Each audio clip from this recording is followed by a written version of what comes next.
Following the sad collapse of the Marble family, caused by the actions of the Sylvester family, the youthful leader of the Marbles family was compelled to end his own father's life by the order of Count Sylvester, the head of House Sylvester, an opposing group to the Marbles family. That day was very sorrowful because young Lord Leon's hands became covered with his father's blood. Now that the family leader was deceased, Leon Marbles was then the successor to lead this weakening family, the very family that people once respected as the top experts in magic involving the dead. Since he had become the leader of the Marbles family, Leon was conducting a meeting with other aristocrats living in the Marbles family's lands. The aristocrats expressed worries about their enemy, House Sylvester, which was gradually seizing Marbles' land daily. It was uncertain when they might fully invade Marbles' territory. A particular noble strongly suggested that Leon should strengthen their defenses.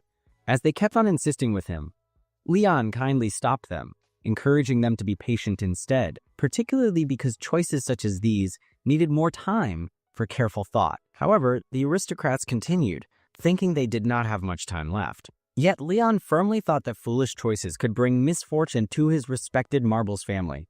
When the meeting concluded, Leon thought about how, after his father's death, Lord Rune von Marbles, Leon Marbles, became the head of the Marbles family when he was only 14. The Marbles family was previously feared as a strong group of magic users who controlled the dead. However, that respected image has long ago disappeared into historical records. Because Leon did not have much experience in leading, he desired to find some advice. He thought about what his parents might have done in such a serious situation. Leon understood his parents would not answer him because deceased people do not speak, and his parents could not give advice from the afterlife. He still truly needed some helpful direction. He greatly wished to discover a way to bring back honor and wealth to his family. Leon went to the study that previously was used by Wieland von Marbles, who was the original founder of the Marbles family, and who also had the distinction of being the only necromancer on the entire continent in his era. People say the Marbles family initially became important because the first family head became famous through battles, but from the time of their founding family head's greatest success, the Marbles family line has found it difficult to have another fully skilled necromancer. This caused the family's wealth and status to go on a downward trend, and by a twist of fate, Leon had also been compelled to kill his own father. After he entered the room, Leon took the book that recorded their family history. The founding Marbles family head, Wieland von Marbles, was an almost legendary person. With a simple hand gesture, he could clear away his enemies like a deadly storm, calling forth groups of undead beings in a continuous march of death. Within only 2 months, the entire eastern area was brought under his control through conquest. People say that Wieland von Marbles made an agreement with the demon Marbas, which revealed one of the continent's biggest mysteries and hidden knowledge about necromancy. This was all achievable because of the feared book, the Necronomicon, that gave him the ability to govern as the supreme ruler of the continent. This book, right before Leon, was the Necronomicon itself, a very valuable family treasure handed down from their founder. It was the exact book that caused the Marbles family to become the only necromancer family on the continent.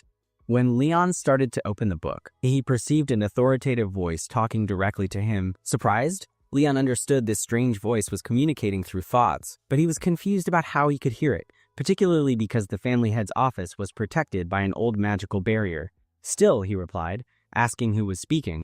The voice resounded, with a slightly threatening tone, telling him not to fear because it meant no harm to him or his family. Leon felt uncertain about trusting the words from such an unseen and mysterious source. All at once, Leon started to move into a different reality.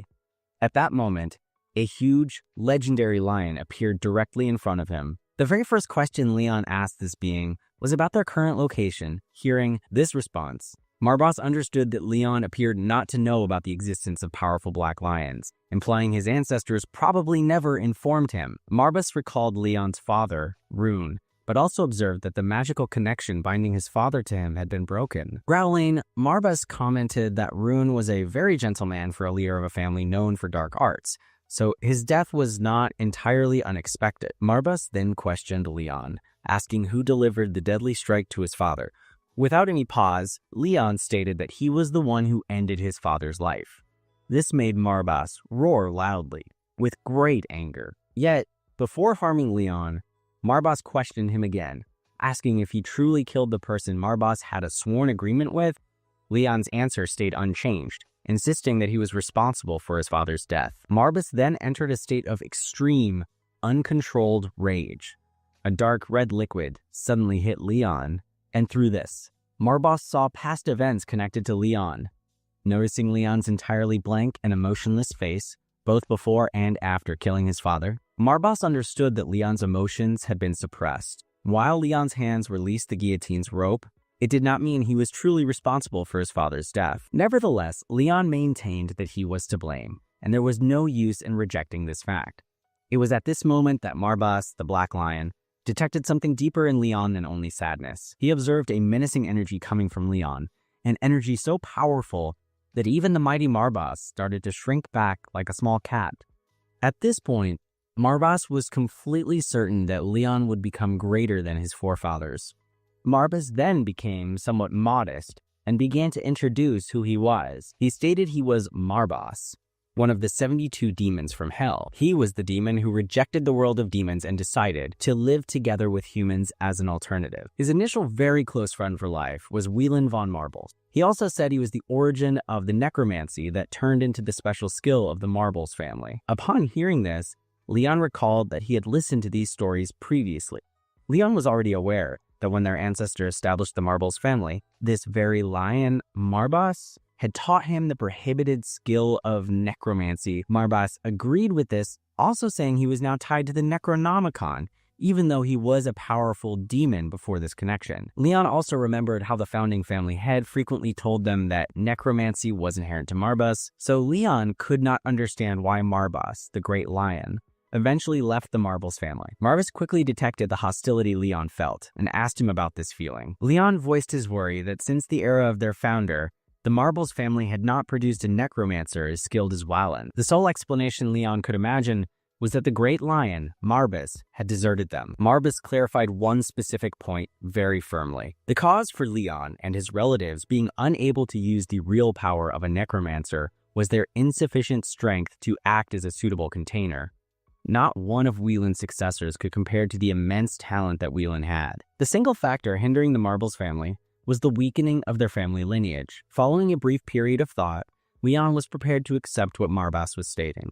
Ultimately, it is a natural principle that the powerful overcome the less powerful. This was a contributing factor to why he felt little regret concerning his father's death, particularly as his father had nothing exceptional to provide. Having said that, Leon resolved to bear the responsibility his father was meant to carry on his own. Because Marbas, the Black Lion, asserted he had not abandoned them, Leon requested this lion, Marbas, to perform a favor for him. However, Marbas reminded Leon that a favor is a kind deed in which one side usually experiences a disadvantage. As a demon, Marbas favored an agreement, or a bargain, over simply doing a favor. Given this situation, Leon chose to form an agreement to gain necromantic power. He additionally challenged Marbas's pride by asking if this powerful being was truly able to bestow such an ability. Marbas seemed slightly irritated with Leon for doubting his abilities. For Marbas, the crucial question was if Leon himself could even handle such extraordinary power. Leon immediately affirmed this. He felt he fully deserved it. If he were an unskilled nobody, he would not have been allowed to interact with a superior demon like Marbas, the Black Lion. People say that common individuals merely need to speak with a demon before losing all their magical energy, experience illusions, and in the end, die. That Leon was still standing indicated he must have at least a small amount of potential, making him worthy of this great lion Marbas's notice. Marbas conceded that Leon was definitely not average. He also appeared to have a good amount of courage as well. Considering this, Marbas, the Black Lion, was prepared for the agreement. But because it was an agreement, Leon needed to give something back. Leon was ready to give whatever Marbas wanted and inquired about what Marbas's price might be. Marbas laughed and then confidently stated that he required every single part of Leon's existence. This request sounded wonderful to Leon, as he was very prepared to give up every aspect of his humble life to a powerful demon like Marbas. The scene then changed to a meeting among all the nobles of the Marbles household. The only one missing was Leon, partly due to him not being invited. The white-bearded man, Sir Kirchel, voiced his worries to the other nobles present. He confidently stated that Lord Leon had insufficient power to make very important decisions that impacted the whole family. He felt certain that his other colleagues also agreed with this belief of his. The other nobles remained silent, and their lack of response seemed to confirm his statement. Therefore, Sir Kerchal intended to manage all family affairs for the time being. He thought he should lead because he was Lord Leon's uncle, making him the current family head's nearest relative. Then, he allowed others to voice any objections to him becoming the family's caretaker. One noble quickly supported Sir Kerchal, thinking it would be foolish to go against him, considering the other option was just a young boy, not yet an adult. He definitely did not want to entrust important choices to an undeserving child like Leon. Gradually yet steadily, the other nobles voted for Sir Kerchal to manage family matters for the present time. However, Pullen, the fat man, indicated his disagreement. He thought Lord Leon was the sole direct heir of the former family head, and their family had no past instances of choosing the next leader against the direct line of succession. Replying to this, another noble stared disapprovingly. He felt lineage was useless if their whole family could be destroyed out. The soldiers of those Sylvester ruffians were advancing against the Marbles family at that very moment. Although he acknowledged Pullen's worries regarding the right of inheritance, it was all meaningless if they were all to perish by blindly obeying an incapable leader. Yet Pullen continued to disagree with his colleagues' choices and statements. He thought that each person present was there only because the deceased Lord Rune had kindly given them a seat. Thus, everyone there had a duty to the family to fight until the very end, even if the current family head had not yet formed his own group of supporters. Pullen would not passively observe Leon's uncle, Sir Kerchal, seize Leon's proper position as heir. Incidentally, this man Pullen appeared to be a dedicated supporter of the former family head. Hearing this, Sir Kerchal stood up, noting that the current family head apparently had at least a single loyal supporter. Pullen told Sir Kerchal to stop the nonsense and clearly state what he truly intended to say. Sir Kerchal retorted with a harsh and biting voice. However loyal Pullen might be, Sir Kerchal thought he was not clever enough to realize the matter was already decided. He approached Pullen and then put his hand upon his shoulder, giving off a threatening feeling, while warning Pullen to consider carefully before he spoke again. He told him everyone was assembled there for a single reason, to make a difficult decision that would still be the best option for the family. Therefore, he advised Pullen not to obstruct their path to survival, as a single incorrect choice might result in everyone being killed. The scene then returned to Marbas, the Black Lion, and Leon, who were engaged in their serious discussion. Marbas explained how, due to this alteration in the pack's focus, the full range of his power was now limited. He also remembered how gentle and inexperienced Leon's father, Rune, was as his partner in the pact. His father had a much larger magical energy reserve than Leon currently possessed. Regarding magical energy, Leon recalled that any demon forming an agreement with a human needs to take magical energy from their human partner to restore their own supply. So Leon asked Marbas what he planned to do now. Marbas, the Black Lion, snapped his fingers and then changed his form into a small, adorable fluffy cat, stating this form would require less energy to sustain. Leon felt relieved because with this new appearance, Marbas, the Black Lion, could easily be mistaken for a cute pet rather than a frightening demon. Marbas did not like being called a cute pet, so he gave Leon a very fierce look, projecting a menacing presence for saying that. Regardless, Marbas decided it was now time for them to move to the following stage. Leon felt puzzled and interested, asking what would happen next. Marbas, the Black Lion, replied with a question, asking if Leon had forgotten his desire to gain power equal to their ancestor Whelan. Leon confessed that he truly did desire that kind of power. Marbas reminded him the sole method to get that power and reach the same level as their ancestor Whelan was to do what he did. Therefore, they would be traveling to the secret shrine of the ancestor Whelan. Yet, before they started their travel, Marbas cautioned Leon that the journey might cost him his life, so he asked if Leon still agreed. Leon just showed a puzzled look when he heard Marbas continue to doubt his determination. Regardless, Marbas started to walk on his small paws, showing the path. Following their brief travel, Leon found he was moving through a dense forest, specifically the misty woods belonging to the Marbles family territory. Marbas, the Black Lion, explained that this forest could be a very confusing maze for anyone not from the Marbles family line. Leon appeared to already know something about this, as his father had informed him that only the true family head could enter the secret shrine. Yet, something still puzzled Leon. If this location was meant to give his ancestors necromantic power, why had the Marbles family not produced any successful necromancers? Marbas explained the cause. None of them had managed to succeed in the trial. This was the most basic condition for anyone wanting to follow the way to achieve great necromantic power. So far, no one has managed to meet this initial requirement and successfully navigate the mist. When they reached the specific place they were heading to, Marbas lifted his small paw, indicating for Leon to halt.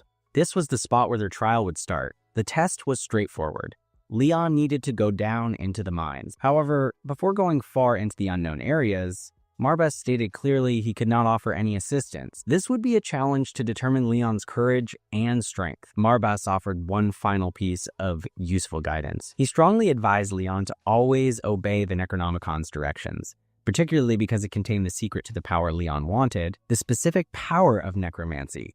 As Leon went further into the mines, he unexpectedly encountered the green beings people usually refer to as goblins. However, these goblins were not the only creatures present there. There was also a woman held captive by these vile goblins, who appeared to enjoy causing suffering to women. Just then, the Necronomicon showed a response. It made a sound, then opened its pages, and attention was drawn to a written passage on one of its pages. The passage stated, "The journey to mastering necromancy starts with knowing the method to bring the dead back to life." At the same time, the goblins were prepared to assault Leon. He saw another written passage, urging him to kill living beings to begin his path because he was meant to obey the Necronomicon's orders. Leon drew his sword and stood confidently facing the goblins, who rapidly rushed toward him holding their weapons. Leon moved his short sword in an arc, immediately striking down one of the attacking goblins, and this was considered his first successful kill. The story then shifted to an earlier time, showing Leon standing with his father in a graveyard. His father desired him to pay close attention to his upcoming words. In the respected Marbles family, his father told him that the thing their family respected most was death. The Marbles family was a group of necromancers who controlled the undead. For their family, bringing the dead back was considered the most important skill. At that time, Leon questioned if bringing back the dead was actually achievable. He had consistently believed that necromancers needed to kill to obtain power, regardless of their wishes. His father confirmed that users of dark magic were indeed feared by numerous people throughout the continent, but this did not imply they were required to turn into cruel and evil people. His father requested Leon to make a promise that, regardless of who he fought against in combat, if he had control over someone's life or death, he would ensure their end was as calm as it could be. This particular question remained in Leon's thoughts, and at times he wondered if he still needed to honor his promise with every enemy he met. Returning to the current time, as Leon stood, encircled by these disgusting goblins, that identical question resonated in his thoughts. Ultimately, he thought that beings as wicked as these goblins deserved nothing short of a very painful end. However, the kindest method to handle them, he concluded, was to target their neck bones with lethal accuracy. This was the fastest method to kill them while causing the minimum amount of suffering. Meanwhile, Marbas, the Black Lion, was utterly astonished after seeing Leon achieve his first kill so easily. Although Leon did not appear very skilled with a sword, he hit the neck bone with incredible precision. For a brief time, Marbas thought it could have been good fortune or perhaps an inherent talent. Yet, with additional goblins attacking, Marbas, the Black Lion, knew he would shortly discover the truth. Our attention returns to Leon. In his own thoughts, even he felt his latest kill was due more to luck than ability. He was certain that battling these green beings would be difficult because goblins are naturally cunning and tricky. And, complicating things further, it was quite hard to see clearly. The surroundings would become even more dim as he kept killing more goblins. He observed that a torch went out every time he killed a goblin. He understood he must adapt to the growing darkness while there was still time. Rather than just slashing wildly at the enemy, he changed his attention to stabbing and striking with great accuracy. He began his continuous killing of enemies, and for every goblin that he defeated, another torchlight nearby would extinguish. Although the area was becoming darker, Leon's eyesight was adapting, so he could perceive his surroundings adequately now. His main worry was the state of his dagger, which was getting damaged from the fighting. However, he had not anticipated much better from a decorative weapon. Unexpectedly, a goblin jumped high into the air to attack him, but Leon swiftly fought back by hurling his dagger at the attacking enemy, cutting the goblin's cheek. Witnessing Leon throw away his only weapon surprised Marbas, the Black Lion, very much. It seemed crazy that he just got rid of his weapon during the battle. But Leon's reason for throwing his dagger was clear. He intended to take a larger, more effective weapon, As soon as he obtained it, he used it with lethal accuracy, cutting the goblin and thereby stopping the immediate danger. Now that the threat was removed, he moved towards the young woman in trouble and started to untie her ropes. The woman felt extremely thankful, at last saved by a hero, like one from a storybook. However, the conclusion of her tale was not happy and pleasant. Before the woman could even complete showing her thankfulness, Leon stabbed her directly in the center of her chest. Just as his weapon made contact, Leon recalled some advice his father had shared. His father had talked about monsters capable of imitating humans, which he met during his journeys over the continents. Leon cruelly stabbed her once more, which made her moan from the pain. The cause for this surprising second attack was again his father's advice. He had clearly instructed Leon that individuals who trick and misuse the confidence of others should not have a calm death. Such people needed to feel the identical terror and hopelessness their own victims had endured. Therefore, Leon thought this disguised monster deserved to understand that lesson by experiencing great pain. As he started to torment her, her cries resonated throughout the mine. When she died, the final torchlight went out completely. The setting changes to a hotel building where some entertainers are putting on a show, and Sir Kirtle was the center of attention, with women around him. He was enjoying himself greatly, completely sure the Marbles family would soon be his to control. The woman seated to his left side felt just as certain, believing a man such as Sir Kirtle was much better for the position of family leader than a youthful-looking boy like Leon. The young women surrounding them kept on praising him, and Sir Kirtle was delighting in their compliments. He thought he was a better choice than Leon, who he believed would lead the Marbles family to complete ruin. Sir Kirtle felt sure that him gaining control was the most beneficial outcome for the family. While this despicable man was laughing full of happiness, the brown-haired associate questioned how they would handle Leon. The residents of their lands were very devoted to Leon's father, potentially making it more difficult to get rid of Leon. However, Sir Kirtle comforted him, stating that he already had a strategy prepared. He planned to make Leon's death appear reasonable after it happened.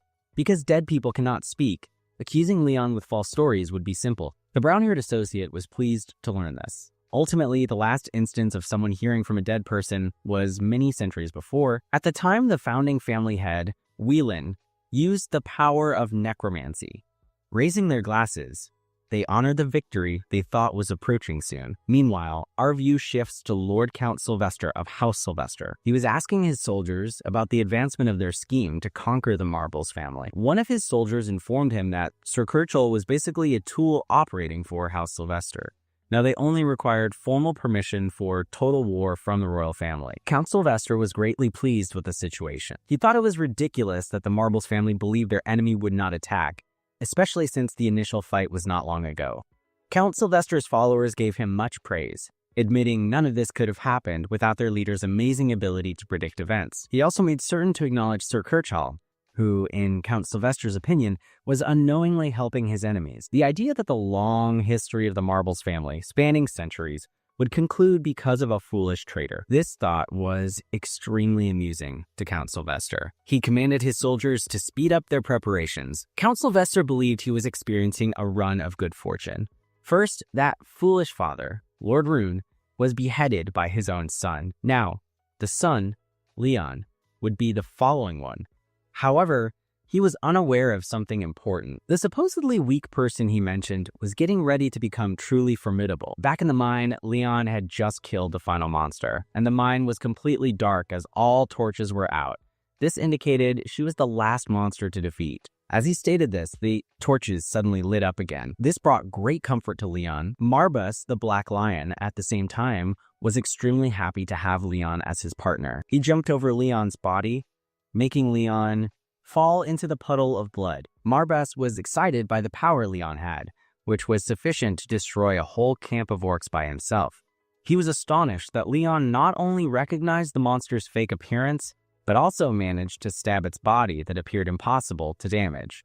Although Leon was thankful for the praise, he preferred not to face orcs, because he heard they hated humans more than anything. Yet Marbus, the Black Lion, was very interested in how Leon succeeded in seeing through the disguise. He desired to know how he achieved it. The solution, Leon believed, was quite straightforward. After all the other torchlights had extinguished, a single one continued to burn. The important detail was that the illumination from that torch had a distinct color. It was green, which is the color associated with the dead. For every monster that he had killed, the torches went out individually, one after another, and as expected, the final torch remained burning until the very end. That provided a sufficient clue for Leon to understand the woman was actually a monster in a disguise, and he therefore killed her based on that realization. Marbas, the Black Lion, became even more thrilled. Now, usually he would not anticipate a young boy of that age to achieve so much in such very difficult conditions. When a person's life is in danger, it is already hard to understand the situation, much less to act immediately, without any delay or doubt. Nevertheless, Leon did precisely that, defeating all the foes alone and smoothly by using his intelligence. Although Marbas, the Black Lion, was at first worried about Leon's magical energy supply, he now thought that a person's capability should not be judged only by their amount of magical energy. He felt sure that Leon was concealing something unique, something truly remarkable that made him even more excited. He was now eagerly anticipating what new abilities Leon might demonstrate next. Since Leon had finished his initial test, it was now appropriate to proceed to the following one. His primary assignment had been to end the life of a living creature, and because he has now achieved this, the Necronomicon directed him to bring back the dead ones. Considering this instruction, Leon could only understand it to mean he needed to make undead soldiers from the goblins he had just killed. And by doing so, he was preparing to take his initial real step to becoming a necromancer who is never defeated. This understanding filled him with an immense amount of excitement. Leon discovered the way of necromancy that was presented to him. Marbas, the small, fluffy creature of doom, urged him to look at the defeated goblins and then to guide a stream of magical energy into his sight. This action would then permit a network of threads to form and connect to the dead bodies. By obeying those directions, Leon successfully found and joined each thread to the goblins. These particular threads are called death lines. They float above the limits of death, with each thread connecting the soul from this existence to the next one. Marbas clarified that a necromancer's main skill involves detaching the souls from the corpses of the dead. This confirmed the soul removal process, and after filling those souls with their own magical energy, the necromancer effectively started the reanimation spell. This was soon demonstrated when the goblins were brought back to life, surrounded by a dark energy and marked with a symbol above their heads. Marbas provided him with a clear visual example by commanding one of the undead goblins to assault Leon, but then stopped the goblin's attack just before it hit. Marbas, the demon, called this stage of the procedure branding. And although there were various methods for raising the undead, this specific technique was preferred for monsters. Marbas promised to explain other types of necromancy in more detail later. Leon stood ready, having gained new knowledge from this demonstration. Now it was his opportunity to completely replicate the entire procedure. However, before he started, a question remained in his thoughts, recalling his ancestors' statements. Leon mentioned how it is much more difficult to bring back a human compared to a monster. At this moment, he was eager to find out if his skill level allowed him to safely reanimate a human as one of his undead fighters. In response, Marbas asked if Leon needed that specific ability among his skills. Leon affirmed that he did, which led to a sarcastic remark from Marbas, who questioned which human would be the target of Leon's magic. As it happened, Leon announced the man's name was Kirchall, his sole uncle, the disloyal scoundrel who was trying to seize control of the family. Shifting back to Sir Kirchall's point of view, we observe him speaking ill of Leon's father, considering him an ignorant fool. He viewed himself as a man who seizes opportunities, believing he was destined for greatness following his own brother's death. Now, the sole remaining task was to deal with Leon, the family's direct successor. Any normal person would experience guilt, maybe even deep sadness, at the idea of killing their own nephew. However, this man was like trash, thinking it would not cause him any problem whatsoever. Actually, he wished for this time to be a celebration rather than a period of sadness. But while they were happily savoring their drinks, a strong tremor shook the entire building.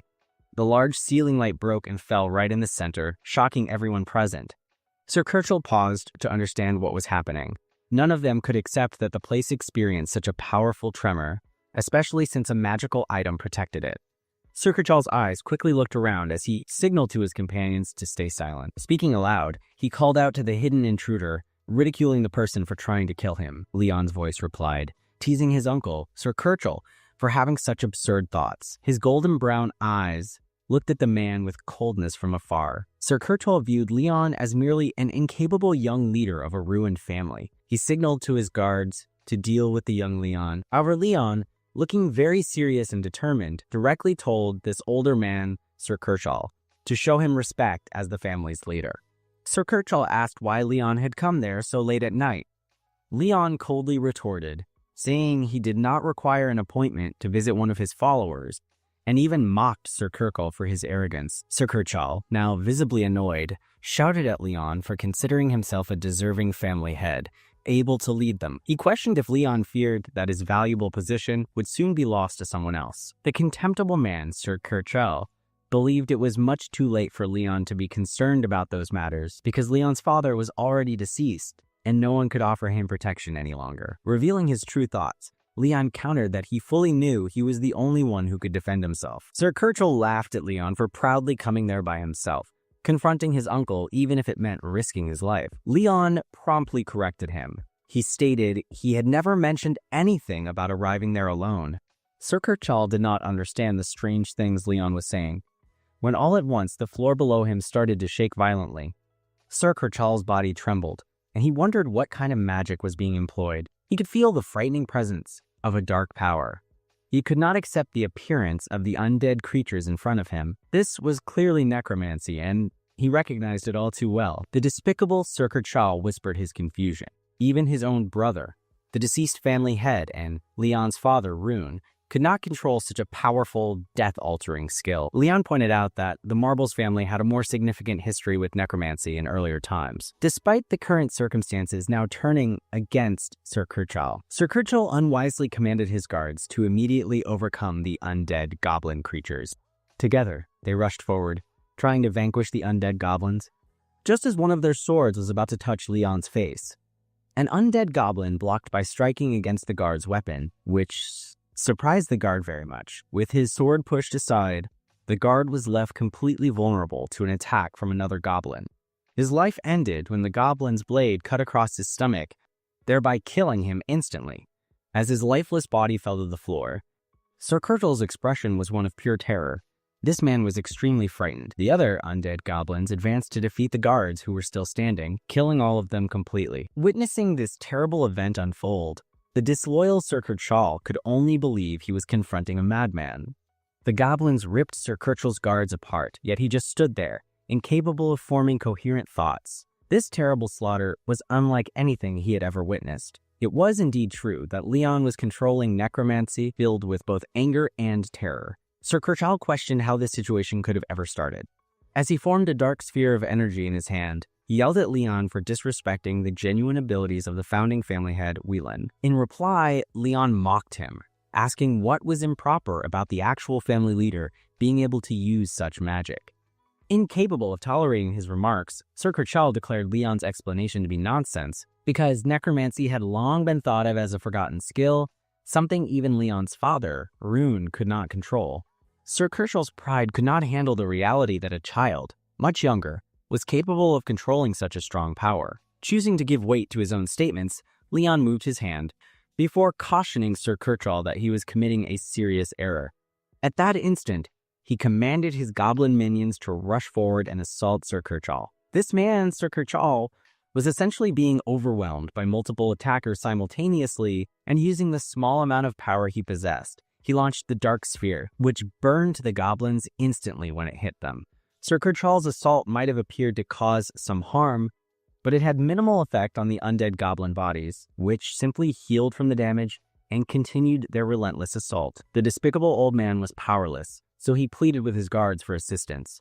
However, when he turned to look, his eyes showed only complete hopelessness. Lifeless bodies were scattered on the floor, every one of them dead.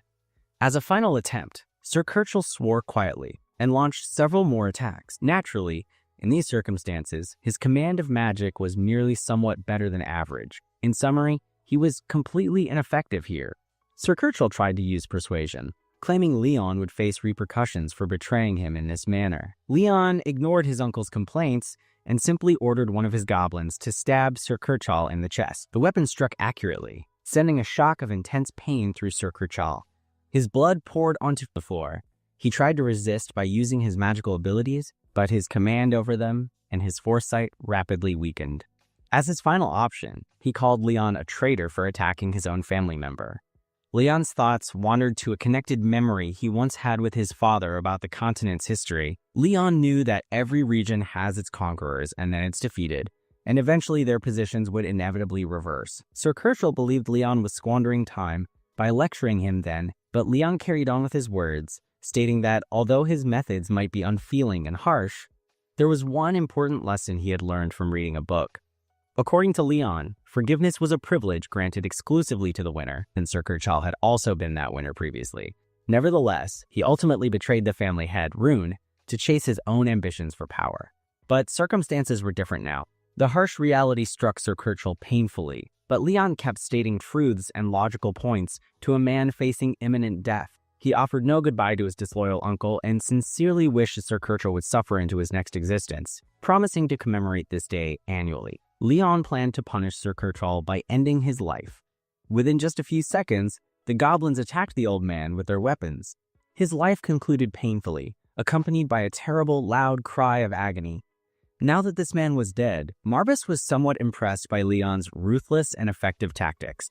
He was quite amazed that a novice necromancer could use its powers so accurately. It seemed as though Leon possessed 10 years of experience. Hearing this, Leon, the main character, achieved an exciting new understanding, a plan so scary it even frightens Marbas, the demon furball. The story now changes to a very important meeting of the council, where some rich landowners are unsure why Sir Kerchal has asked them to meet yet again. They cannot understand why he has been so very bothersome recently. But one bald noble thinks this meeting must be about something very important, because they were called so quickly. They consider if House Sylvester is responsible by breaking the peace agreement and attacking House Marbles when they are very weak. Not all of them think this is true, because breaking a big agreement like that would be a very daring action from the enemy family. A war also cannot keep going unless the family leaders give their permission, so in the end they decide to push aside these worries and wait for Sir Kerchal to arrive. Well, a person does come, but it is not Sir Kerchal. It is a young boy, and his every step makes the council members feel uneasy and start to think very deeply. They cannot understand at all why Leon is there when his uncle, Sir Kerchal, called the meeting. It makes no understandable sense for Leon to come instead of his uncle. Leon does not waste any time at all, and right away he talks about the big unspoken issue. He knows they thought they would see his uncle, Sir Kerchal, and he has some very interesting news for them. Sir Kerchal will not be coming to this meeting, mostly because he is unable to come and cannot be at the meeting.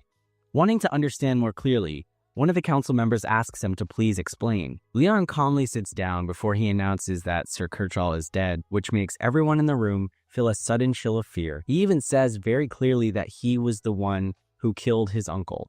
And after explaining that, Leon wonders if any of them want to say something about his choice. This young man is truly the master of bold and witty remarks everywhere. Hitting the table hard, one of the council members shouts his angry disagreement, asking for a good reason for killing an important older member of the family. They do not want Leon to just do anything he likes as the family leader. Well, too bad for them. That is exactly what Leon plans to do. He says Sir Kerchal was a traitor to the family name, a man who went against the family leader, and even gave important secret information to the enemy family. This man, Sir Kerchal, was bold enough to try to take Leon's place as the true leader of the family. But besides that, what Leon finds truly funny is how quickly these council members are praising Sir Kerchal so much. They are protecting Sir Kerchal and arguing strongly against Leon.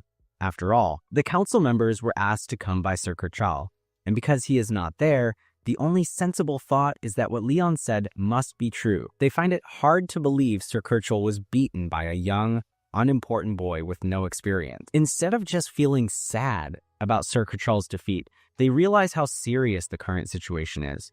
One council member is clever enough to quickly agree with Leon right away, trying to please him because he thinks the young family leader, Leon, has gained some kind of new strong power. The other council members quickly do the same thing as him, and they all suddenly start blaming Sir Kerchal for his disloyal actions. Leon does not want to listen to anything from these two-faced liars, and he declares them guilty of doing something wrong.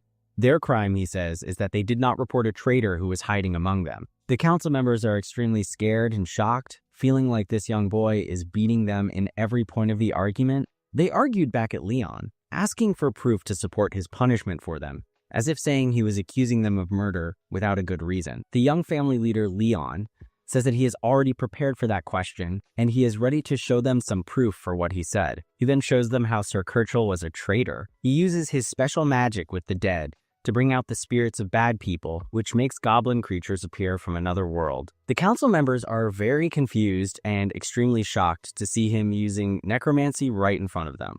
From the dead things he brought back, Sir Kirchhoff's body stands up in front of them. Leon says Sir Kirchhoff's name out loud. The dead man's body, like a zombie, is barely staying together. Then Leon commands the dead traitor to tell everyone about his bad actions. The council members continue to ask the same uninteresting question again, and Leon is tired of answering it many times. To him, it is very simple. Necromancy is a magic used by the leaders of the Marbles family. The undead goblins make a loud roar at the council members, which makes the council members try to run away from there. But before these terrible people can even get away from their chairs, one of them falls to the floor already, with his head cut off from his body. Another council member pulls his hurt body slowly across the ground because his legs have been cut off. Leon has no time to show kindness and decides this meeting is not finished yet at all. He uses Sir Kirchhoff's dead body as the tool to cause their deaths. The dead human body stands up in front of its master, Leon, with its mouth open very wide. Leon asks another question, wanting to know if the council members were also part of the traitor Sir Kirchhoff's bad action.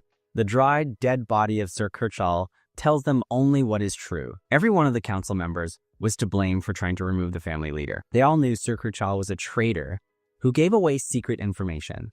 After this was confirmed, Leon felt satisfied with the choices he made. The council member with blonde hair there thinks he is special and asks to be saved. The same thing happens with the other terrible council members. They are all asking for another chance to live.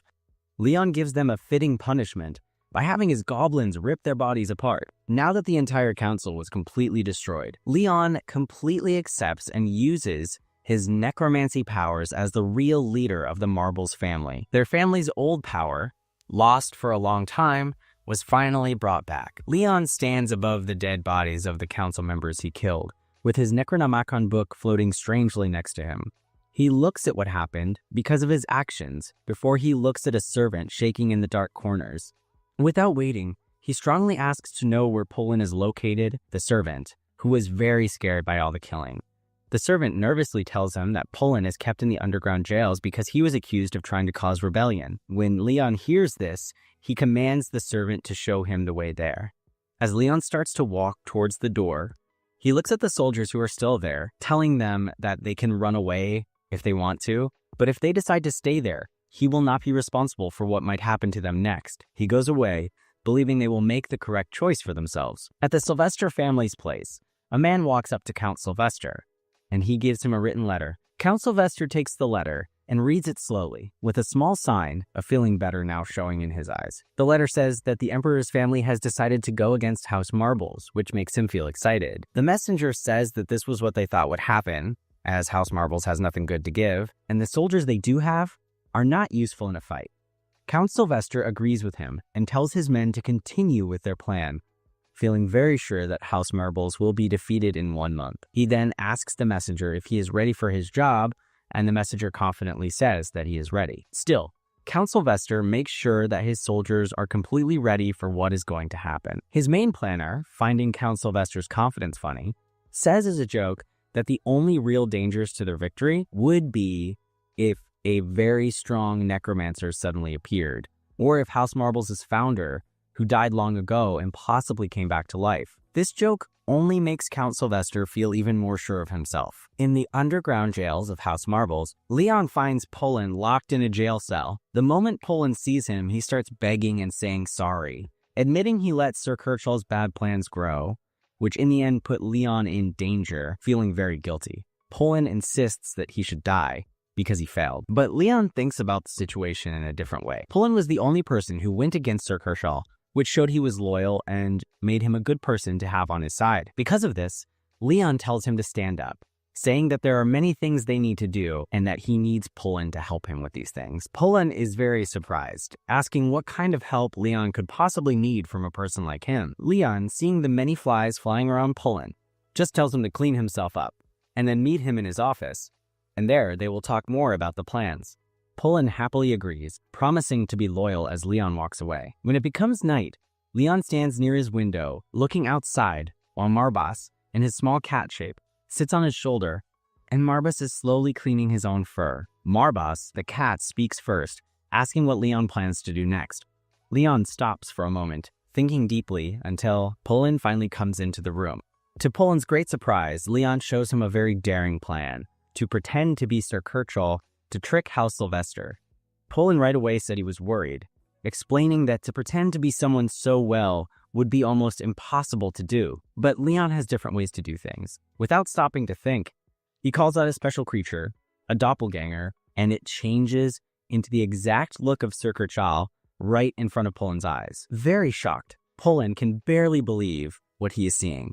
Leon has just easily called an undead helper. He had heard people talking about Leon's powers, but seeing this himself makes him understand just how strong this necromancer really is. Still, Pullen has worries in his mind. Even if the doppelganger looks exactly like Sir Kirchhoff, controlling it well enough to trick House Sylvester is a completely different, harder problem. He nervously tells his worries, afraid that their trick will be found out very quickly. Pullen says that undead creatures cannot perfectly copy how a person talks, writes, or acts. But this is not just any normal undead creature. It is a trick made by a creature called a doppelganger, which Leon was able to find. Different from normal undead, this doppelganger can not only copy someone's looks, but it can also remember their thoughts and act like them to show its powers. The doppelganger uses Sir Kirchhoff's magic, which shocks Pullen because it is so perfectly copied. Leon then remembers when he first met this creature in the Dark Mine while he was looking for a book. At that time, the doppelganger looked like a woman. After Leon killed it,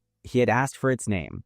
Marbas then told him it was called a doppelganger, a being that could copy a person's looks, how they act, and even their special powers. At that moment, it had been copying a traveler it had killed, along with the traveler's friend. When Leon heard this, he had started to think of a plan. Without waiting, he had used his special necromancy magic to make the doppelganger's dead body rise up from the ground. This creature was once a servant of the first leader of House Marble's Whelan, and now the creature belonged to Whelan's family member, Leon.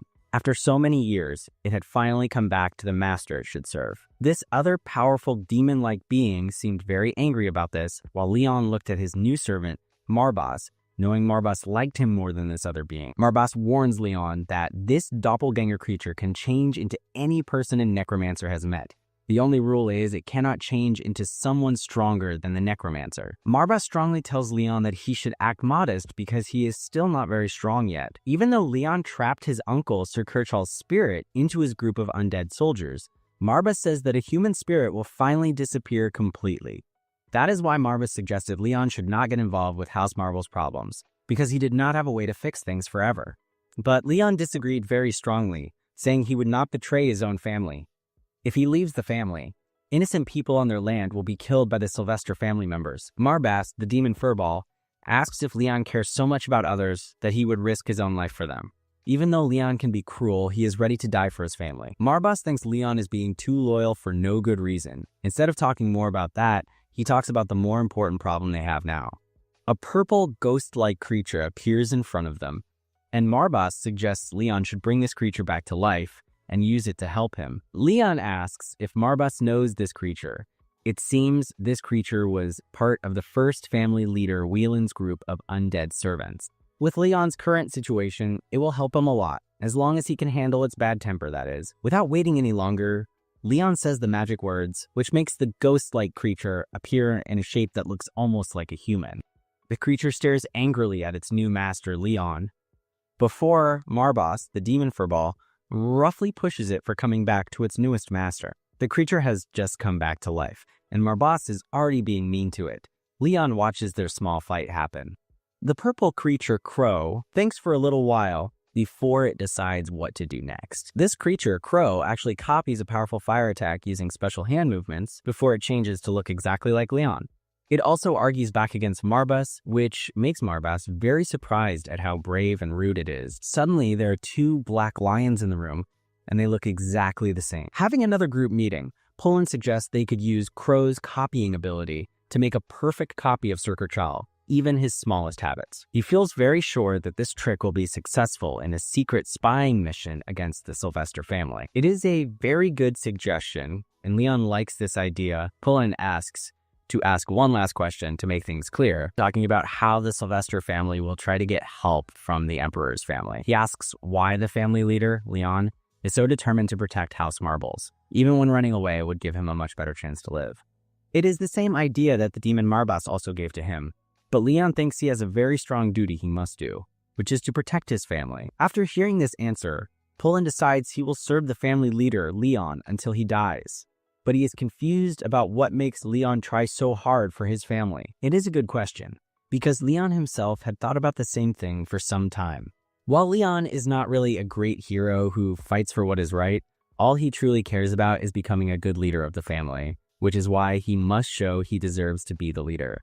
For this moment, the reason for his strong decision is still a secret and not clear, but that is also why he is waiting to start his plans, so he can become stronger and show his answer through what he does. Right now, to reach that goal, he first needs to get rid of the people who are a danger to the peace of House Marbles. Leon refuses to make the same too trusting mistakes as his father, and thinks he will one day find his own answer, his own reason to fight. After the meeting, Leon meets Crow, his doppelganger. This situation is very much like a game of deception now. The creature, Crow, keeps saying rude things to its master, Leon, and Marbas.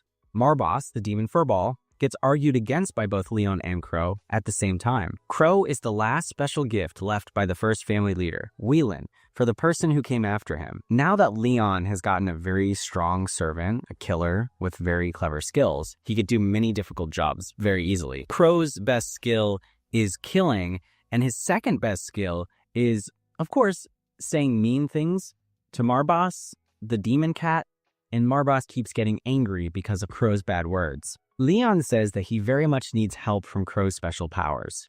He wants Crow to copy or act like his dead uncle, Sir Kerchal. Crow thinks the job should be very easy, saying a piece of snake when the correct saying is a piece of cake. Anyway, Leon thinks Crow's way of saying it is much cooler and sounds better. Their small and silly argument finally stops when Pullen knocks on the door and comes into the room, telling the family leader, Leon, about a letter sent by the Sylvester family addressed to him.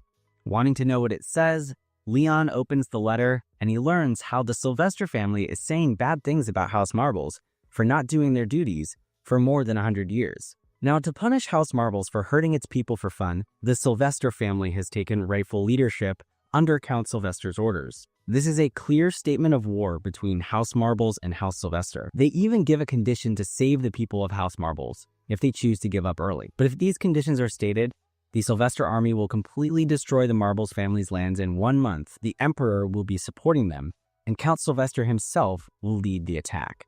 Ending the letter, things are about to become very serious. Still, they have 1 month to get ready. For some reason, Leon is not scared to face this difficult challenge. Marbas agrees that while they do have some extra time, they should use that time to run away and get their soldiers together to fight later. Leon corrects Marbas, the demon cat, suggesting he will use his necromancy powers and saying that he is not even going to wait for the 1 month to be over. Marbas thinks this crazy boy Leon has completely lost his mind now. He cannot fight an army of hundreds of soldiers. It is a danger much bigger than dealing with one bad uncle. Marbas, the demon cat, asks if Leon is still ready to fight them when things are so badly against him. Hearing that question, Leon smiles, thinking they will all be fine.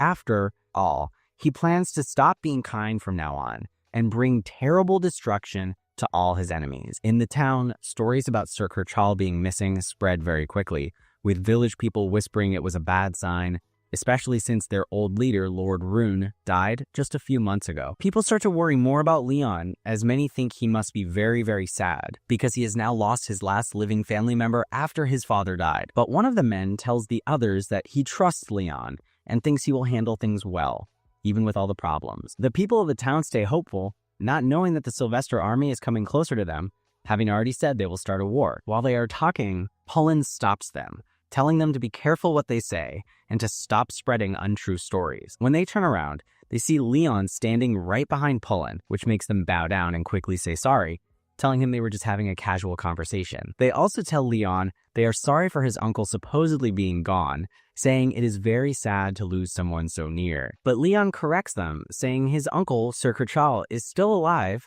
but too sick to be seen by people often. He says this because he knows it is better to make them think his uncle is alive, to keep them calm. As he turns to leave, Leon says that the village people support his uncle a bit too much. Really, he says this as a trick to fool the people who were friends with his uncle. He then tells Poland to stop anyone who saw what happened or is telling untrue stories about his uncle. Poland understands this as a direct command. He asks why Leon came to the middle of town himself, as Poland would have happily said his words for him, but Leon says strongly that he wants to take care of it himself. As they got to the edge of the main town area, Marbas starts to speak, feeling a powerful magic energy coming from inside a place. When they go inside, Leon tells Poland to wait at the door until he comes back. Poland agrees, but says he is worried about his young master Leon's safety. Leon tells him he will be okay, and tells him to close the door tightly behind him. Leon does not want anyone to get out of or get into the building. After that, Leon walks into a messy room covered in blood where chairs, tables, and bottles are thrown everywhere, and a few people are busy cleaning the big mess. Among those people, Leon sees a boy who has wolf-like ears, and then he turns to Marbas, asking if this is the person Marbas told him about. Marbas says yes. The boy they are looking at is strong and has muscles with wolf ears, and a very strong feeling of powerful energy is all around him. Seeing him, Marbas gets very excited, saying that the Leon family has never been good at finding people with special abilities, but Leon has found one. Walking up to him, Leon asks if he can have a little bit of his time, but the boy right away starts saying sorry, explaining that there was a big fight at their place the night before, and he asks if Leon could please come back some other time. Suddenly, a woman who calls the boy Walter kicks him very hard, saying sorry to Leon and strongly saying they never meant for a beast to meet him. She then hits Walter again and shouts at him for talking so normally to Lord Marbas. Kneeling on the floor, Walter quickly says sorry, explaining he did not know who Marbas was because he was new to this place. Not paying attention to the noise, Leon strongly asks again for a little bit of Walter's time. The woman steps forward, offering to talk to Leon herself instead of Walter. But Leon refuses her offer, telling her that he needs to talk only with Walter. According to the demon Marbas, this boy Walter has a very big ability to grow stronger, which makes him a very good person to join Leon's family group. At the same time, Walter stays kneeling on the floor, completely still from shock, because he realizes he is with Lord Leon of House Marbles, and he had just talked to him so normally. Suddenly, Walter is very surprised when Leon does a magic spell that sends out a dark smoke, and this smoke starts to go all around Walter's body, making his injuries get better.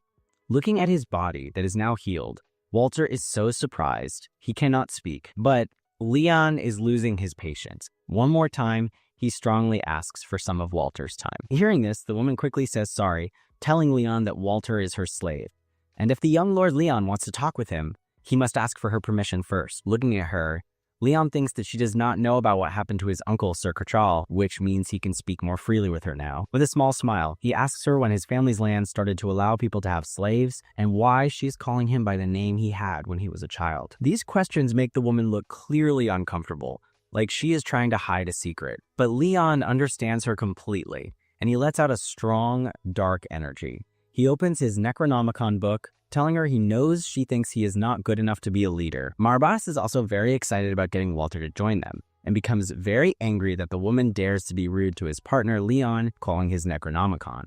Leon tells the woman that he is also very worried about her making people into slaves. He commands her to free any other slaves she might have, giving her 10 minutes to do it, or she will be punished. When she hears this, the woman looks clearly nervous, but instead of looking scared, she puts her head down with a bad, cunning smile. Making fun of him, she calls Leon by his childhood name again, asking if he is really ready for what she plans to do. She then says sorry in a fake way for using the wrong name for him again. But Leon is not bothered at all and ignores her rude words. He turns to Walter, who is sitting next to him, looking scared and confused, not sure what Leon sees in him or wants from him.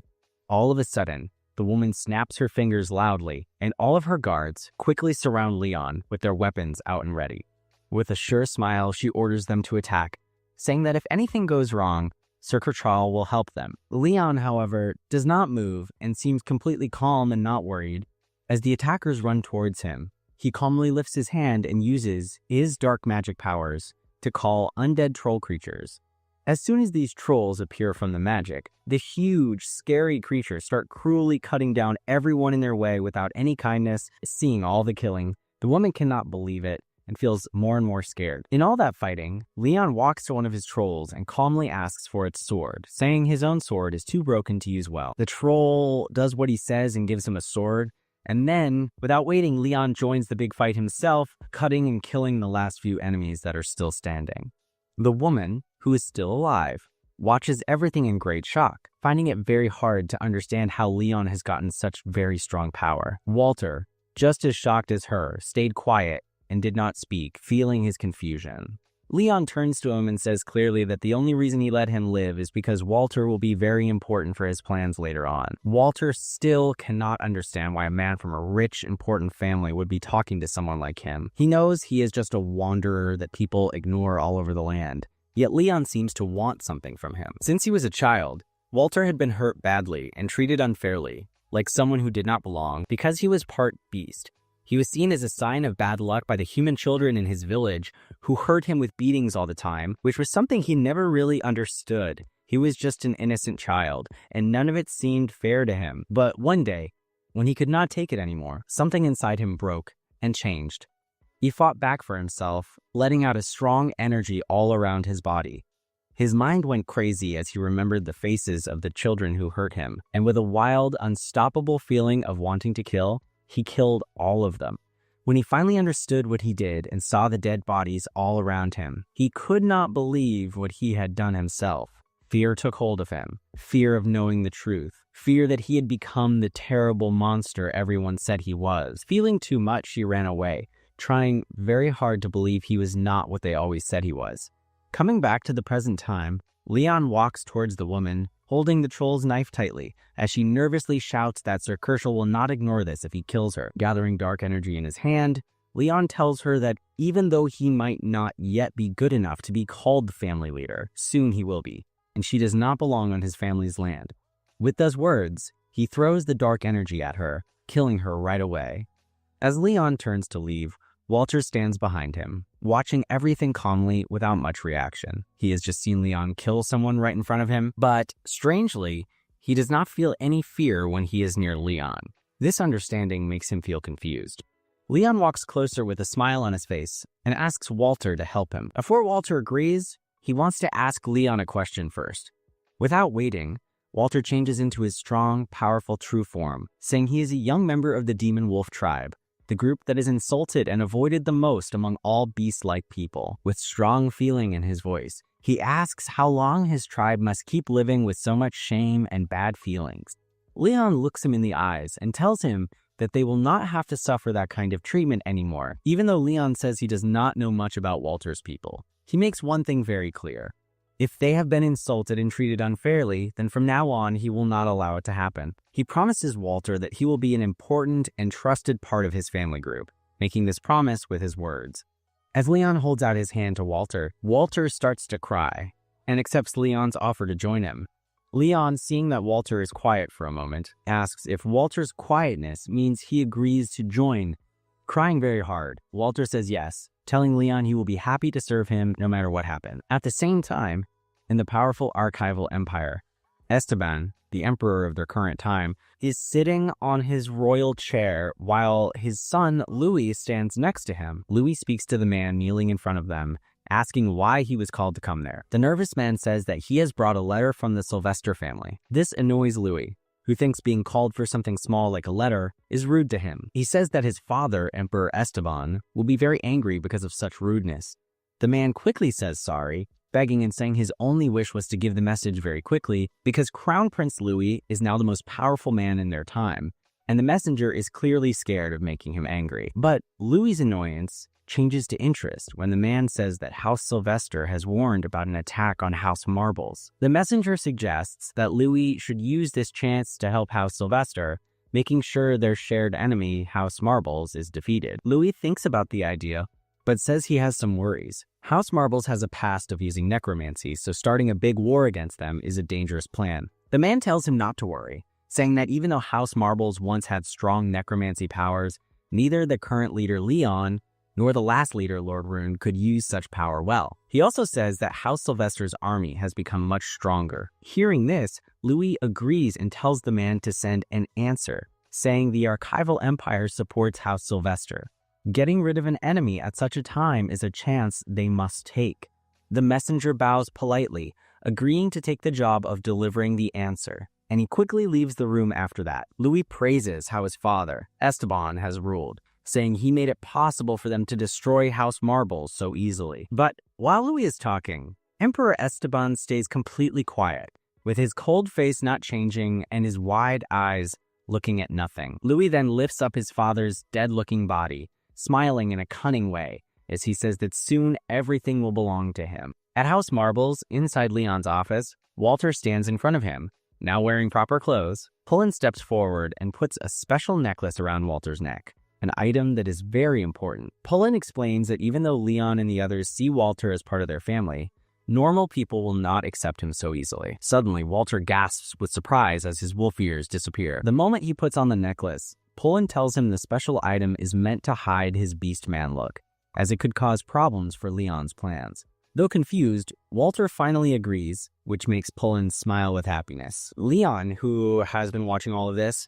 calls for a meeting about very important things. When they are all together, he says that just words are not enough, so they must all promise their loyalty to him with something stronger than just words. With a very sharp look, he asks if they are really ready to promise to be completely loyal to him forever. When Pullen hears this, he starts to cry, promising his loyalty to Leon with very sincere and serious words. Following what Pullen did, Crow, the doppelganger, also promises to be loyal. Seeing this happen, Marbas becomes very excited, thinking that both complete control and making others obey are now on their side. Seeing everyone promise their loyalty, Walter does the same thing too, but he feels confused when he sees Leon talking not to them, but to the empty table. Leon is not bothered and suggests making a special magic pact with all of them. He says very clearly that if they refuse, it just means they do not want to join him. A magic pact like this changes the magic energy of everyone involved into a connecting pattern, making a promise that cannot be broken. This special connection lets them share secrets that none of them can tell to people outside their group. Since everyone agrees to this, Leon starts the magic process, putting dark magic into his hand. He makes a magic door open in the floor. A huge amount of dark energy shoots out from it, and then two giant, scary demon hands come out, holding an old paper scroll. As the paper scroll opens up, Pullen and Walter start to read what is written on it. At that exact moment, the giant Marbas shows his real, scary demon form, saying he is the godlike protector of the family and the demon that House Marbles got its name from. With a very deep, loud voice, Marbas recites the rules of the pact, asking for their loyalty to this promise, and announcing Leon as the king of all undead. Pullen and Walter are both staring at the huge monster standing very tall in front of them, as Marbas stands behind Leon. Leon introduces Marbas as his trusted friend and helper, and tells them Marbas has promised to treat them with respect too. In a very deep, scary voice, Marbas sees their quietness as agreement and says this pact will be made permanent with their actual souls. Once it is made, they can never break it. Pullen nervously tells him that they would never even try to do something like that. In his own thoughts, however, he cannot believe it. The demon Marbas, the exact same being that the First Lord Wayland made a deal with, is standing right there. At that moment, he finally understands why Leon suddenly became such a very strong necromancer. A very strong pressure from magic energy fills up the entire room. Even though Pullen and Walter are naturally good at feeling magic energy, they find they cannot move because of the very strong feeling from Marbas's powerful presence. Pullen cannot stop thinking about what other amazing things Leon can do. However, as they look at the giant beast, to their great surprise, Marbas suddenly changes into a very small kitten. Walter, very surprised, is about to ask what just happened there, but Pullen quickly stops him from talking by putting his hand over Walter's mouth. Marbas sees this and asks Walter what he was going to say. Thinking very fast, Pullen nervously answers, saying that Walter was just amazed at Marbas's huge size and shape, as he probably had never seen such an amazing thing before. Marbas believes this explanation, but he warns them not to tell anyone that he exists. With a war coming soon, knowing about Marbas could be very helpful to their enemies. He also explains that his true form can only be seen by those who have made a special pact with Leon. To any other person, he cannot be seen at all. Marbas then says that there are many people who liked Sir Kurtrell. When Walter hears that name, Sir Kurtrell, Walter suddenly remembers something from the past. He once saw Sir Kurtrell visiting the woman who was his master, giving a letter to her. Hearing this news, Marbas becomes very excited, understanding they now have their next clue. Leon asks more questions, but Walter says he does not know anything else about it. But when they left the pub before, Crow, the doppelganger, took a special box with him as something won from the fight. When Marbas sees this box, Marbas remembers that Crow, the doppelganger, has always been a very greedy creature. He tells Leon that because they had killed everyone in the pub, Crow must have thought he could take anything he wanted. Feeling curious, Leon looks at the box himself, and he finds a written letter inside of it, and the seal on it is already broken. It looks like they have found the exact letter they were talking about, all because Crow, the doppelganger, was so greedy. Leon opens the letter and starts to read it out loud for everyone. The letter is written to House Marbles from House Sylvester, officially saying they are starting a war against them. The letter says that House Marbles has not done its job to serve Emperor Esteban of their time, which is seen as a very serious crime. Because of this, House Sylvester has given them 1 month to give up. If not, they will start a war and destroy everything that tries to stop them. The letter is signed by Count Sylvester, the leader of House Sylvester. When they hear this, both Pullen and Walter are very shocked. Leon, however, thinks the situation is funny. He tells Marbas his idea of controlling undead creatures with his thoughts, something he thinks could be very interesting. With that idea in mind, they look towards Crow, the doppelganger, and Leon gives him a special job to do.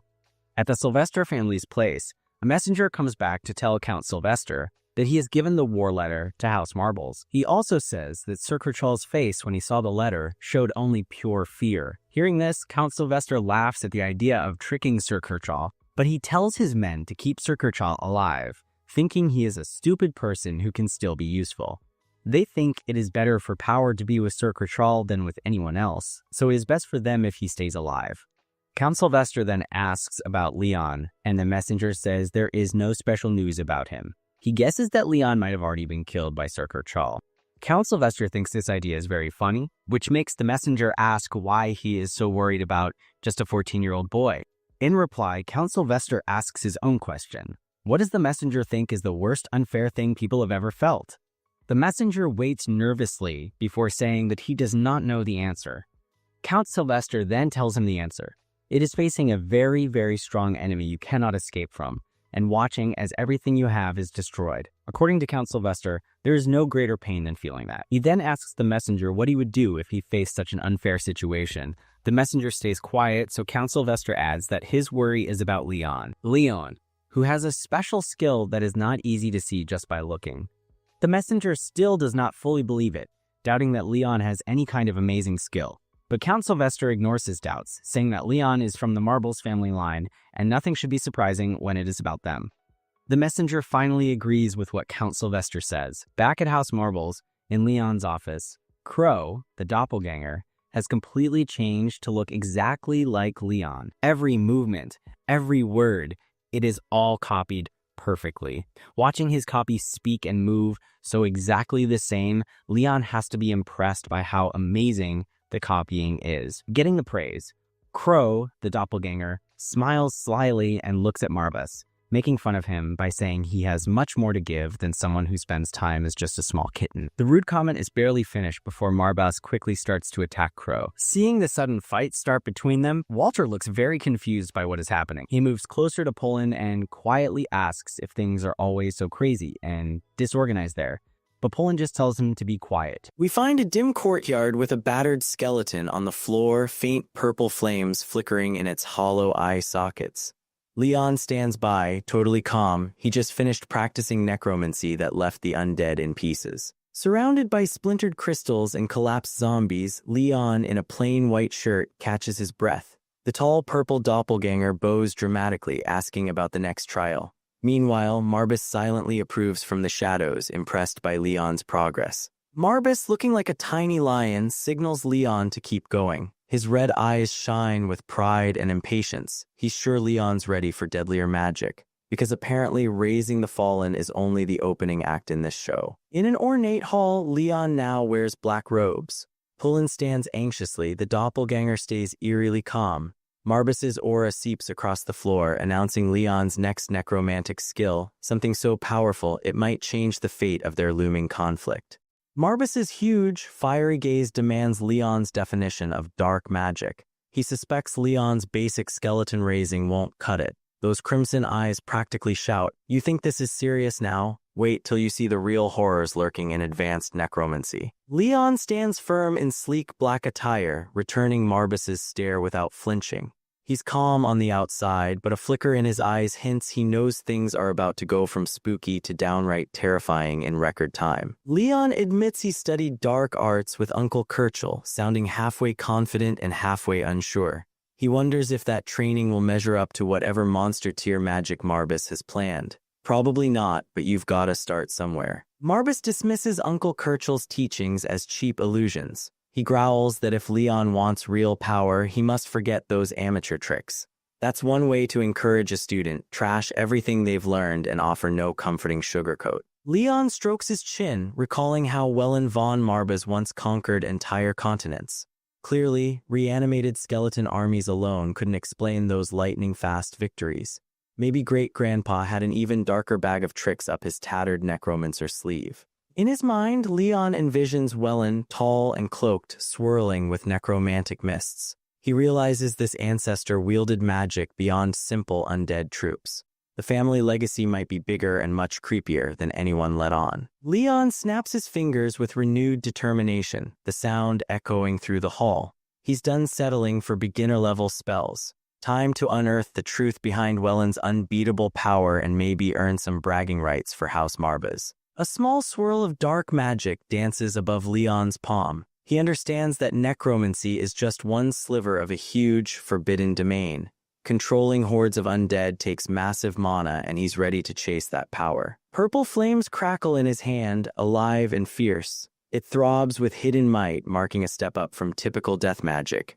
Leon seems almost thrilled to wield this new level of darkness. Pullen practically cheers over Leon's rising power. Leon stands tall in ornate black robes while Marbus watches without much excitement.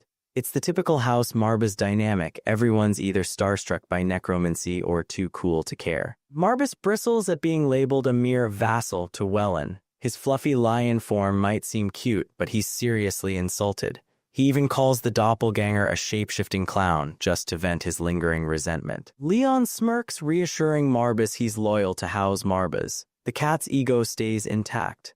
Leon's green eyes reflect ambition to surpass every ancestor. If he's got demon cat approval, he must be on the right track. Marbus teases the doppelganger, calling it a coward. The doppelganger retorts with flair. Both throw snarky lines like rival siblings. Sometimes the afterlife's biggest conflict is two magical entities bickering while Leon tries to learn gloom and doom spells. Leon calmly steps in, telling them to save the quips for later. With a deep breath, he asks Marbus which dark magic branch comes next. He's had enough cat and doppelganger drama, time for real necromantic growth. Marbus raises a paw and warns Leon there's a prerequisite before unlocking truly advanced spells. The serious gleam in his red eyes suggests this next step won't be a casual stroll through the graveyard. Leon tilts his head, looking puzzled. He braces for whatever new ordeal looms. Let's face it, every time he finishes one trial, Marbus tosses a bigger challenge at him. That's Demon Cat mentorship for you. Marbus reveals that Leon must delve into his own subconscious to unlock greater power. The hall's atmosphere thickens as the Demon Cat's words sink in, because nothing screams fun weekend like exploring the darkest corners of your own mind. Leon repeats my subconscious, and the purple glow around him flickers. He's part curious, part uneasy. Let's be real, diving into the mental abyss is not your everyday hobby, but apparently it's a must for real necromancer upgrades. Marbus explains that hidden regions of the mind store untapped magic. Ordinary undead raising is child's play compared to what Leon can achieve by unlocking that vault. His half-lidded gaze suggests the cat knows just how dangerous this can get. Marbus grins, claiming a noble war will be easy once Leon harnesses these powers. The cat's practically drooling with excitement. Clearly, he wants House Marbus back on top, and he's betting big on Leon's monstrous potential. Leon conjures a small wave of shadowy flame while Marbus warns him of the high mana cost. The sizzling purple sparks hint this power comes with a hefty price tag. Still, Leon doesn't look too worried. He nods, accepting the price of power. His eyes remain calm, showing a steeled resolve. If it means restoring House Marbus, Leon seems ready to pay with every scrap of mana he's got. From below, Marbus reassures everyone not to worry. Leon's mana pool might be massive. Pullen hovers anxiously, but the cat seems confident. When a demon lion says you're special, you either panic or feel oddly flattered. Marbus predicts Leon's reserves could rival even Welland's. This might be a blessing or a curse. Leon stands there, quietly resolved, probably thinking, challenge accepted, because these guys love flirting with cataclysmic levels of magic. A quick text note, Leon can't back out now. If he wants House Marbus restored, forbidden magic is the only path. He exhales, hand on heart, grateful for Marbus's confidence. Next stop, unstoppable Necromancer territory. Marbus cautions that tapping Leon's hidden potential so quickly is risky. There's a shortcut, but no safety guarantees. Typical demon cat disclaimer, might explode your brain, might unlock godlike power, proceed at your own peril, kid. Leon, undeterred, politely asks for details. He's all manners, even when dealing with taboo spells. That unwavering curiosity glows in his eyes. He'll do whatever it takes to rescue his ancient house from complete oblivion. Marbus narrows his gaze, hinting at a forbidden ritual that could define Leon's destiny. Each word drips with ominous promise like a cat unearthing old secrets. Things are about to get a whole lot darker. Marbus smirks at Leon's fierce determination to revive House Marbus. He's amused by this near-limitless ambition, like a demon lion patron proud of his chosen champion.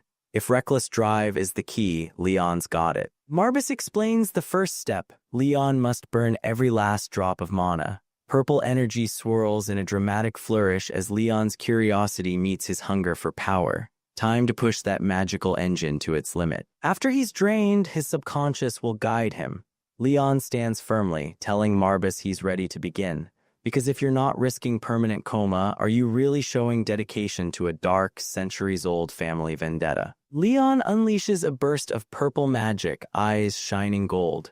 The text clarifies his raw ambition for power. He's in it to restore House Marbus. Whether this leads to triumph or meltdown remains to be seen. Exhausted, Leon lowers his hand, sweat on his brow. He announces he's reached his mana limit, somehow proud of the near-fatal drain. Congratulations, you've emptied your magical tank. Next step, mysterious mind journey, obviously. Leon staggers and Pullen lunges to catch him. Purple sparks still float around, proof of the insane magical strain. Seems like half of Leon's training sessions end in near collapse, but that's dark magic for you. Pullen cries, begging Leon not to abandon them. The retainer's loyalty is in full heartbreak mode. House Marbus's hopes hinge on this kid not dying mid-spell, so the tears are somewhat justified. Marbus steps in, scolding Pullen for clinging. He insists Leon isn't your average mortal, so no babying allowed. The demon cat basically says, relax, he'll be fine or not. Either way, trust the process. Pullen trembles, arguing that Leon's still a young lord with limited real-world dark magic experience. But hey, Marbus never cared about age or caution. You either drown in demon magic or learn to swim quick. From across the hall, the doppelganger dismisses Pullen's fears. It gestures at Leon, calling him the most promising heir to Marbus. Because in a dark fantasy, optimism sounds cooler when delivered by a shape-shifting shadow. Marbus surprisingly agrees, nodding at the doppelganger. He's certain Leon's talents go way beyond average necromancy. Look at that demon cat and shapeshifter in rare harmony, bonded by their faith in the scrawny kid passed out on the floor. Marbus tells Pullen to hold those tears. If Leon is truly Welland's equal, he'll awaken tougher than ever. That's the demon cat pep talk. Basically, stop crying, kid's unstoppable. Probably real comforting. Pullen tries to collect himself, promising to trust Leon's strength. He's still trembling, but House Marbus can't afford any more breakdowns. Faith in Leon is all they've got left in this undead-littered chess game. Walter bursts in, wielding a training sword, bragging about mastering basic swordplay. Then he sees Leon sprawled on the floor and his excitement vanishes. Guest swordsman triumphs pale when your necromancer lord is unconscious. Walter's eyes go wide, rushing over to Leon's side. Panic flashes in those red irises. Clearly, this guy loves dramatics almost as much as Leon loves dabbling in world-ending magic. Perfect combination, right? Walter kneels beside Leon, voice shaky. Pullen advises him to calm down. One meltdown is enough for the day. Both care deeply for their young lord, but dramatic outbursts won't fix this magical coma crisis. Walter whispers his unshakable belief in Leon's resilience. Even seeing him out cold doesn't weaken that faith, because if you can't trust your necromancer boss to cheat death, who can you trust in this realm? Marbus hovers overhead, unimpressed by human theatrics. He wonders how Leon's colossal power stayed hidden so long while House Marbus almost fell apart. It's like discovering your candle was a raging bonfire all along. He reflects that given House Marbus's decline, missing Leon's potential makes sense. Pullen looks relieved yet guilty, realizing they nearly lost everything before they noticed the unstoppable force disguised as a teenage necromancer. Leon lies silent on the polished floor. He appears serene, but inside he's locked in a private war for deeper power. Because of course your biggest battle happens when you're unconscious in fancy black robes. Suddenly he's alone in a vast darkness outlined by a faint glow. Welcome to the inside of Leon's head, folks.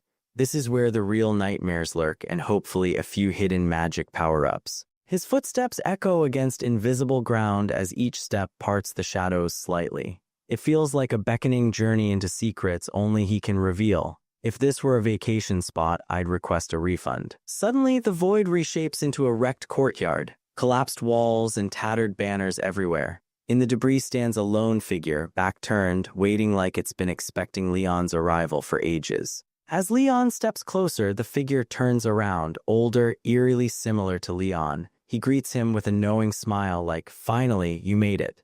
Because who doesn't love meeting an older clone in a dreamscape? Leon is stunned, staring at this older look-alike. Is it a future version of himself or someone else entirely? Confusion hits hard, but in necromantic dream logic, you just roll with it and ask questions later. The older figure's smile radiates serene confidence, like he's survived countless battles. He really does resemble Leon, just with extra wisdom in those eyes. Honestly, it's like Leon meets his calmer, less freaked-out self. He suggests they walk and talk, saying there's much to discuss.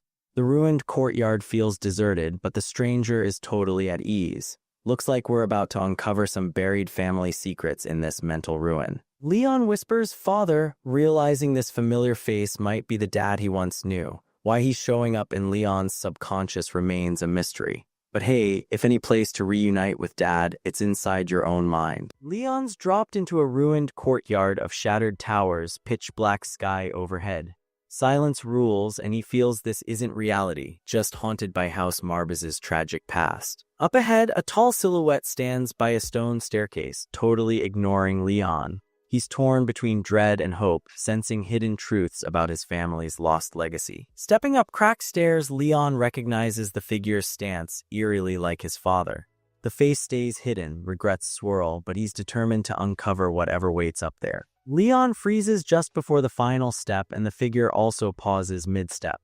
A chilling hush takes over. Facing these buried secrets might boost Leon's necromancy. The figure pivots slightly, telling Leon his presence proves he's tapped unknown magic. Calm voice and faint pride mix like a father thrilled his kids finally pushing boundaries. Leon admits he's clueless about how deep his power runs. He just knows House Marbus needs saving. Luckily, his loyal crew stands with him, no hesitation. Images of Pullen, Valter, the doppelganger, and Marbus rush through Leon's mind. Their devotion moves him, proving real power is fueled by magic and loyalty. The father's face softens as he calls Leon lucky to have such allies. Support can matter as much as any spell. They share a quiet spark of hope for House Marbus. Dad reveals he's merely a memory from his battle with Alan Sylvester, which cost his life. Leon feels regret yet grows determined to succeed where Dad failed. Leon grasps this surreal truth. Once formidable, Dad is now just an echo. Still, these dream lessons might guide his path and sharpen his inherited power. Dad admits his defeat came partly from weak magic skills. Leon feels that sting of frustration and silently pledges to rise beyond such shortcomings. Despite his faults, Dad insists he can still offer guidance in this spectral form. Leon is grateful, sensing this dream might hold the key to saving House Marbus. Dad flashes back to his younger days, struggling with necromancy under Marbus's watch. Little Lion Marbus looks unimpressed, reminding everyone that dark art is no easy ride. He tried touching the sacred Necronomicon, but it stayed silent. Leon sees how that crushing failure wounded Dad, paving the way for a tough childhood. Returning to the present, Dad urges Leon to choose a brighter path. He spots a rare spark that could eclipse their founder's feats. Leon feels both duty and excitement. Dad steps in, revealing he crafted a potent spell to funnel ancestral mana into Leon. He'll only grasp a fraction now, yet Dad's pride is unmistakable. With a somber smile, Dad says this mana infusion confirms Leon as patriarch, warning that such power can be a precious gift and a heavy burden. Leon remembers those red flags about taking in someone else's mana. The risks are serious, yet he can't shrug off Dad's offer, even in a dream. A sudden vision shows a faceless soul drowning in purple mana, destroyed by reckless ambition. Leon steels himself, determined not to repeat that tragic misstep. Dad explains each caster's mana carries their personal will, making ancestral absorption dangerous. Still, he trusts Leon's grit to handle the risk without losing himself. The father places a hand on Leon's shoulder, calling him a blank slate for dark magic. It's absurdly rare since well in von Marbaz's era and Leon's mind reels. Leon echoes blank slate while staring at his hand, trying to process it all. The broken courtyard glimmers in anticipation, as if the dream senses his potential. Dad reveals Leon's stash of pure dark mana is unbelievably rare in their bloodline. A purple aura flickers around him, hinting Leon might remake Necromancy's entire future. Dad conjures a pulsing violet orb, glowing like a miniature star. The courtyard quakes, bowing to the potent energy father and son command together. The orb flares wildly, shooting arcs of deep violet across the night air. Leon feels it tug at his soul, leaving him breathless and awestruck. Dad announces Leon's bottomless dark mana is his ultimate gift. Pride mixes with sadness in his gaze, knowing such raw power can easily lead astray. Leon's sight blurs under the orb's searing brilliance, time practically crawling. He senses the colossal might and looming danger that could define his entire path. The orb swells into a violet tempest while Dad remains calm, urging Leon to embrace this legacy. The courtyard seems ready to splinter under so many possibilities. Purple flames rage around them, but Dad's eyes hold gentle pride. This chaotic trial somehow draws them closer, forging a stronger father-son connection. Dad claims this spinning chaos reflects Leon's true essence. Sparks dance on crumbling stones, hinting at enormous potential sleeping beneath his cautious exterior. Leon feels both excitement and dread as Dad reminds him that big power demands a big price. Another wave of purple fury rattles the courtyard with unstoppable force. A colossal blast rips through the dream, toppling walls into darkness. Dad's voice echoes, warning Leon he's on the cusp of unimaginable power shaping his destiny. In a sudden hush, Dad smiles at Leon with genuine warmth. A swirling purple halo frames them, reinforcing their bond despite the chaotic dreamscape. Dad places a hand on Leon's head, a rare affectionate touch. Tiny specks of light drift around, highlighting the gentle warmth in this fleeting moment. Dad quietly notes their time is nearly up, with the orb blazing above them. Leon's heart tightens as he realizes these are the precious seconds they have left. Leon wonders if they'll meet again, but Dad's silence carries a heavy promise.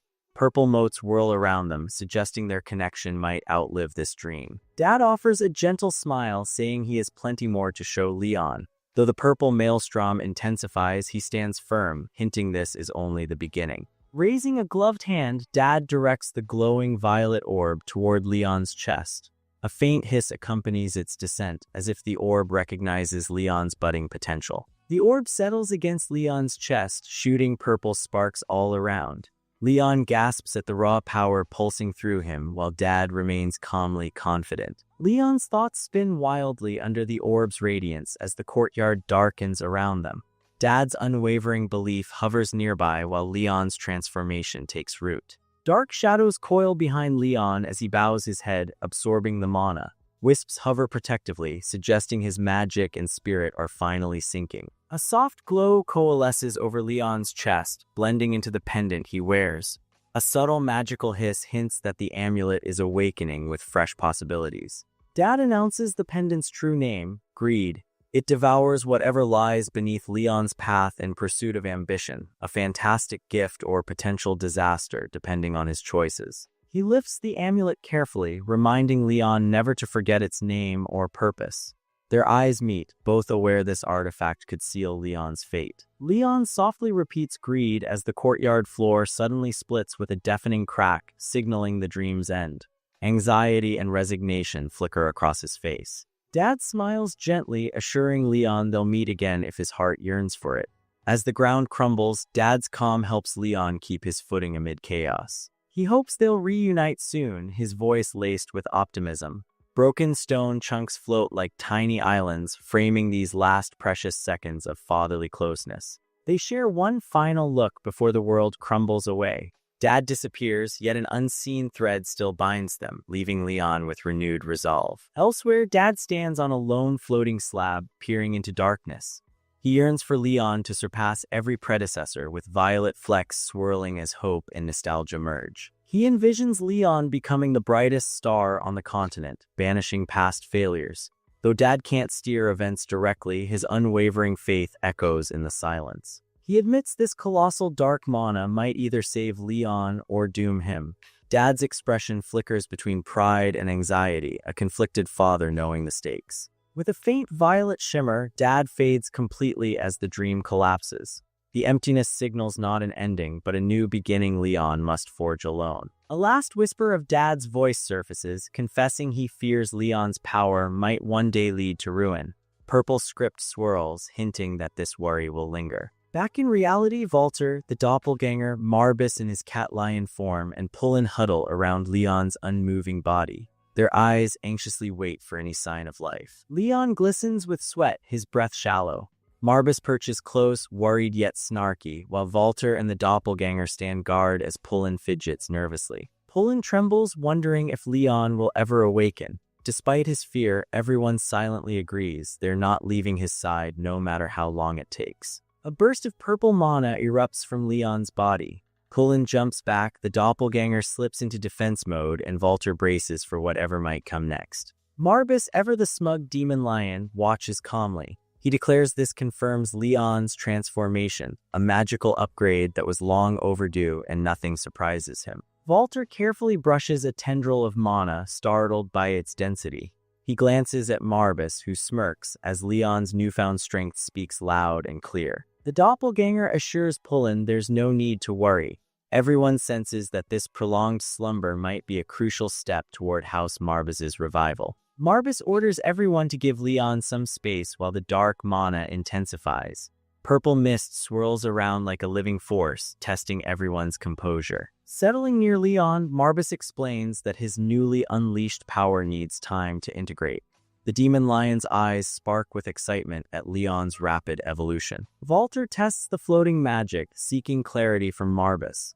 The crackling energy hums with fresh potential as each second builds anticipation for Leon's awakening. Marbus hops onto the bed and peers at Leon with a smug once-over. He's certain Leon will snap awake any moment, unbothered by the swirling purple aura. Marbus proclaims Leon's revival is imminent, but warns he won't be the same kid anymore.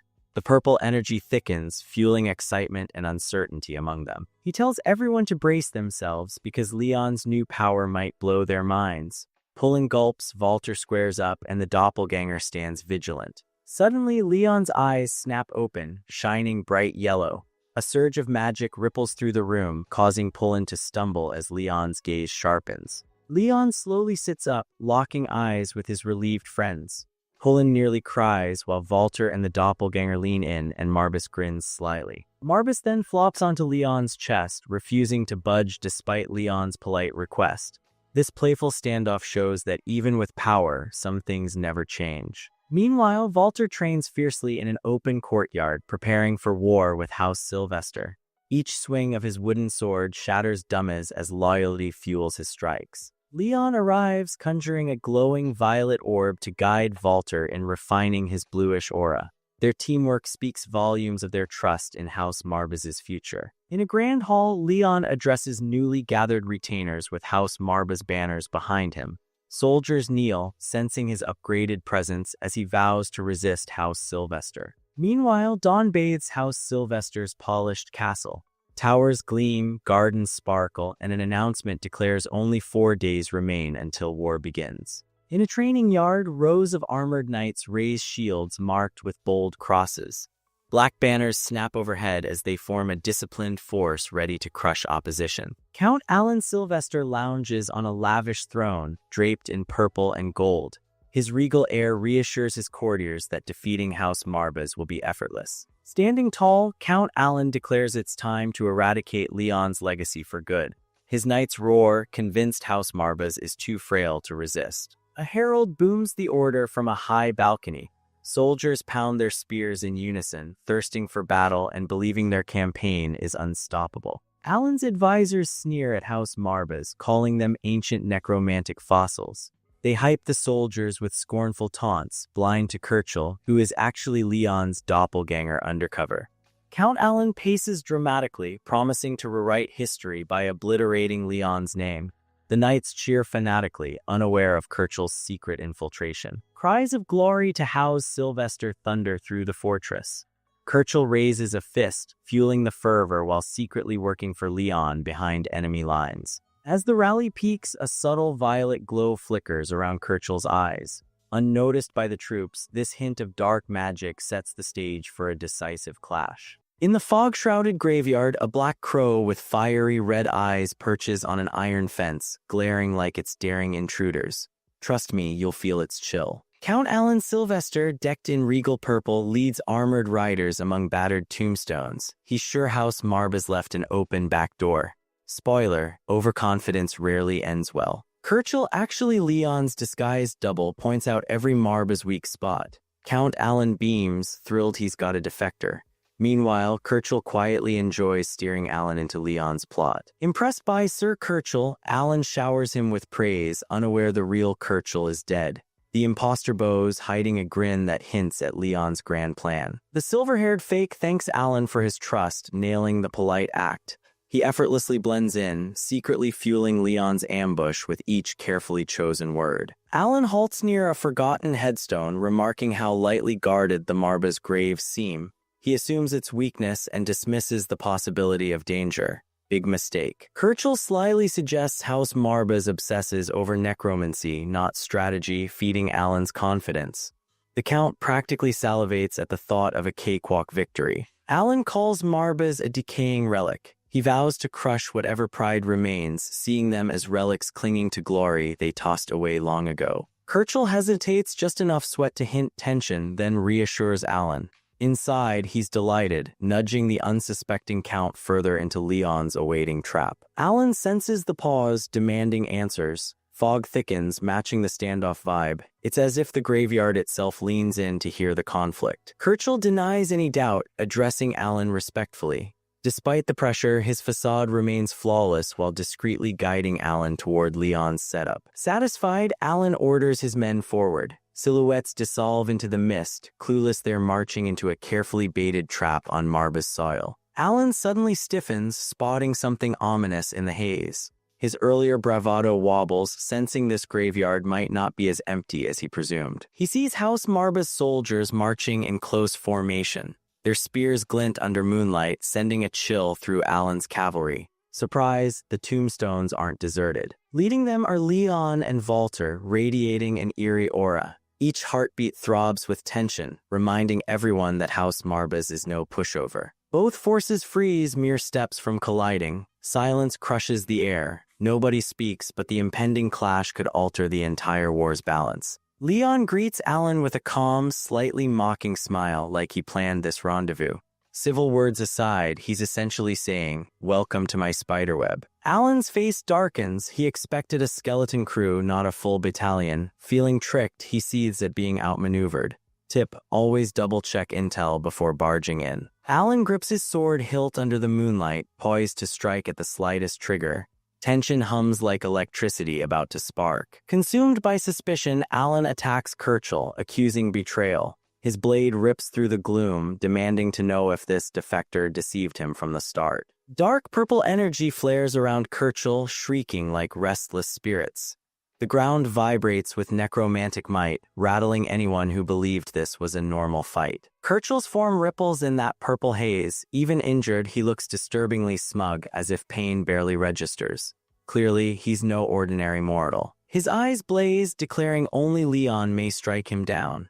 This vow echoes with forbidden magic, showcasing the twisted bond forging Kirchel to Marbas's dark arts. Kirchel's severed head dissolves into purple mana instead of hitting the soil. Everybody flinches, realizing decapitation doesn't mean much when necromancy rewrites the rules. The headless body stays upright, sparks dancing along the severed neck. This spectacle screams that normal biology doesn't apply to Marbaz's undead brand of warfare. Under Alan's horrified gaze, Kirchell's head reforms from swirling magic like a grim magic trick. Clearly, losing one's head is just a temporary setback here. Reattached, Kirchell grins eerily, joking he's never been beheaded before. That casual remark cements how unnervingly durable his necromantic form really is. Alan mutters a shaken curse, dumbfounded by a head that simply reappears.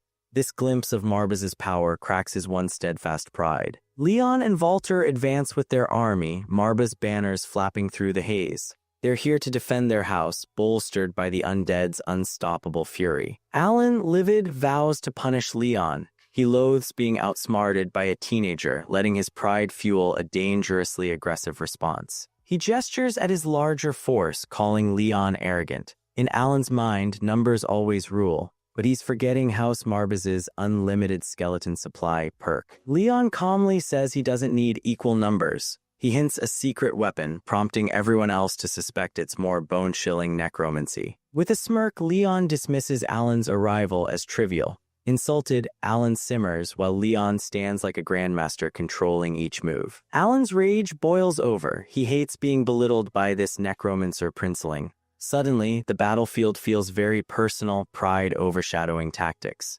Leon lifts his hand, dark mana dripping like ink. This ominous gesture signals a terrifying twist about to erupt in the foggy graveyard. Violet magic coils at Leon's feet, crackling ominously. House Marbaz's true strength isn't in fancy uniforms, it's in potent necromantic sorcery. Purple mana circles ripple on the earth like portals to a macabre realm. Trust me, you don't want to see what emerges next. In a heartbeat, skeletal warriors explode upward, howling with unearthly fury. Their blazing eyes and rattling bones confirm Marbaz just upped the ante, literally rising from graves. Alan stands frozen, sweat dripping, whispering necromancy. Welcome to the undead extravaganza, folks. This is precisely why you don't ignore creepy purple warnings. Leon sarcastically applauds Alan's astute observation.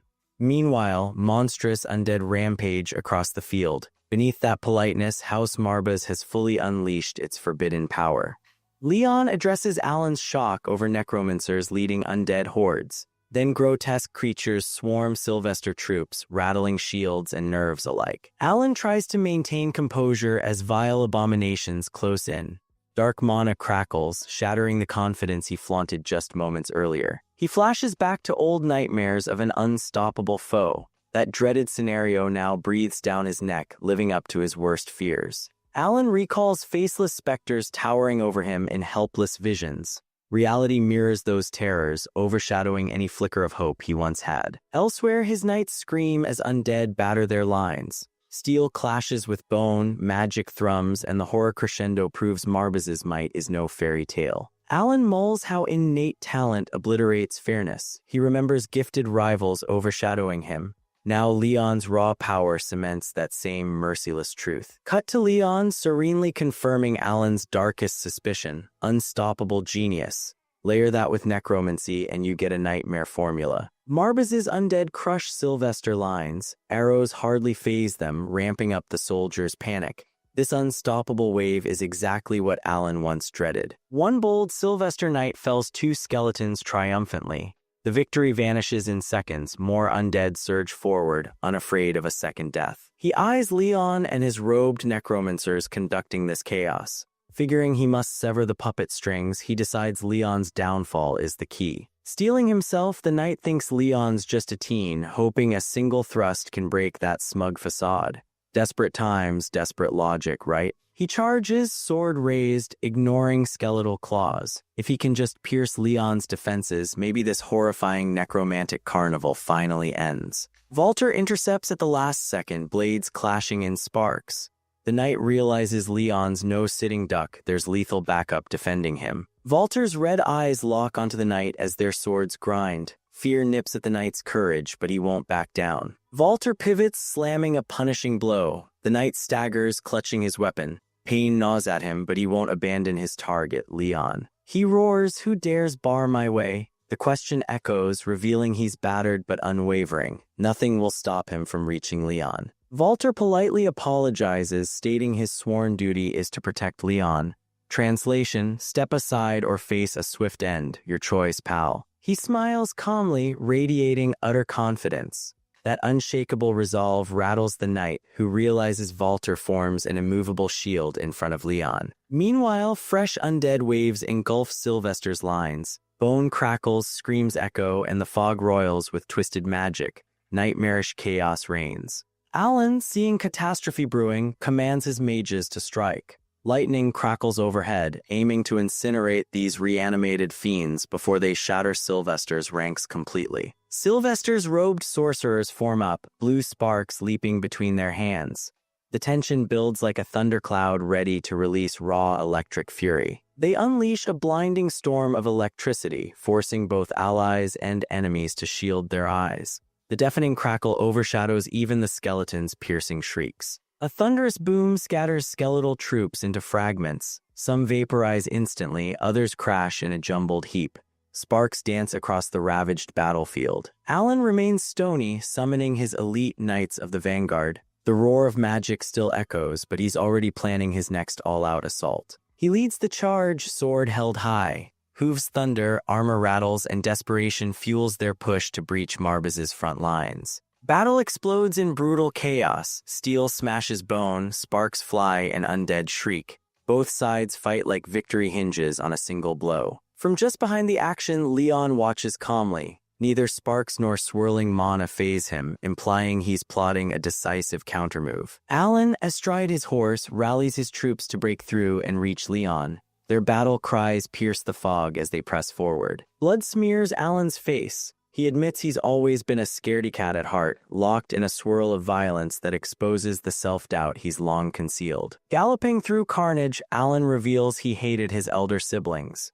Years of resentment fueled his ambition, and he still wrestles with second-place status. Leon observes this outburst coolly. He couldn't care less about Sylvester family squabbles, remaining laser-focused on orchestrating Marbaz's triumph. Dark mana flickers around Leon's glove, hinting vast power held in reserve. He waits, measured and patient, poised to unleash a finale. Alan's eyes blaze, calling Leon a spoiled kid with no grit. He believes Leon's soft background can't withstand genuine pain or war's harsh reality. Brandishing his bloodied blade, Alan demands Leon's true motive. He suspects vengeance, insisting no one attacks House Sylvester just from duty or loyalty alone. Alan warns that vengeance leads only to a wasted death. He shouts Leon's anger will leave him empty, insisting real victory comes from something else. Leon, unruffled, points out two big holes in Alan's logic. Though his voice stays calm, the quiet determination says Alan is gravely mistaken. Leon places a hand on the Book of Necromancy, dark mana swirling around its ornate cover. "Allow me to explain," he says ominously. A violet glow from the book's embedded eye heightens the tension. Even the air seems to tremble, sensing forbidden secrets about to emerge. Leon grips the ancient tome, black mist coiling like a guard dog. He's cool as ever, reminding everyone necromancy is his real weapon here. His golden eyes meet Alan's stunned gaze, revealing Marbaz's true edge. They don't need numbers when they command the raw, dreadful power of the dead. Bathed in eerie purple light, Leon calmly claims no lust for revenge, doubting Alan can kill him. His tone is factual, not threatening, unsettling everyone present. As the rally peaks, a subtle violet glow flickers around Kirchel's eyes.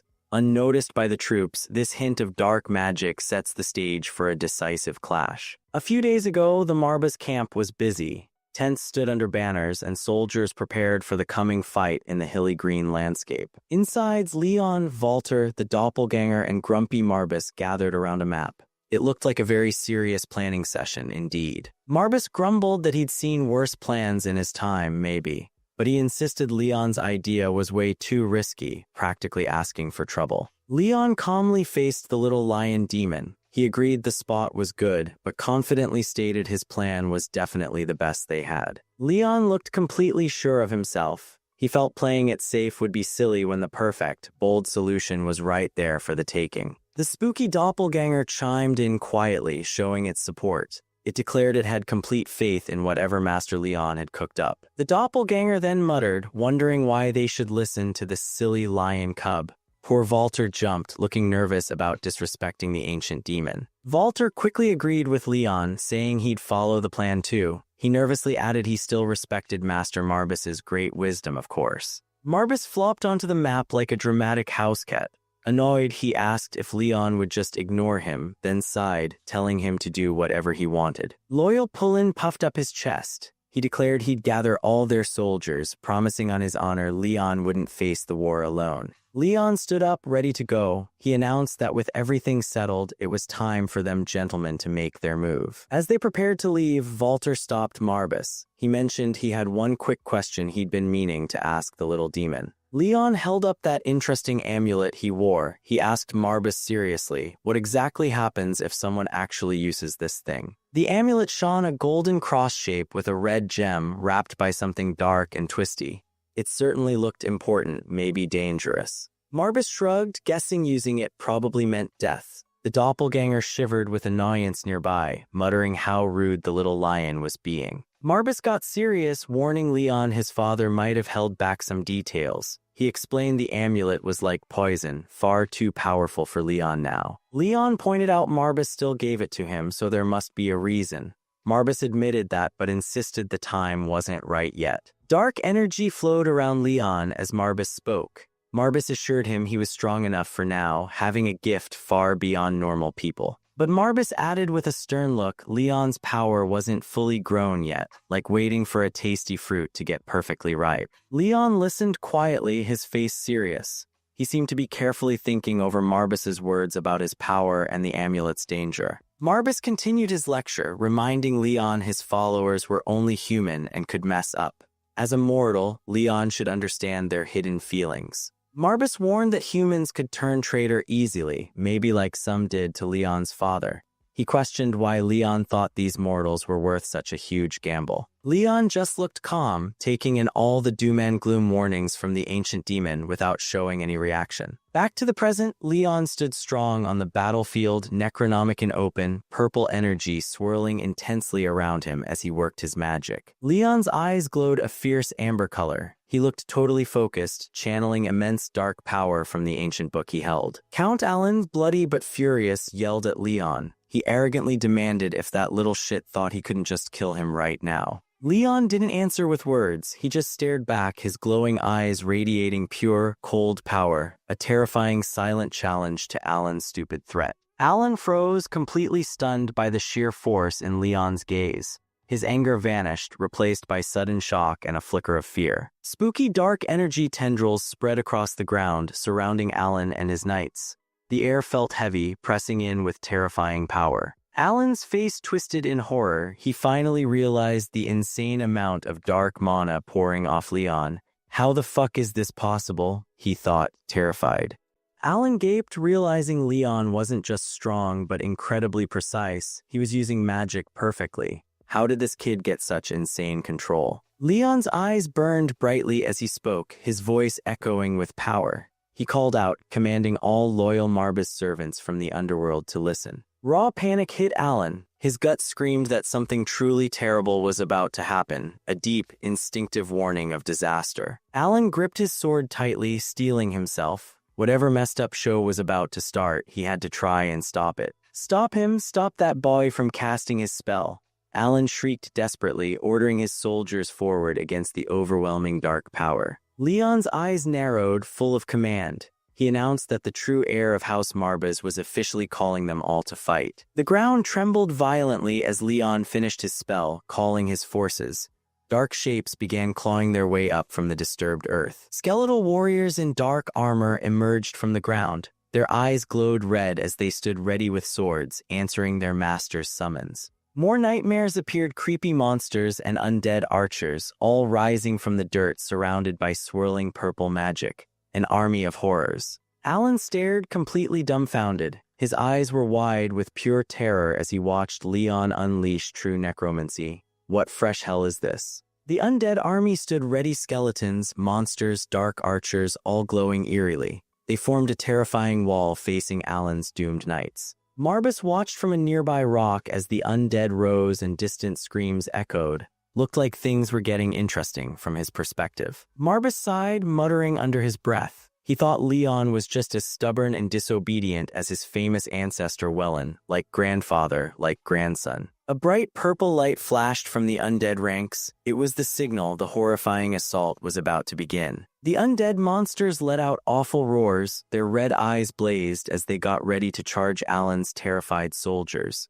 Things were about to get messy. A huge, muscular demon figure roared loudest of all. It hefted a giant spiked mace, looking like it could smash anything in its path. The big demon swung its mace with terrifying speed. Soldiers went flying like rag dolls, proof that these undead weren't messing around. Creepy undead mages gathered purple energy in their bony hands. They prepared to blast the trapped knights with dark, powerful magic spells. Dark magic exploded among Alan's knights. The blasts sent them tumbling, shattering their defenses and causing total chaos in their ranks. Curses, Alan screamed, watching his army fall apart. It's a trap, that fucking kid lured us here for this. He finally got it, too late. Alan fought desperately, sword swinging against the relentless skeletons. He has a whole army of undead. He yelled, stating the obvious, terrifying truth. Sweat dripped down Alan's face. His eyes showed fear and exhaustion as he finally understood how badly he'd messed up underestimating Leon. But Leon clutched his chest, looking strained.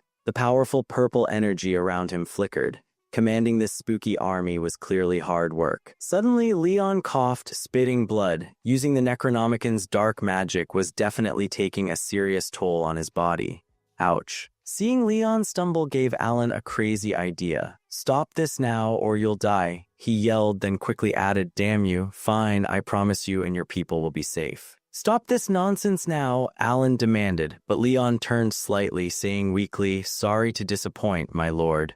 His voice sounded faint now. The scene flashed back to the planning room again. Marbus's critical voice echoed, asking Leon why he thought these humans were worth the huge risk. Back then, Marbus had tugged Leon's cloak, trying hard to get the stubborn boy to listen to his warning about being reckless. Marbus had advised Leon to wait until his powers were fully grown before trying any heroic, selfless stuff. He wasn't strong enough yet to save others. In the flashback, Leon just listened silently. His thoughtful face suggested he heard the words, but maybe didn't plan on following the advice. Still lost in the memory brought on by his weakness, Leon's voice recalled addressing the demon, Master Marbus. Marbus had turned in the memory, listening to Leon's counter-argument, maybe expecting the boy's typical stubbornness. Leon had questioned Marbus's fruit analogy back then. Why wait for fruit to ripen? Couldn't you pick it early and let it ripen later, showing his impatience? The scene snapped back to the grim present reality. The battlefield was a mess of bodies and broken flags filled with awful sounds. This was the price. Count Alan threw his head back and screamed. It was a raw sound of pure fury and despair as his army was destroyed around him. Leon walked slowly across the muddy, blood-stained ground. He stepped past fallen swords, heading straight for the defeated Count Alan. Leon stopped, looking down. Count Alan was kneeling, beaten and exhausted, surrounded by the ruins of his once proud force. Total defeat. Alan looked up, his face a mess of shock, fear, and humiliation. He met the intense gaze of the young necromancer responsible for this disaster. Leon stared back down at the broken Count. His amber eyes glowed fiercely. Despite coughing blood earlier, his gaze was cold, steady, and completely victorious. After the big fight, the sky looks super gloomy, like it's upset. Dark clouds gather overhead, and a deep sound hints a storm is coming soon. Cold raindrops start hitting the muddy graveyard ground and old stone steps. The rain washes things clean, but makes the whole place feel even more sad. Leon stands tall in the pouring rain, looking serious. Defeated Count Alan kneels before him amongst the fallen soldiers, surrounded by Leon's spooky skeleton knights watching silently.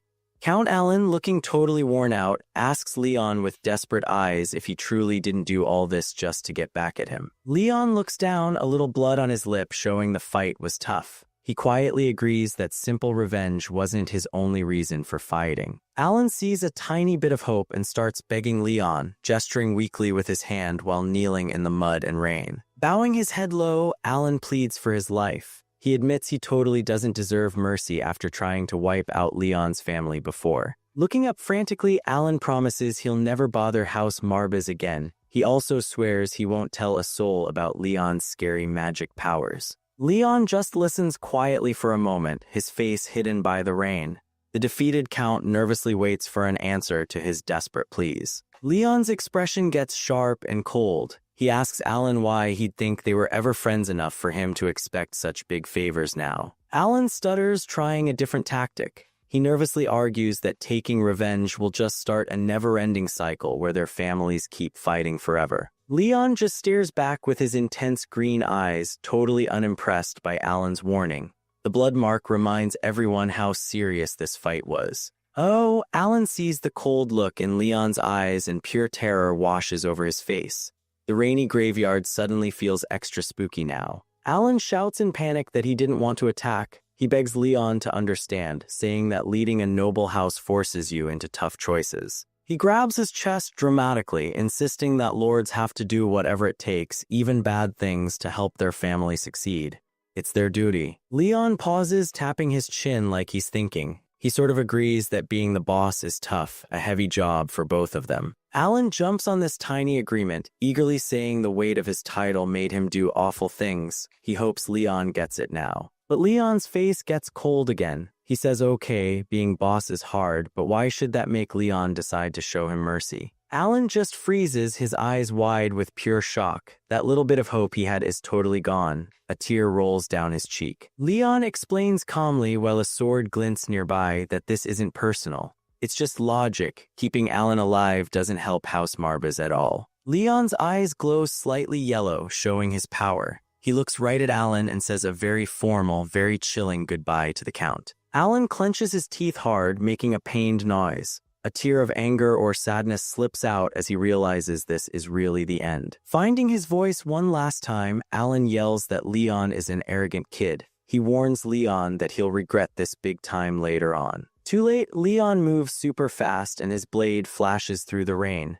Alan's warning about the power Leon uses gets cut off abruptly. Leon watches without expression as blood splatters nearby. He stands still in the heavy rain, the grim task finally completed without any hesitation. Count Alan's body falls onto the muddy ground with the others.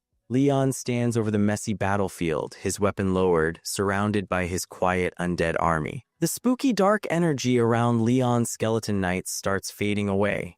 Their red eyes flicker out as the magic ends, showing the fight is truly over. Just as his summoned army disappears completely, Leon suddenly gasps. Looks like winning such a huge magic fight came with a painful price for him. He stumbles, grabbing his chest. Leon knew using that much incredible power would probably make him feel pretty weak and shaky afterward. He feels it now. Wisps of dark magic swirl around Leon as he struggles to stand straight. The immense power he used leaves him staggering in the rain. Seeing his master wobble, the loyal white-haired knight Walter cries out worriedly. He rushes forward quickly, reaching out a hand to catch Leon. The fluffy little demon Marbaz appears, telling Walter not to worry so much. He explains Leon just used up way too much magic energy, called mana. Marbaz watches Leon, thinking the kid's natural magic talent is amazing. He's definitely as good as his famous ancestor Wellen was way back then. Leon looks pale and sweaty, clearly exhausted. Marbaz silently wonders if it's really okay for just a boy to have so much incredible power inside him. Marbaz thinks that deep inside Leon is a monstrous force. It's so huge, maybe even Marbaz himself can't completely control it if it breaks loose. A tiny, sneaky smile appears on Marbaz's face. He remembers the dangerous deal he made, a big bargain involving Leon's whole future and being. Marbaz then spots something important near Count Alan's body. It's lying there on the muddy ground next to the Count's dropped sword. Tucked in the dead Count's hand is a weird little charm. It's giving off a faint, strange pink glow that looks very unnatural. Marbaz frowns, recognizing the magic. Looks like other demons might be interfering in human fights now, and that's definitely not a good sign. Zooming in on the glowing charm, we see a creepy dark scorpion symbol etched inside. Yep, that confirms it came from some nasty demonic source. Back at the graveyard scene, Walter, Pullen, and the doppelganger are all rushing towards the staggering Leon, worried about him after the fight ended. Later, safe inside, Leon's bright green eyes snap open wide. He's finally awake after resting and recovering from using all that powerful magic energy. Leon wakes up in a comfy bed surrounded by his crew, Walter, Pullen, Marbus, and the doppelganger, looking like a cool purple shadow guy now. Pullen feels terrible, bowing low and dramatically asking forgiveness, even offering his head. But grumpy Marbus just thinks the old man's drama would be funny to watch. Walter mutters that Marbus lacks sympathy. The doppelganger calls Marbus foolish, but Marbus snaps back, reminding them he's a demon and doesn't like insults. Leon sits up calmly, telling Pullen to chill out, no execution needed. He assures his loyal retainer that he did his job perfectly well. Walter gives good news. The enemy house Sylvester is falling apart without their leader. They probably won't be strong enough to attack Marbus again soon. Pullen is overjoyed, puffing his chest out proudly. He declares that thanks to Leon's awesome leadership, House Marbus is finally strong and respected again. But then Pullen gets serious and a bit sweaty. He nervously adds there's one more big, awkward problem they really need to talk about now. Leon looks straight at Pullen, totally calm and collected despite the sudden mood change. He simply asks what this other problem might be. Pullen stands before everyone in the room, looking embarrassed. He admits he feels ashamed having to bring up this next bit of bad news. Taking a deep breath and sighing sadly, Pullen reveals the major issue. Oh dear, House Marbus is basically completely broke, with almost no money left. Leon looks surprised, a little sweat drop appearing. Pullen adds it's even worse, the house also owes a lot of money. Leon asks him to repeat that. Marbus waves a paw dismissively, saying being broke isn't that bad. Just make the Sylvesters pay tons of money. Pullen nervously replies, well, usually. But Pullen explains, showing images of the Emperor and Prince. The big bosses in the Imperial family specifically said no asking the Sylvesters for money. Marbus is annoyed, demanding to know why the Empire would do that.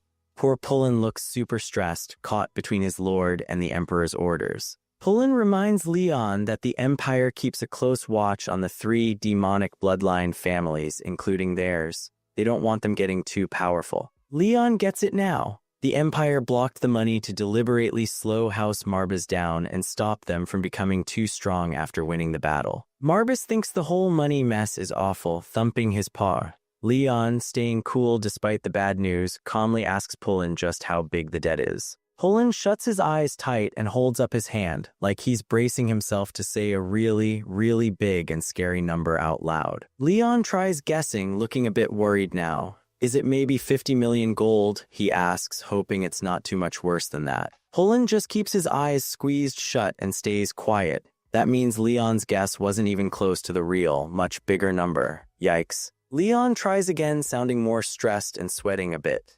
Okay, maybe 500 million gold. That's a huge amount of money. Still no reaction from Pullen, who looks like he's about to faint. Nope, the actual debt must be even more ridiculously, impossibly high. Leon looks shocked, muttering it surely can't be 5 billion. He thinks how easy just 500,000 would be to repay compared to that. Pullen bows slightly, sadly confirming Leon's worst fear was actually correct. Leon asks, correct about which part? Hoping he misheard something important. Pullen looks incredibly pained, like telling this secret hurts him physically. He takes one last deep breath before finally revealing the awful truth. He confirms the massive debt is indeed 5 billion gold. Leon is stunned, remembering being poor as a kid. This amount seems truly impossible to handle. Meanwhile, somewhere else entirely, a fancy-looking young man arrives. He has cool, blue-tipped braids and looks very calm and put together. Who's this guy? This well-dressed newcomer is Richel de Flamel. He's a big-shot mage and school founder, and he's just arrived on horseback in Marbus territory. As Richel looks around the town, a sharp-dressed woman walks up. She greets him politely, calling him Master Richel like they already know each other. This woman is Carleen, a boss in a big criminal group called Lunatic. Her introduction card calls her a ruthless loan shark. Sounds dangerous. Richel seems nervous seeing her. He reminds Miss Carleen he thought his school paid back all the money they owed her group a long time ago. Carleen just smiles smoothly. Did he really think she came all this way for his old debt? Nah, she tells him her business isn't with him today. Richel apologizes, looking stressed again. He admits he still has bad memories of dealing with scary loan collectors from his past money troubles. Carleen gives a playful wink, remembering how desperate he was back then. She cheekily reminds him that's why reading the fine print is always important. Richel decides it's time to stop the small talk. He turns away slightly, ready to focus on why he actually came to this place. He gets off his horse, standing firm on the ground. Seems like he's preparing for whatever business brought him to the Marba's lands now. Carlene joins him, walking confidently. She guesses out loud that they probably both came here hoping to meet the very same important person. Poland addressed Leon with gravity, announcing that the total debt owed by House Marbas amounted to 5 billion gold. Silence filled the room, thick with unease, until a sudden knock echoed at the door. Poland moved quickly to answer it. The Marbas turned toward Leon, eyes questioning. Leon responded only with a quiet, hopeful look. Moments later, Poland returned in haste, announcing that there were visitors at the manor. When Leon asked for the number, Poland replied, 2 individuals, a man and a woman. Soon after, the guests were shown inside and seated comfortably. One of them introduced herself as Recap, head of the Ermina school, while sipping tea with calm authority. The woman beside her followed, identifying herself as Carlini, chief of the southern branch of looting. Leon offered a courteous welcome to both, showing formal respect to the guests of House Marbas. Walter leaned in, whispering to Marbas the lion that both individuals gave off a dangerous air. He remarked that inviting them may have been the right decision. Marbas questioned Walter's concern, but Doppelganger reassured them that their master was far stronger than they believed. If danger presented itself, he would handle it. Carlene brought up the recent victory in the War of Dobelhaus. She congratulated Leon for winning and hinted that the spoils should be used to repay the debt. However, she made it clear that she expected more than just repayment. Poland whispered something into Leon's ear, prompting a measured reply. Stepping forward, Poland reiterated the scale of the debt owed by House Marbas, 5 billion gold. During the time of Lord Guy, the estate had fallen into ruin. Of the total amount, 4 billion were owed directly to Carlene and Lanty. He emphasized that Carlene was the worst type of lender to be indebted to. Leon recalled that Carlene was the chief of the southern branch of the Lunatics, the largest criminal organization on the continent. She was known as the most dangerous kind of loan shark. Those who failed to repay were sold off to a dark mage for horrifying survival experiments. Carlene, unfazed, offered a cold smile. She acknowledged Leon's knowledge of their reputation and turned the conversation directly to business. Leon asked for the current outstanding balance. Carlene retrieved a document and stated her terms. A minimum of 10% had to be repaid immediately. The remaining 90% could be paid later. But the loan accrued an annual interest of 30%. She placed the document on the table, smiling knowingly, confident that repayment would come soon. Leon calculated quickly. 10% amounted to 40 million gold. With an annual interest rate of 30%, the remaining debt would grow by over 1 billion gold in a year, even after making the initial payment. He silently wondered how such a reckless agreement had been accepted. Poland hesitated before admitting the truth. Leon's own father had signed the deal. Leon sighed internally, cursing the man. Richel attempted to lighten the mood, asking Carlene to allow Leon time to enjoy his recent victory. He pointed out that the young lord likely didn't have such a massive amount readily available. Carlene responded with a chilling laugh. She warned Richel against interfering in her business. She loathed unnecessary chatter and suggested that such meddling might result in a corpse. Richel, visibly shaken, took the warning seriously and left the room, stating he would return once their business was concluded. Carlene sipped her tea with disdain, commenting sarcastically on the waste of good tea. Leon opened his mouth to speak, but Carlene cut him off before he could say anything. She had heard every excuse before from his late father and wasn't interested in hearing them again. Turning to the Marbas, Leon whispered his frustration. Why couldn't they just take Carlene down? Marbas shut the idea down instantly. She was too dangerous, and Leon would be torn to pieces if he tried. Doppelganger remarked solemnly that, at this rate, they would be left with nothing. Even the doppelganger Crow seemed disappointed with his contractor. Poland stepped forward to defend the former Lord Rune, stating that he had done what he believed was necessary for the estate's survival. Walter, still young but full of conviction, spoke up and encouraged Leon to have courage and faith in his own wisdom. Leon gathered himself and turned to Carlene. He pleaded with her, not for his sake, but for everyone who lived on the estate. The boldness of his words sent a shockwave through the room. Outside the manor, Raquel stood quietly, his eyes on Wellen von Marbas' portrait. He whispered to himself, that meeting Leon von Marbus alone had made the entire journey worthwhile. He could sense the immense mana flowing through the boy. If he could convince Leon to enroll in the Ermina School of Mages, it would be a monumental gain for the institution. He knew he had to find a way to win the boy's favor. Summoning a magical vision, Rikel reached out to an old man. The elder mage answered in panic, calling Rikel headmaster and pleading with him not to vanish again. The academy had descended into chaos in his absence. Rikel dismissed the concern and told the old man the explanation could wait. He had a more pressing question. When asked what it was, Rikel inquired about the number of gold coins currently in the Ermina vault. Back at the manor, Carlene raised an eyebrow at Leon's desperation. She questioned whether he thought of the lunatics as some mere street gang. Without warning, her aura flared. Magic surged in a sharp burst, shattering Leon's teacup with a violent shockwave. Walter leapt forward, furious that anyone would threaten his lord. Carlene explained calmly that their wrath was only reserved for defaulters. She wanted everyone present to understand the consequences clearly. Leon, shaken but honest, admitted the truth. They had nothing left. The estate's coffers were completely empty. Carlene's gaze sharpened. She finally understood the reason behind Leon's trembling. Rising from her seat, she declared that it was time to demonstrate what happened to those who defaulted on their debts. Her body radiated power as a terrifying aura enveloped the room. Just then, Rikel returned to the manor. Carlene sneered at the situation, mocking their lack of money and likening them to a picky puppy.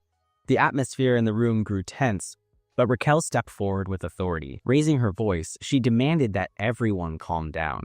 She firmly told Carlene to stop crushing the potential of Aramita School's future. Leon and Walter were stunned by her boldness. Walter turned to Leon, commenting that as expected of the young master, Leon had already planned ahead. However, even Leon was taken aback by how quickly things had escalated. Carlene eyed him with suspicion for a moment, but quickly regained her composure. Leon then requested that everyone step back, indicating his desire to speak privately. He turned to Rachel and asked if she truly intended to recruit him into her academy. Rachel confirmed it, adding that Aramita School would pay off 10% of his debt. Leon questioned if that was all they had to offer. Raquel explained that during the recent regional battle with Sylvester, Leon must have used the magic of summoning the dead. Leon asked what made her believe that. Raquel answered that it was a battle impossible to win without necromantic magic. She noted that Carlene had likely come to the same conclusion.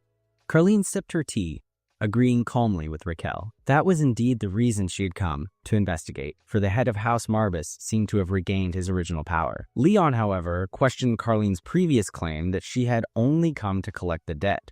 Carlene admitted that she had originally come to collect the debt, but after seeing the situation firsthand, she believed they wouldn't be able to pay it back immediately, so she decided to postpone.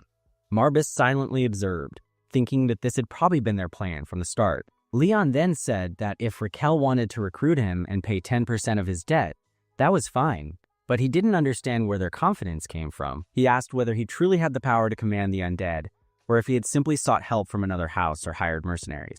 Carlene responded that hiring mercenaries or securing help would require a fortune. Raquel agreed, saying that she never imagined Leon could win without her help.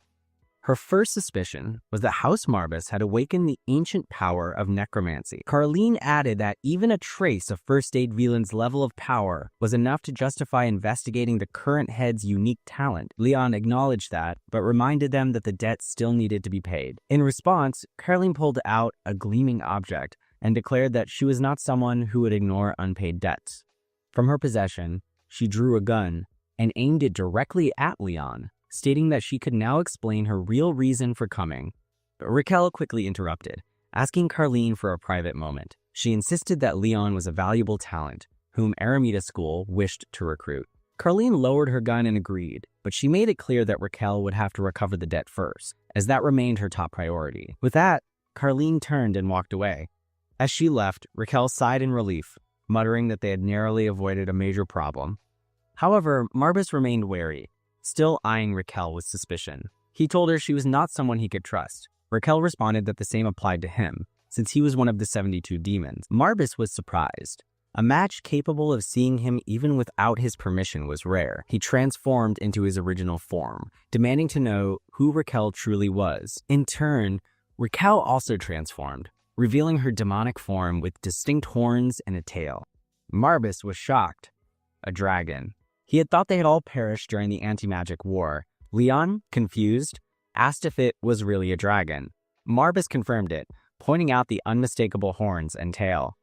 Raquel took note of the situation, observing carefully. She expressed curiosity over why one of the 72 demons was traveling with a human.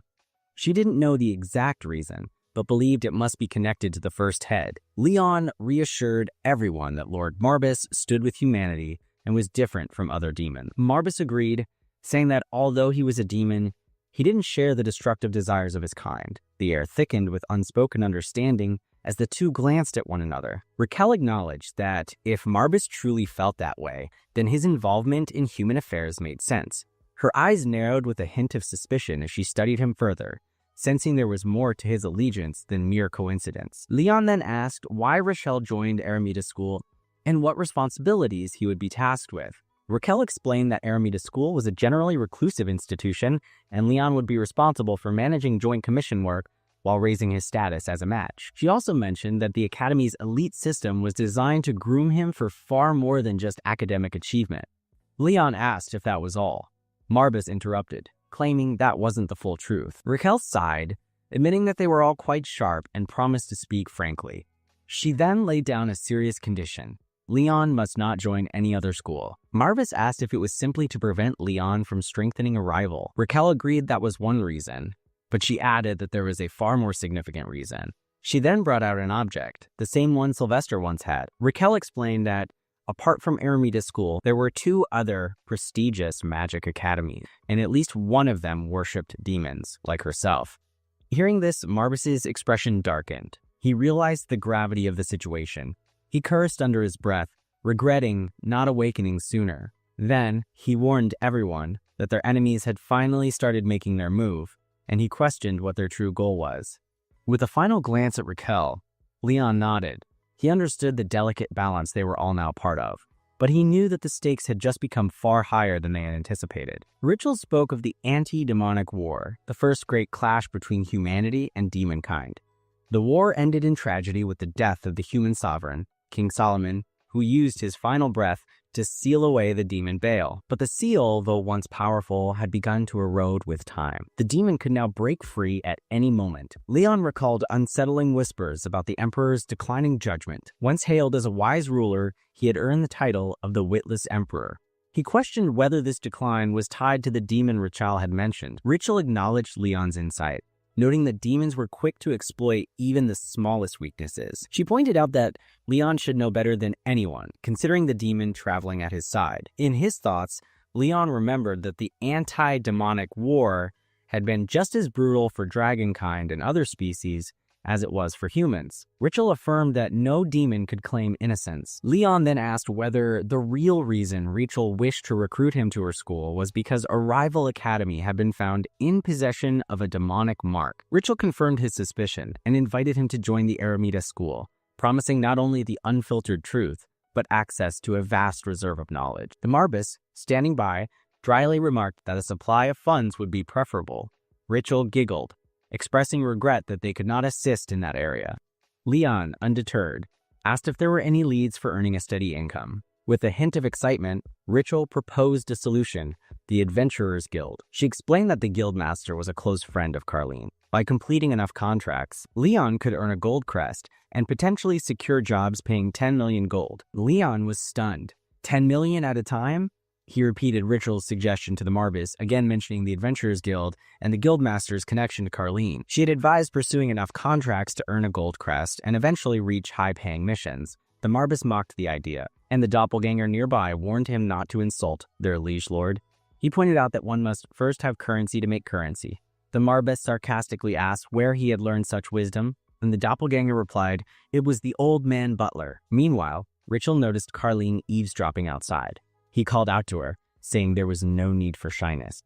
He was certain she had heard everything and asked if she could really turn a blind eye to those in need. Carlene, exasperated, cursed Rachel for knowing her too well. As she entered, Rachel introduced her to the group, pointing out that they were in the presence of a demon who now served Lord Leon. Carlene noted with resignation that first a necromancer and now a demon. Things were never dull when Rachel was involved. They prepared to depart, and Carleen demanded an explanation. She wanted to know how Rachel had roped her into escorting Lord Marbas to the Adventurers Guild. Rachel playfully replied that for someone owing 5 billion gold, going above and beyond didn't seem too much to ask. He asked her to show some heart. Leon questioned what sort of guild required a full escort just to reach. The Marbas shared the same curiosity, noting that no such institution existed in his time, and found it amusing how mortals passed their time. Carleen explained that the Adventurers Guild was an agency for accepting dangerous missions on others' behalf. It was a place where adventurers could form their own parties, split their earnings, and build their reputation however they pleased. Of course, many failed and died, often forgotten without a word of mourning. But the chance of earning tens of millions from the right mission was a powerful temptation. The Marbas compared it to an enticing flame, drawing in 1,000 moths to test their luck. Rachel countered that it wasn't quite so grim. The guild operated on neutral ground, and members who made a name for themselves could be recruited as knights or mages by neighboring nations. In truth, adventuring was one of the most lucrative professions for those with the strength to survive. Leon then asked about the guild's crests and ranks. Rachel happily deferred the explanation to Carleen. Irritated, Carleen asked if she was now expected to act as his personal guide. Still, she explained the ranking system. Adventurers were divided into 5 ranks: bronze, silver, gold, white gold, and black, in ascending order. Each crest allowed access to higher-level missions.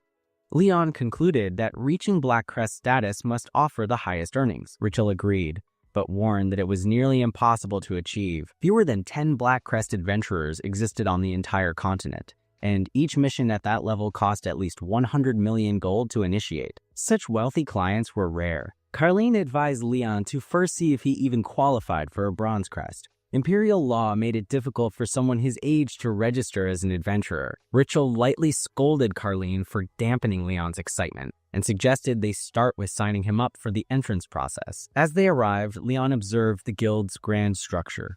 It was exactly what one might expect of an adventurer's guild.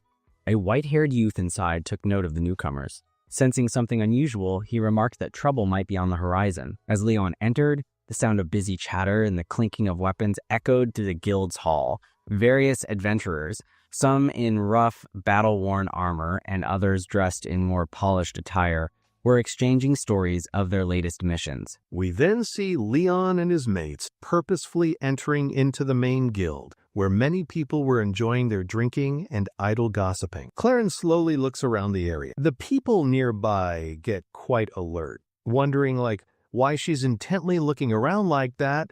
Guild members started muttering quietly to themselves, saying, "Isn't that indeed Claren?" People are clearly scared by her imposing looks. They really don't want to mess with her, for sure. They very soon realized the quiet boy next to her was Lykel, the renowned head of the Aramina school. People are noticeably jealous of his fine looks and considerable skills. One person, while still drinking, tells that his current drink doesn't taste much like the drink which he often used to drink. This is very probably because he simply drank too much. As Leon briefly turns back, he noticed the quiet gossip spreading around the guild. Claren firmly tells him to focus on their main mission and just let them talk freely. Leon from the back quietly inquired about the particular person they were indeed looking for. He tells that he doesn't sense anyone truly strong there yet, but the fluffy cat quickly said, "Wait!" He says he can keenly feel someone secretly watching us all, using his own mana. A person with distinctive yellow hair is visibly sweating in his pants nearby. Leon slowly closed his eyes to properly focus his attention. As Leon uses his unique skills to search more around him, thus spreading his sharp senses wider. Finally, he indeed found someone suspicious, but suddenly she dashes towards him with speed, drawing her sword clearly to take his life. With a deadly serious look now on her face, she was preparing to cut off his head. Leon, in his immediate defense, swiftly takes his gun out from its place. The girl with the drawn sword expertly stops at the correct moment, because Claren has firmly pointed the gun at her head. A wrong move, and she would certainly blow her head off. Everyone around was in sheer, utter disbelief by now. Even Leon himself was visibly stunned at the quick turn of events. Claren calmly compliments her, remarking that she used to be a bit more polite back in the day. With a cold glare, the girl shortly said, "Is that really so then?" Then she drew her sword back, firmly telling Didn't she clearly tell her to keep her identity a close secret? Leon curiously asks, so she's the truly strongest person here around the entire guild. The girl with an itchy, sharp attitude tells him pointedly she never gave him any permission to speak, and then asks him, what exactly is his name? She notices Marbas more closely. She soon realized he's a demon. Indeed, he is more powerful than his mere looks suggest. He introduces himself simply, Leon von Marbas, the acknowledged youngest heir of the well-known Marbas family. That's indeed what many people used to call him before this time. As we see the Beastman stoutly guarding the closed room ahead, while they were presently having a nice cup of tea together, and a generally good, quiet chat.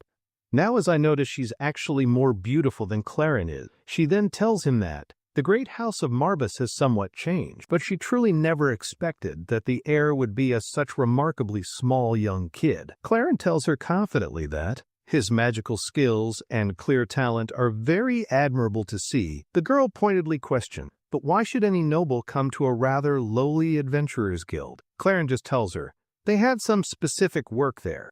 She tells Claren that, and then asks, why is there a demon among them? She states that her current friends are definitely too odd. Fluffy Cat insists she apologize to his contractor. The nearby yellow-haired guy then encouraged them. The yellow-haired guy jokes around that the black cat has maybe finally returned to his senses. Leon tells them quietly that he's in a massive debt, so he simply can't say anything much. Leon tells her plainly that he wants to properly work as an adventurer there at the Claren, subtly looking like Makima from Chainsaw Man, tells them this is a guild where anyone can readily join anonymously, truly resembling its defining main feature. Even Lykel then vouches for him, and firmly insists in giving him a solid chance to adequately prove his potential worth. The girl tells them that if you are insisting that much, then fine, they can let him have a fair shot, but he could actually die. Leon, with a calm, composed look, told her that the Marbas family inherently lives closest to the brink of death. With a screwed, unhappy look on his face, he tells them all, if he can't somehow pay that lunatic's pressing debt, it can indeed be even worse. With a quiet sigh, she thought grimly too, it surely can be far worse for him. As she unexpectedly spills a little tea from her held cup, it drips down. The spilled brown tea slowly makes an unusual pattern right there on the table's surface. Then bright magic circles suddenly began to clearly form within the small room all around. Leon was visibly puzzled to observe the unusual magic spell of this specific kind unfolding. The black cat calmly tells him that it's advanced teleportation magic. It's a difficult high-level magic spell, which she has now simplified. She can apparently use a very high level of intricate magic spell indeed, quite well. As the scene then shifts, we clearly see a lot of still knights, dutifully standing in a neat line. All of them, it seems, have been collectively teleported here to this spot. As she gracefully walks, she proceeds to tell him about the nature of the upcoming test. She tells him that among all of these still statues here, only one of them truly has active mana, and he simply has to find it. He has a precise total of 30 minutes for that. If he ultimately fails, he then has to promptly return to his distant home without becoming an adventurer. She asks him simply if he's fully ready. He replies he'll truly try his utmost not to disappoint her then. Then, for the official time being, she tells Claren nearby to set out the designated hourglass. She creates a brief magic spell, firmly telling him that she'll only choose to do this helpful thing once. She then creates a visible hourglass using nothing but her own potent spell. As Leon carefully walks along through the many still knight statues before him, he carefully tries to quickly figure out something significant about them. The watching girl suddenly tries to quickly tell him something urgent about the statues, but right before that happens, the nearest statue just behind Leon visibly moves a bit, sharply reminding him that this awakened statue will indeed attack him now if he's not careful. The statues promptly began attacking Leon, who was barely managing to dodge their quick attacks. Leon was truly astonished by their sheer brute strength as they were powerfully crushing the ground. As he turns around, he suddenly saw an incoming attack headed his way. Leon narrowly dodged the attack just in time,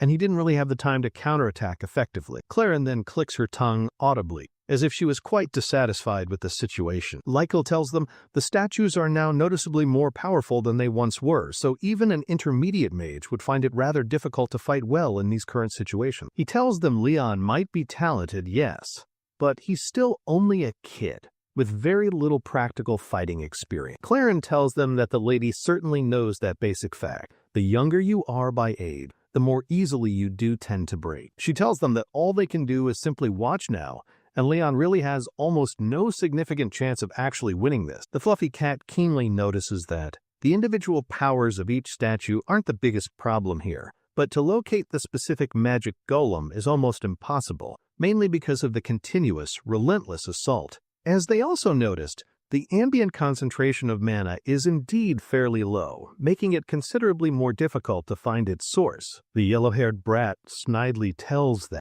even that observant black cat probably might have noticed the obvious situation, but then the fluffy ball of fur indeed notices something quite new and important. Leon gets quickly surrounded by all the statues, now finding it very hard to dodge their many attacks. Leon then turns his body to face towards them directly. We see the white-haired girl thinking to herself that giving the official guild symbol to a mere inexperienced child is truly a very dangerous matter, because she knows well that here on this continent, even the supposed greatest powers have often crumbled. She has personally seen the tragic downfall of some of the greatest. Leon jumps swiftly back once more, trying hard to get himself some crucial needed time. With a suddenly serious new look, it now seems like he has just figured something vital out. He takes his potent black flames, forming them now steadily on both his outstretched hand. The statue's many eyes instantly turned a menacing, deep, glowing red.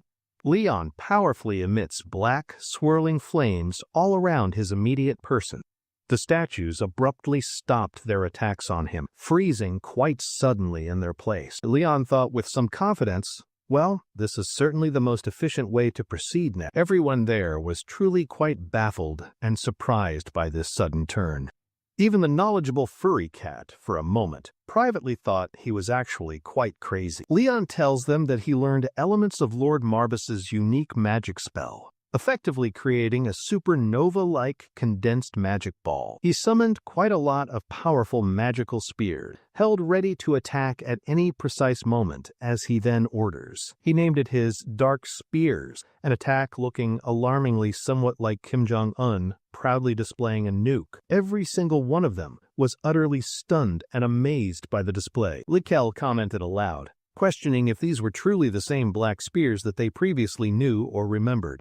As he raised his hands up high, the numerous spears then began attacking with great destructive force. They were destroying the resilient statues, usually with just a single swift, powerful strike from each. Within another passing moment or so, the immediate ground before them was now completely cleared. Even the powerful Lord Marbus looked clearly shocked by this outcome. Leon had done it, and so very easily too. Claren tells Leon that the actual only main purpose of this whole test was meant to find out the one statue that truly contained active mana within it. With this destructive method, she now thinks he has definitely failed the stated primary test. But Lykel tells her with a knowing little look that there's really only one sure way left to still pass the test now. With a decidedly creepy new look, he tells Claren, if Leon's planning to actually do that, the very audacious thing he's now thinking, then they absolutely must recruit him into his notable school. Claren looked visibly quite startled by this unexpected suggestion. Leon then began the focused process to summon the now inert, fallen dead statue. With his potent dark necromancy magic, he soon created a visibly thick black aura of energy around him, as he sternly ordered them with clear authority to now obey him fully and without question. The solid ground itself then began shaking quite noticeably underfoot with the rising power. Everyone watching there looked truly amazed and deeply impressed by such a stunning display of these varied powers. Lykel thinks to himself, how very brilliant of him. That boy clearly thought of everything crucial from the actual beginning. He's essentially the manipulative Aizen of this unfolding manhwa. Since mana is fundamentally a life force by its very nature, then anything that actively possesses mana should technically be classified as living. This logically means that if it is then killed, it can subsequently be summoned back using necromancy. And with that realization, one damaged statue did indeed raise itself from the ground. Claren reflects that exceptionally few people in the world can successfully pull off a feat quite like that. Likel seriously comments in turn that, after seeing this display, they might have truly encountered a talent far greater and more unique than they had initially imagined. Claren now tells them aloud, that feat really is undeniably impressive to see firsthand. She compliments him further, saying that to formulate such a clever plan under duress is truly really something quite extraordinary. The white-haired girl, Layli, was quite clearly stunned beyond any words at seeing something so remarkable like this happen before her. As she walks over close to where he stood still, she then directly asked him, quite simply, how he possibly managed to do it all. Leon, with a genuinely dumbfounded young face, tells her plainly that he first killed it, and then he resurrected it again, just as they had all clearly seen him do. She asks him further how he actually knew about this specific method, and he tells her that, fundamentally, a true golem is not just an artifact, but should be seen as a type of actual creature. Pointing over towards the standing, reanimated golem, he then told her that only the specific golem itself could actually possess true active mana like that. As he looked towards the almost empty hourglass display nearby, he then asked with some hopeful anticipation, "So, did I pass the test then?" Especially as, yes, there was certainly still a fair amount of precious time left remaining within the set limit. The girl, clearly very pleased with his astute and logical answer, finally smiled warmly. Leon then informs her that it's a crucial kind of skill, one definitely needed to be fully possessed by the rightful head of the esteemed house. She joyfully tells him that he officially passed the difficult test. She will now assign him the notable silver rank badge because she felt that giving him only a common bronze badge simply didn't suit the kind of advanced magic he showed, especially with his evident high mana level. Claren was visibly quite shocked to now see that Layli had apparently been considering giving him a significant silver badge almost from the very start of this whole evaluation. Likel then remarked to her that this particular turn of events is certainly something most interesting indeed. Even the observant fluffy cat was, in its own quiet, subtle way, feeling quite proud of him too for this accomplishment. Just like some typical kindergarten kids often do, they both soon started to get into a silly verbal fight, with one saying teasingly that the boy can't even nicely accept a genuine compliment. As the yellow-haired one was deep in thought, we then see the Beastman entering, carefully touring the high walls, almost like a freaking ghost. He was genuinely surprised to even hear about a golem. He deeply thinks a golem is an exceptionally powerful creature, usually created using strong magic. But then again, there are some which are actually born from nature itself, and they possess a core. He was quite flustered and amazed to see his own master actually knew the clear difference between the green golem and an artificial golem. He was truly amazed at his remarkable skill. The girl inwardly thought to herself, he really is quite a prodigy. She warmly compliments him about his wonderful magical capabilities, and Leon gladly accepts her positive appraisal. He then asks her, if he's now a Silver Badge member, then surely he could earn good money from commission work, while Marbus thought, what a truly stingy brat this. Lachelle quickly thought, he's asking about money just after barely clearing the important test. Claren had told him it really depends, but now he can probably earn at least 3 million. With a somewhat deadly smile, she then said, considering the sheer amount of his debt, he's definitely going to need at least a gold badge. To try and encourage him further, Likel kindly tells him, it's actually a very good start. It's truly been ages since she's provided a silver badge right from the very start. Claren readily confirms it by nodding. The girl kindly tells him his very first official mission will be assigned to him tomorrow, so he should definitely take some well-deserved rest for now. He sincerely thanks the guildmaster for conducting the test. She then just flicks her hand.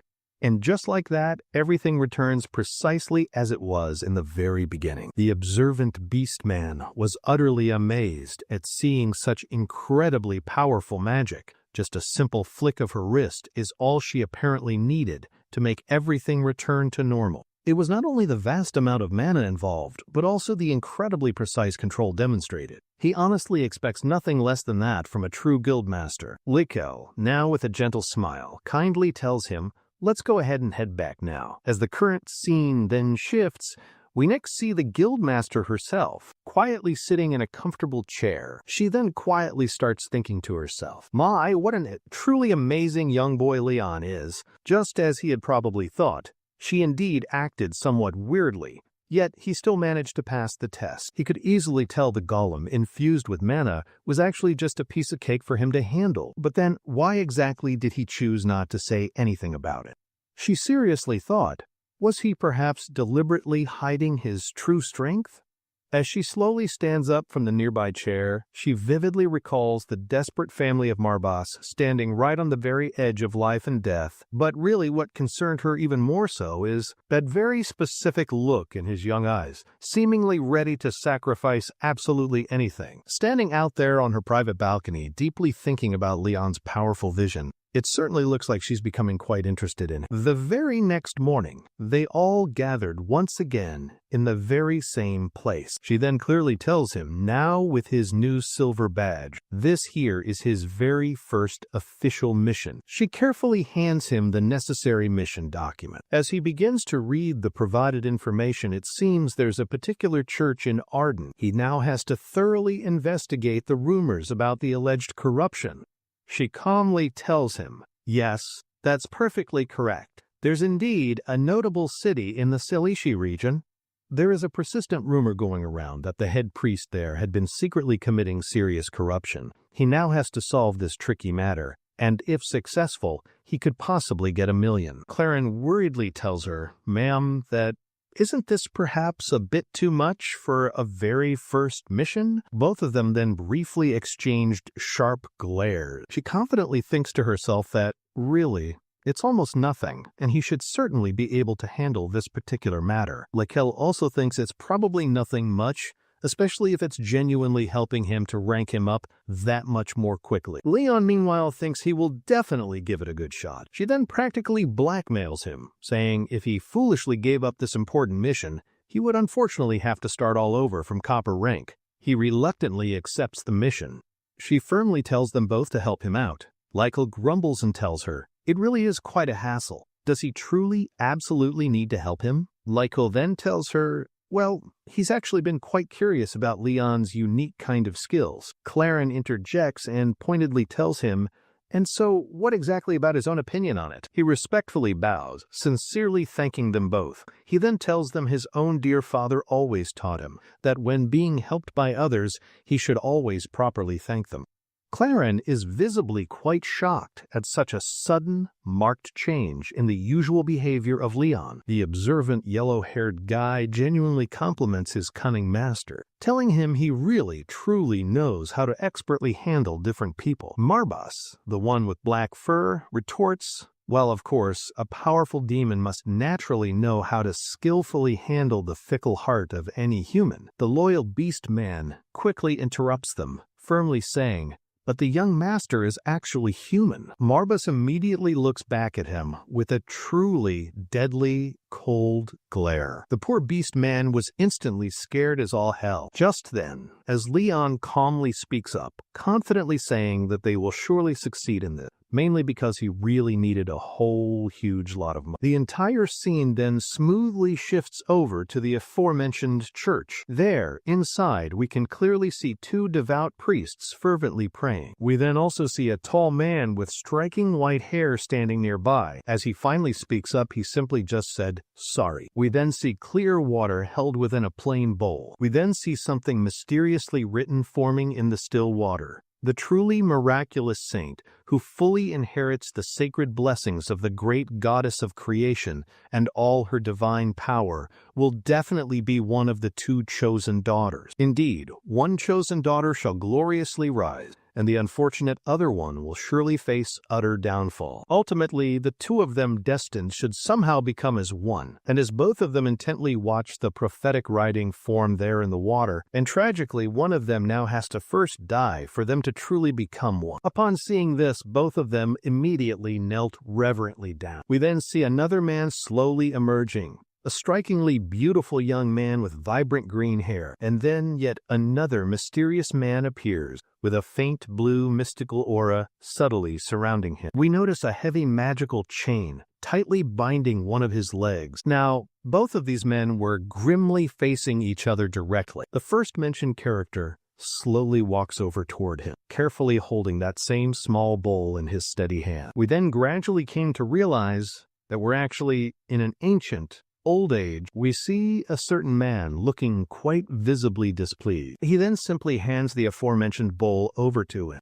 He calmly says, "Please feel entirely free to slowly savor every single last drop of it." He slowly takes the offered bowl into his own trembling hand. He proudly said he once was the absolute supreme one in the entire martial arts world, as we see another man humbly bowing down. He then turns, calmly explaining that the true martial world really isn't just something that you're currently thinking of. He sharply tells him, then why indeed are there powerful sects being formed, great clans long established, and strong alliances also formed? He then loudly screams at him to finally take his one shot now to attempt to become the new demon lord. He confusedly questions him back. What on earth is he even talking about now? He boldly tells him to directly challenge him right now in a fair contest. He further tells him to try and take the coveted title of future Demon Lord candidate simply by soundly defeating him in combat. Absolutely everyone present looked completely and utterly shocked. Even the skilled kung fu guy himself looked quite shockingly surprised. The scene suddenly shifts, and now we see them devoutly praying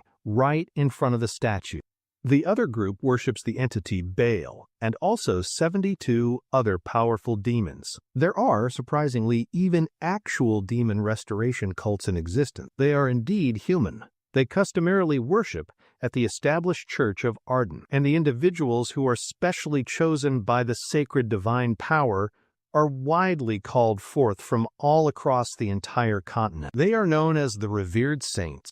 Next, we clearly see a single carriage steadily going somewhere undisclosed. The main carriage driver appeared visibly worried and anxious about some particular thing. We then see everyone just sitting rather idly around inside the carriage. Leon specifically was sitting quietly with his familiar black cat, also known as Marbaz. Then we see a brief backstory, revealing how the carriage driver was initially asked to carefully take them all to the city of Selishi.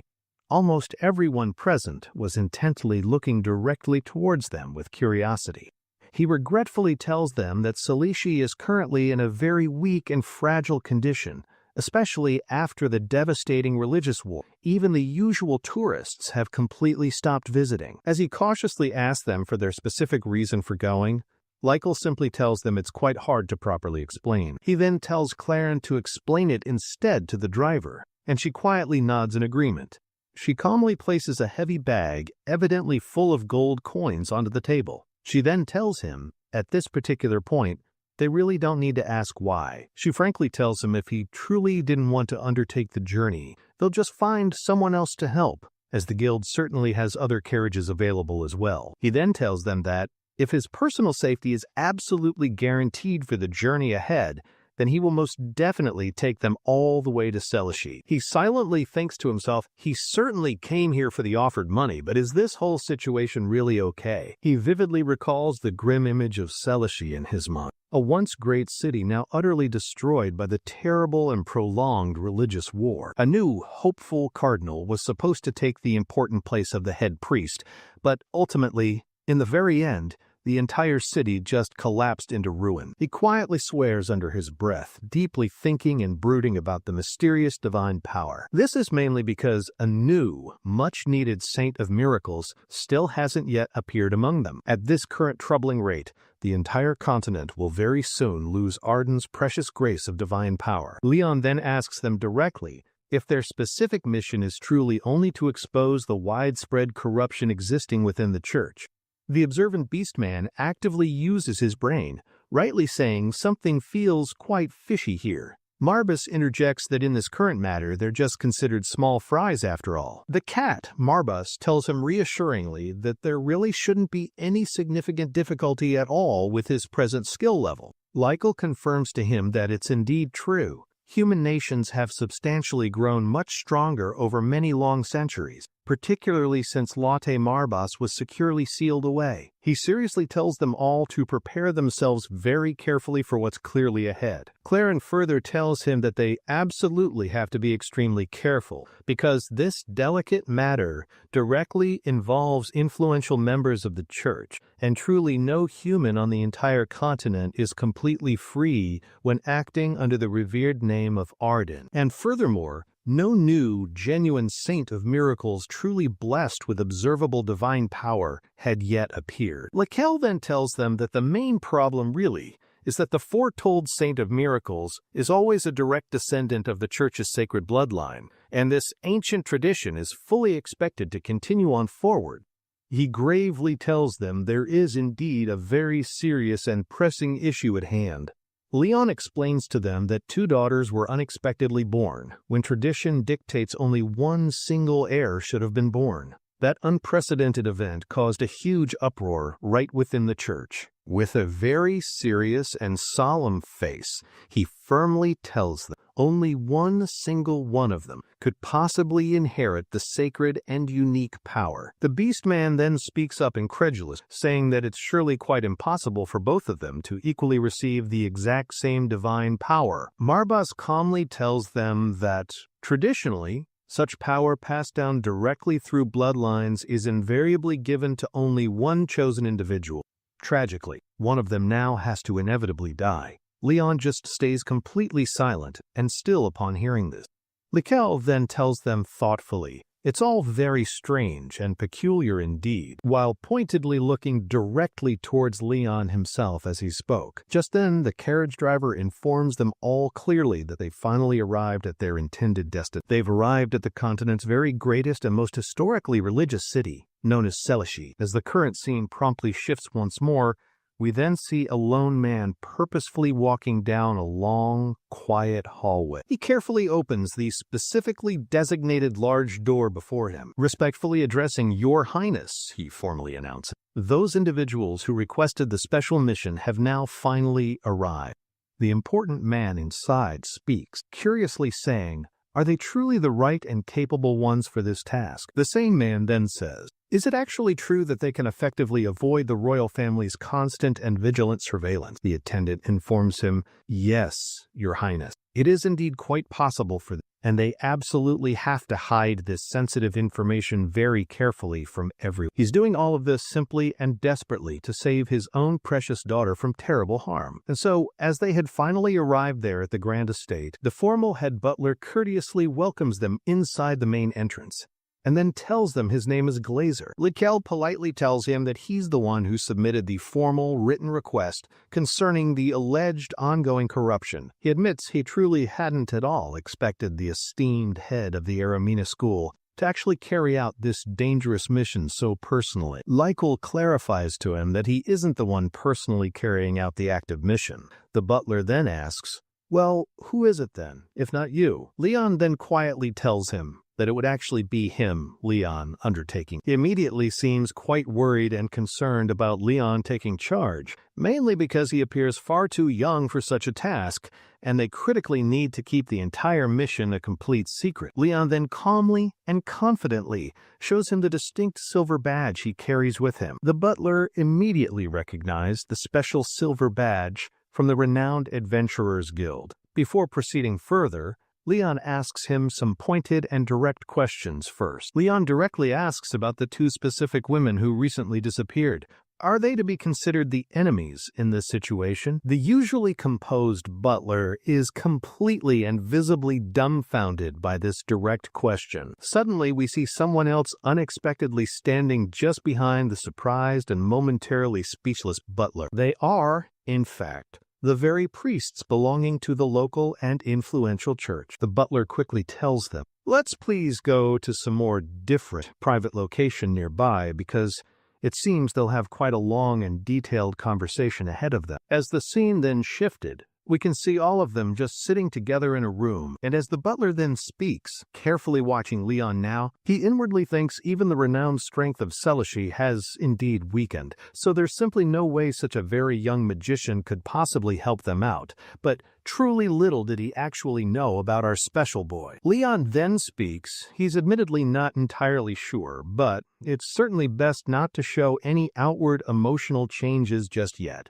As Leon distinctly recalls his name, Glazer, the butler was visibly quite shocked. He subtly tells him that whether it will help much or perhaps not, we soon came to know he's actually communicating directly to him through telepathy. He was truly astonished to realize that such a very young kid was currently using a complex magic spell, one that only a mid to high-level mage can typically use. Leon calmly tells him not to bother to hide, as he already knows everything about how the crucial mission was specifically assigned to him by the head priest. Leon effectively uncovers him much like peeling a banana. With a slightly flaunting, knowing smile, he confidently tells him to reveal everything concerning the real, hidden mission, and strongly advises him, don't even try to hide anything further, as the butler now clearly knows that he simply can't deceive him any longer, primarily because he already evidently knew everything important. He reluctantly agrees to tell them absolutely everything. With a very serious, grave look,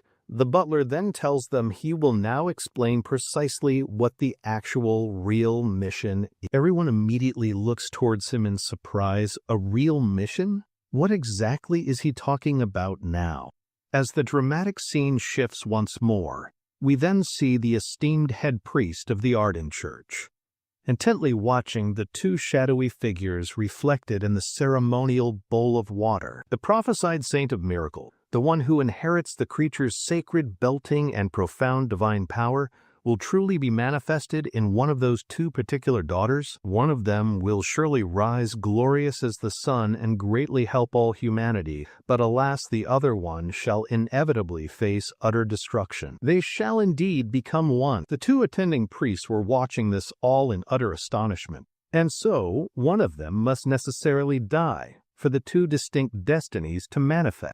And as we then see two other priests intently watching them both, the two young girl priests' chests suddenly began brightly glowing, forming some kind of strange symbol. The grand priest is deeply worried, for if this ancient prophecy is indeed true, it will undoubtedly be a most serious issue. He then anxiously asks, but what about the two daughters? The man gravely tells him that the divine power unfortunately seems to have somehow split exactly into half between them both, and thus their individual powers are consequently incomplete.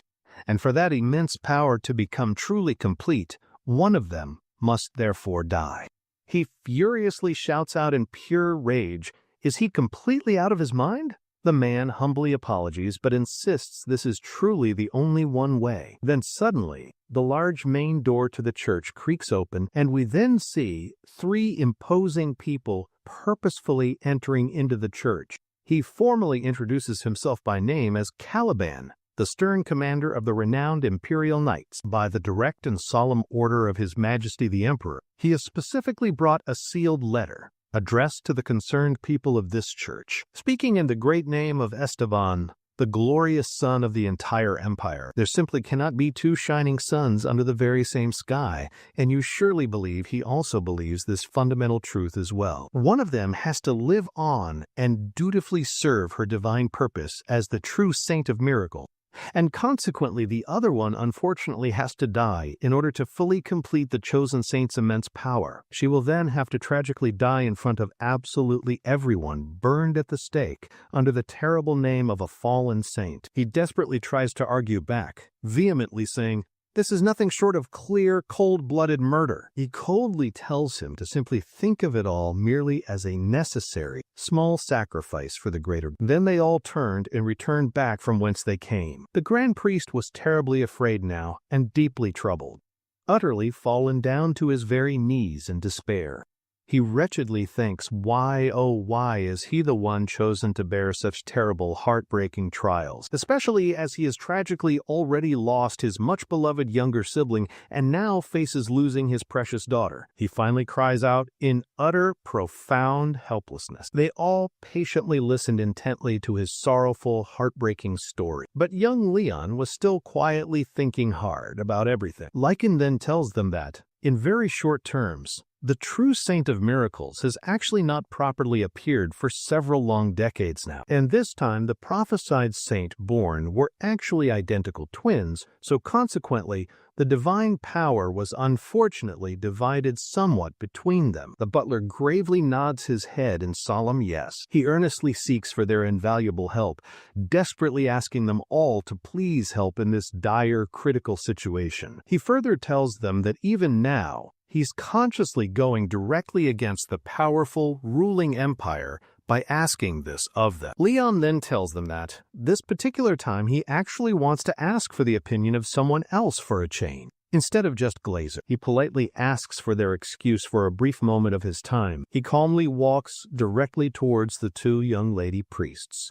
He gently sits down before them, softly asking them both, if by any remote, slight chance, is there truly anyone here among you who genuinely thinks it's somehow okay for one of them to actually die? Marbus sharply questions him then, asking if he's completely crazy to ask such a direct thing.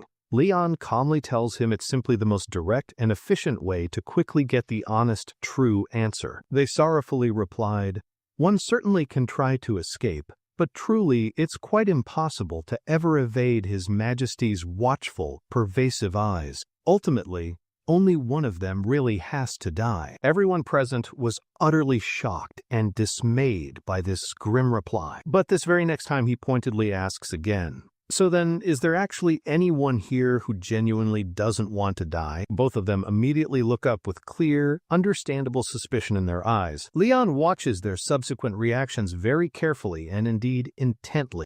As the scene unfolds, we see a man who is being terrified at the sights. The demon army was flying in the sky, wreaking chaos in the city, and there were a lot of them in numbers, while the head priest was worried about the situation. Because all of a sudden at that time the Saint of Miracle was not present in the city, he shouted towards the city saying that we had the power of light, they are useless. Suddenly a man behind him came rushing to inform him. He addressed him as Your Holiness. It was dangerous to stay outside. He told him to enter inside to a safe place. But his eyes were already watching in anger, saying that a demon was attacking their city and there's nothing that he can do now. He's not going to forget this time and will take revenge. Watching everything from his palace, he said that he will not forgive the one who betrayed his god. This scene shifts to another time, where you see a woman.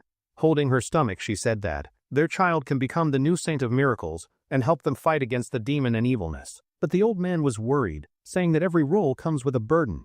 Even with great powers, there will be great responsibilities. But to reassure her, he said that, of course. With a worried expression, he said that he is worried about her. She gently grabbed his hand, reassuring him. She told him not to worry about her, and this child will be strong enough to defeat any evil, and she'll be the one to raise the child. Telling him to name the child Heaven. Telling him that she will bring a life like heaven to all the people. That's why she told him to name her Heaven, asking him how does it sound. He was shocked to hear that, saying that he had never heard any mother say something like that. While she slept on his bed, he was worried, saying that she had used all of her strength giving birth to the child. 2 new babies were born. But while giving birth, she lost her life. He cried heavily and sorrowfully, but there's nothing you can do. Recalling that the beginning was really a tragedy and sad story, and a tragedy is this to end like that. When the babies were born, he recalled that death is the fate of the sisters, and no one can change anything about it. 2 healthy and good-looking babies were born at that time, and they were sound asleep. The scene shifts to the present where both of the babies had grown up. While having a chat with everyone, one of them said that she made up her mind and she's ready to die, while the other sister said that she should be the one to die because she was the firstborn sister. Leon watched both of them talking, thinking that only one of them can carry their mother's will and one has to die. They both continued arguing that she is better than her, and of course someone who is not even worthy to live should die, and she should be the one to die. While Leon glared, the other was saying that he had never learned anything about the situation and is confused, so what to do. While he thought that as they are saying it doesn't matter if any one of them lives or dies, then things might be simple. The Black Fur said that as he is his contractor in any case, his task is to save both of them, and if any one of them dies, he won't get paid for his contract for the quest. With a neutral look on his face, he said that he expected some sort of answer from Lord Marbus. He said to the sisters that why not try to look for other ways to save both of them. One sister said that it will be difficult, but they would like to try. One of them said that please don't let any harm come to their father because he is the innocent one, while the other said that she's right. Father is just doing his duty as a head priest. Listening to them, he thought that okay, he'll keep that in mind. After that, he asked about the specifications and when is the stake scheduled for. With a determined look, one of the sisters said, "Daddy, if the plan doesn't work, she will be the one to get sacrificed." Knowing that the stake was just 2 days later and it's unavoidable, he said that he will check if there are some other solutions for this problem. Suddenly, Li Kel spoke up to her, saying that he wanted to verify and check the mark that had been granted to the Saint of Miracles. Leon also insisted they show them the marks, but the sisters said that it was in a private location. One of them said that they'd like everyone to leave, except for Leon and the lady. Agreeing to her, she said that no matter where the location was, pushing Li Kel away, she said that they need to keep this person out of this matter. As Leon watched her push everyone away from the room, he thought, what's the woman trying to do? With a confident look on her face, like she had accomplished some great feats. As both of them started to undress themselves, both Leon and the woman started glaring at their chests. Because the symbol was present on their chests, Leon noted that it doesn't seem impossible to extract or transfer the power with magic. But the woman said that since it is in that location, it must have been hard to show to anyone before them. Lord Marbus said that from what he saw just now, there is only one way. Of course, it might take time to accept it, but in the end, one of them must die. Leon thought that too. There is no other way than that. The black fluffy furball said that prophecies and fate are really something else, and they ruin the life of people like this. He asked Leon if he was angry about that because his face was really in an angry expression. The narrative shifted to the castle, where the prince said that it's time to get started now.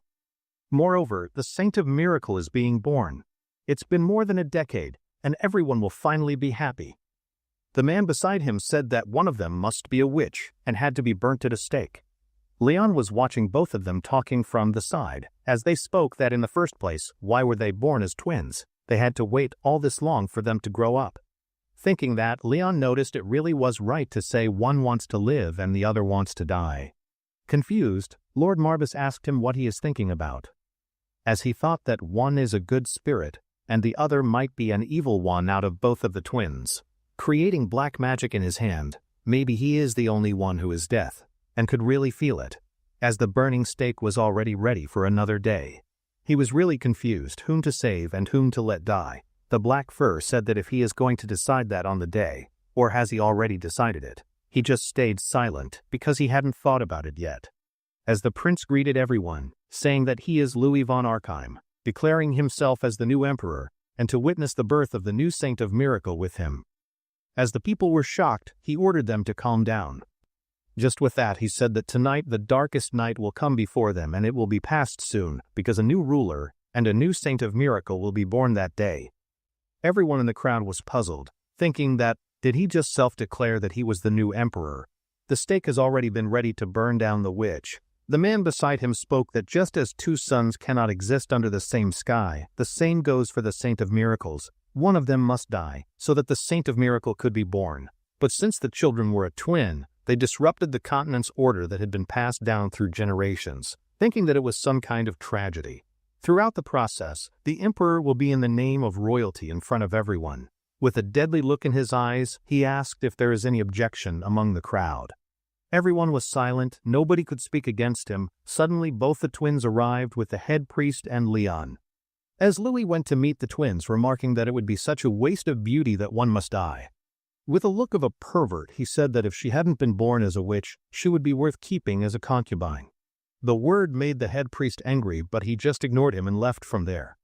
There's nothing that the old man could do now, he asked the butler. Is there any hope to save the children? Leon spoke up from beside them, saying that it's impossible to save them, saying that. But there's something I'd like to ask them here. A question for the holiness of the priest. The butler insisted that he could ask any question. He decided if there is any chance he would like to try something. Inside the church, one of the sisters said that if someone had to be sacrificed, it should always be her, not the other. With tears in her eyes, she said that what did they exactly do wrong such that they have to be sacrificed? She doesn't have the answer for that, but she said that in the end, they have to follow the orders because prophecies never failed and it must be fulfilled. As they at last decided this time it's actually better, at least they can choose who can die. Outside the church, the man ordered his guard to restrain the witch and take her to the stake. Without any delay, one of them went outside, while the other knelt down to her knees praying to God, saying that she should be the one to die. But suddenly Leon appeared behind her using his magic spell. He made her unconscious. She fell on the floor without any senses, and Leon's magic covered her. As he stood beside her, the Black Fur said, "Are you sure about this, and was this the best choice he could make now?"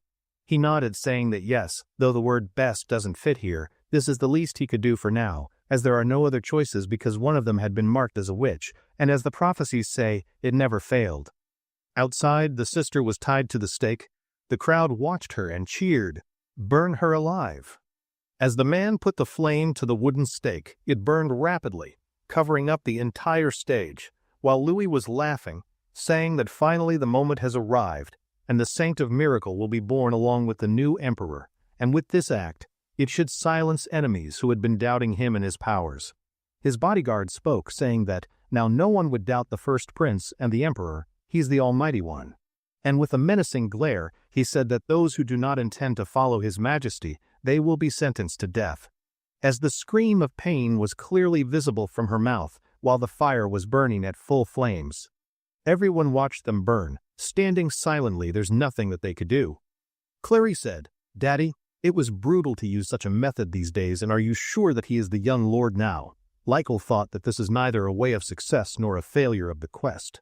But it's not exactly a failure either. And what kind of emotion does it take to become a father? Leon had never known about it, and he thought that he just had to make them survive.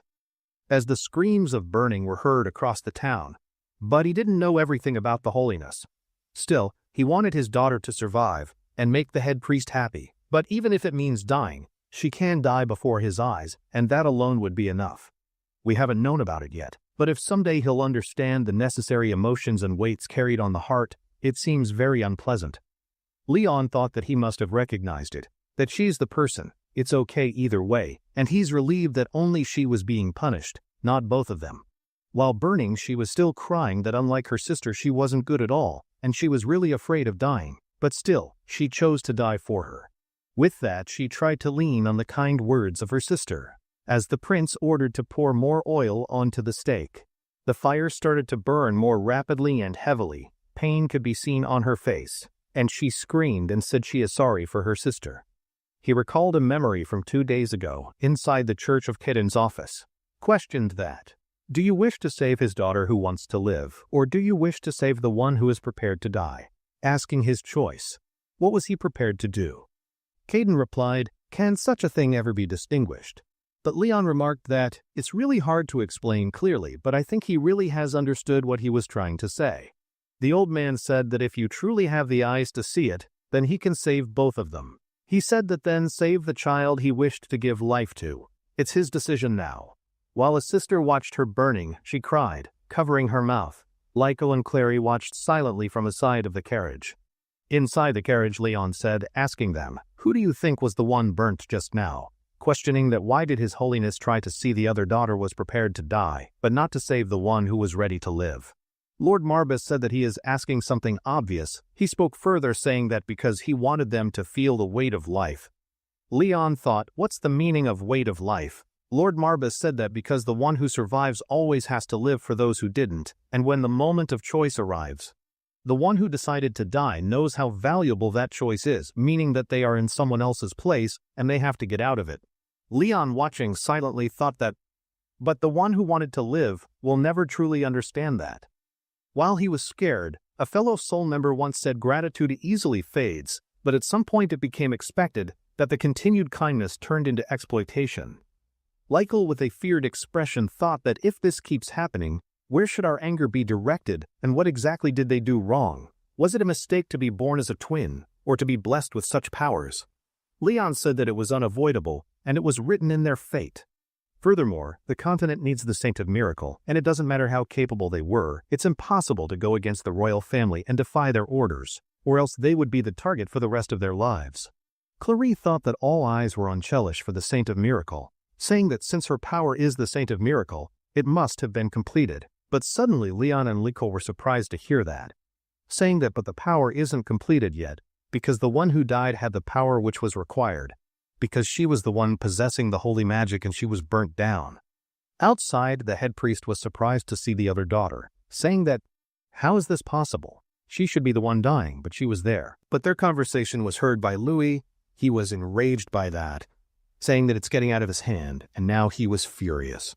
With anger in his eyes clearly visible, he ordered his man to kill him, saying that even after executing the witch, the holy power is incomplete, which means the head priest and his followers have been lying to him. The priest tried to explain that this was something out of his control and the child is definitely his daughter. He didn't know about something like that. But Louis, with an angry tone, said that was he trying to play games with him? He respected him enough to give him his time, but he made a foolish choice and tried to betray him. With a very cold and angry look, he ordered his man to kill him. Suddenly his man arrived beside him, saying that executing the head priest on the spot is something difficult, because he might still be hiding the real saint. Louis questioned that if he didn't reveal her here, it means he's confident that he has hidden her somewhere safe. With a naughty expression, he said that he has survived for decades without the Saint of Miracles anyway. There won't be much problem, and the religion won't be swayed away. With such words, the man was baffled, saying that he'll kill Caden.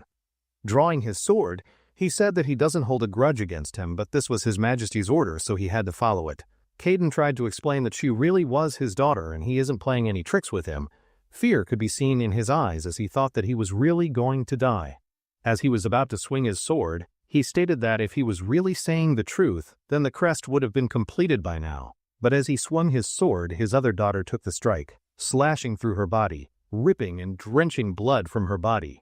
Her father questioned her why did she do that, why she was willing to do such things for a useless father like him. With her last breath, she said that it wasn't just for him, it was for her sister too. Her father questioned her decision, saying that what's the meaning of true life if there is no her sister? While his sister was completely burnt, she said that she kept searching for the meaning of life but never found a clear answer, so she wished for her sister to live. She tried to run away from saying that maybe this was her punishment. As Leon heard everything, he was startled by such deep questions. Using his magic, he drew the sword out of the burnt corpse, and from the dying sister.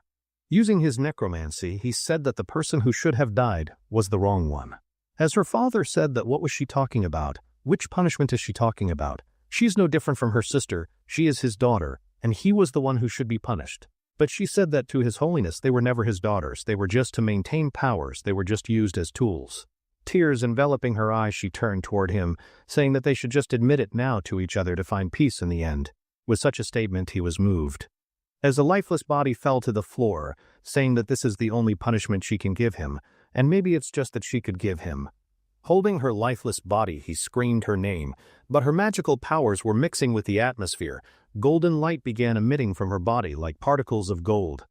On the other side, Leon was furious, emitting his black aura. Lord Marbus tried to talk to him, saying that, "Contractor, are you there?"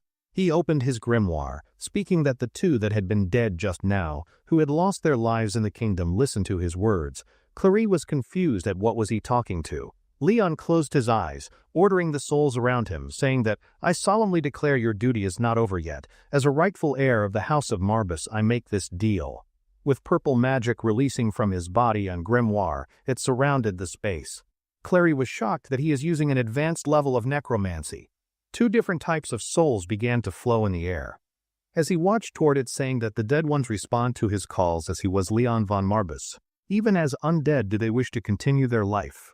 Suddenly both of the sisters' spirits appeared, saying that, "Can you bring us back to life, or will we remain like that?" He said that if they wish to continue to live even as dead, he is ready, and even if they want to live without a warm heart, he is ready for both of the options.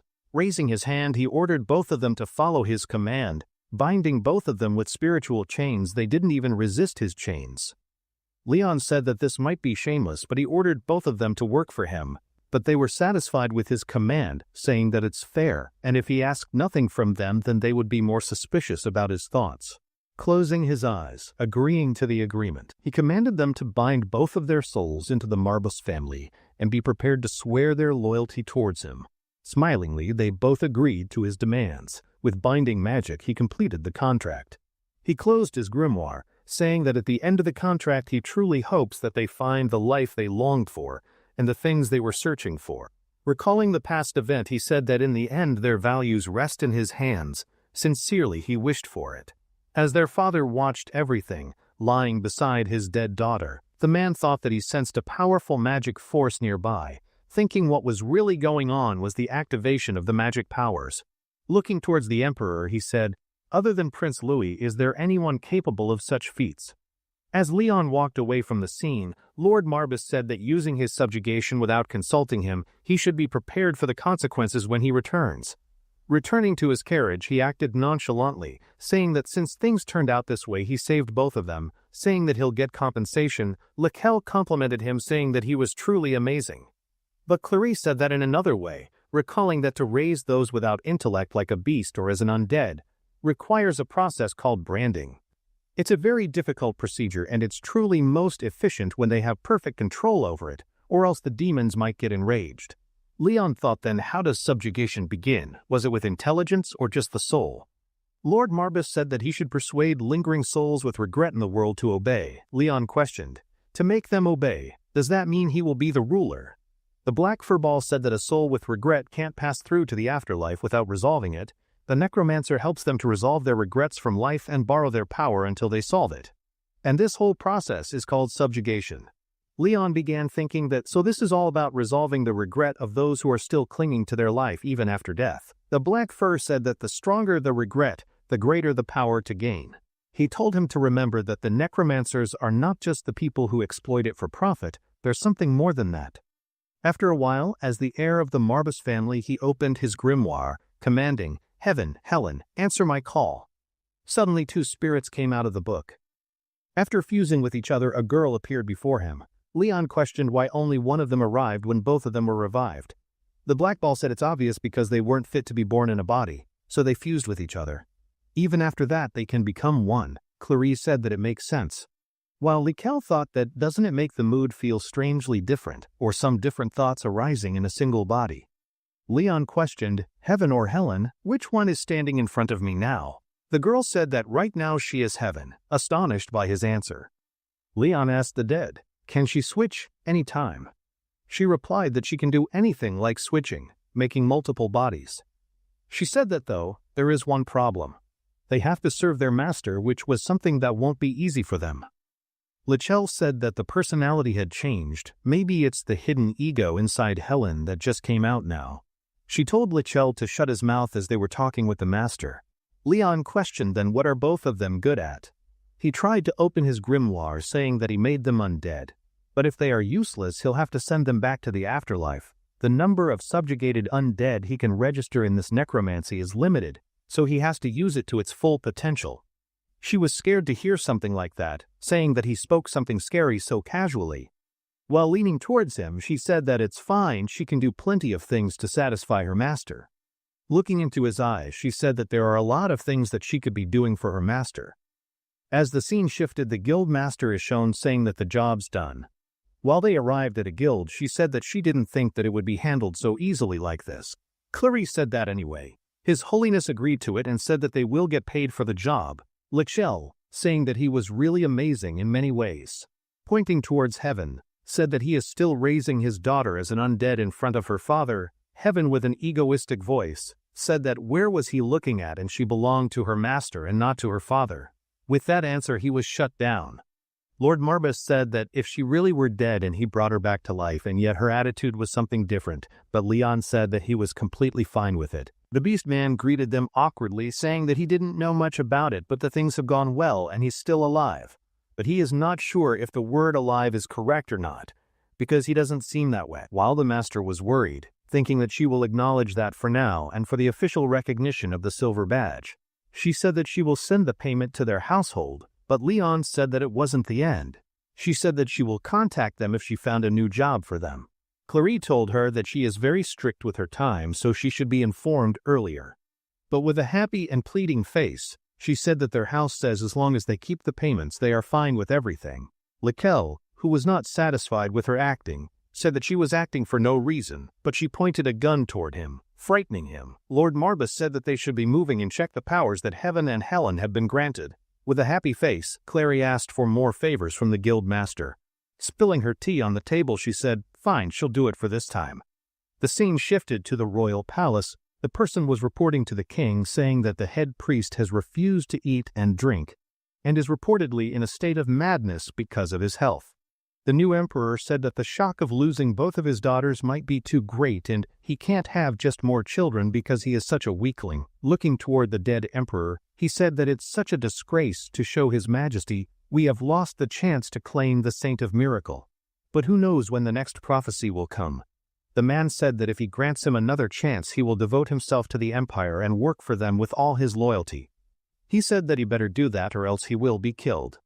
Inquiring about the black magic that interfered that time, he asked him for the report about the black mage. The man said that he doesn't have any report for now, but he will collect it soon. Watching the incident, it seems like both Saint candidates' souls have vanished, so he was the one who had collected them. Caliban said that as far as he knew, no mage can perform such precise magic control unless they are a necromancer. He hadn't heard about a necromancer for a long time. The scene shifted to the forest where everyone was standing. The guildmaster said that so they should be beginning the test. Thinking that what ability has Heaven unlocked, Leon said that he will show them directly and ask them to summon a suitable opponent for it. He said that he will be checking her abilities, and she agreed cheerfully. As she examined her abilities, the process was disrupted, saying that she was sorry her sister was rude to them. After a while, the guildmaster summoned the Sun Forest Trolls. Likel thought that a forest troll, won't it be too much? Clarice said to him that it would be hard, because it has great regeneration for a newly turned Heaven to handle it. It was a mid-tier boss. She said that, but well, the family head has shown us enough already. It would be easy for her. The beast man said that he had full confidence, and the other man said that he had full confidence in his master from the beginning, while the furball said that weren't they saying a bit much. Leon was stressing, asking can she handle that or does she need some help, but she said that she could do it. But Leon opened his grimoire. He gave her a weapon made from his black magic, saying it would help her. With a single swing of the weapon, she sent a troll flying away without much effort. The person was astonished that the girl is really powerful, while the furball said she's strong, but there is something dangerous. While defeating the trolls, hitting them on the head, she turned toward Leon with an eye of admiration. Leon was puzzled at why was she so kind towards him. He gave her another power, saying that let's leave the rest to Helen. With that, she pulled out a chain from her clothes, showing that finally her chance had arrived. Smiling as the monster arrived towards her, a chance to prove that she was useful, she swung the metal chain, throwing them away. She watched pervertedly, saying that they should die for the love between her and Leon. Everyone there was astonished at such a statement, while the furballs said that no matter how you look at it, they are all insane and powerful. The warm glow of sunset illuminated the grand stone archway of the Marbas estate, its green banners gently welcoming the return of their long-awaited young lord. Leon gazed up at his home with a look of tired satisfaction, breathing in the familiar air and announcing to his companions that they had finally made it back. His small demonic cat, Marbas, smugly commented that their troublesome trip was a success, since they had managed to resolve the mission and also gain useful information. Leon agreed with his demonic companion, reflecting on how the difficult journey had ultimately helped him grow stronger and become a much more skilled necromancer than before. The loyal beastman Walter looked at their departing allies with a bit of sadness, remarking what a shame it was that they had to leave so soon. The powerful mage Rikel smiled warmly, telling Walter not to worry because he was simply thrilled that his school would be gaining such a promising new star student. ***7. The lone chief Carleen cut in with a stern look, bluntly reminding Leon that he should not forget about the ridiculously large amount of money he still owed. Rikel cheerfully ignored the interruption and offered his hand to Leon as a gesture of partnership, while Leon's loyal retainer Pullen watched the important exchange in the background. Leon took the offered hand and gave it a firm shake, then asked if Richel and his sharp-eyed companion were planning on leaving them right away. Rikel confirmed their departure, explaining that they had been away from their duties for too long, while Carleen grinned greedily, adding that she had other debts to collect. Marbas let out a sarcastic little huff, admiring Carlene's intense work ethic, just as she turned her attention to Leon's white-haired knight and asked his name. Carlene studied Walter with a surprisingly sharp gaze, noting that his own hidden talents were quite impressive and that her boss would surely be surprised by his potential. Richel's smile became a little strained as he added that he sincerely hoped Walter would never have to face Carlene's fearsome boss in a real fight. This strange comment made Leon's eyes narrow with curiosity, and he turned to Richel, asking him to please explain exactly what he was talking about. Richel's expression grew serious, and he began to sweat, warning that the criminal group's captain was an absolute monster as an image of a golden-haired warrior appeared. He elaborated that while he and Carlene were quite strong, the captain of Lunatic was a different kind of terrifying beast who actually enjoyed hunting down and killing demons. The conversation then shifted back to the Beastman Knight, as Richel told Leon that Walter's talent was undeniable and that he would surely thrive under his guidance. Walter blushed at all the sudden and unexpected praise, stammering that he was really not used to receiving so many compliments from such powerful people. Leon looked over at his loyal vassal with a sense of great pride, declaring with absolute certainty that Walter was destined to become an excellent knight for him. He leaned in with intense focus, promising that Walter would grow even stronger than anyone could imagine because he would personally make sure it happened. Richel laughed heartily at Leon's confidence, suggesting that instead of a sad goodbye, they should look forward to the next time their paths would cross again. Leon gave a small, confident smile in return, agreeing that this was a much better way to part ways, with his faithful retainer Pullen watching proudly nearby. As she prepared to depart, Carlene gave Leon one last sharp look, reminding him that she expected her money back now that she had helped him out. The blunt reminder of his crushing debt instantly ruined Leon's good mood, and he let out a heavy sigh as he reluctantly agreed with her. Richel playfully turned to Carlene, chiding her for bringing up the massive debt and spoiling the mood on such a pleasant and otherwise lovely day. In response, Carlene whipped out her firearm and aimed it directly at Richel's head, making the powerful mage jump back in comical surprise and fear. She then playfully wrapped an arm around his neck, remarking that having a partner who talked far too much could sometimes be a very annoying thing.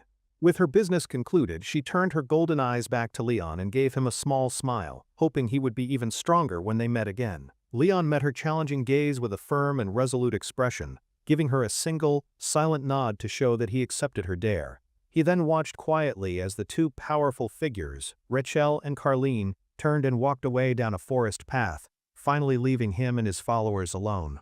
As his allies disappeared, Leon turned back to his estate with his companions Crow and Walter, only to be stopped by a completely unexpected sight before them. A large crowd of his people had gathered at the gate, many of them crying with overwhelming relief and shouting their thanks that their lord had returned. Leon was completely baffled by the emotional welcome, a bead of sweat forming on his face as he wondered what on earth was going on.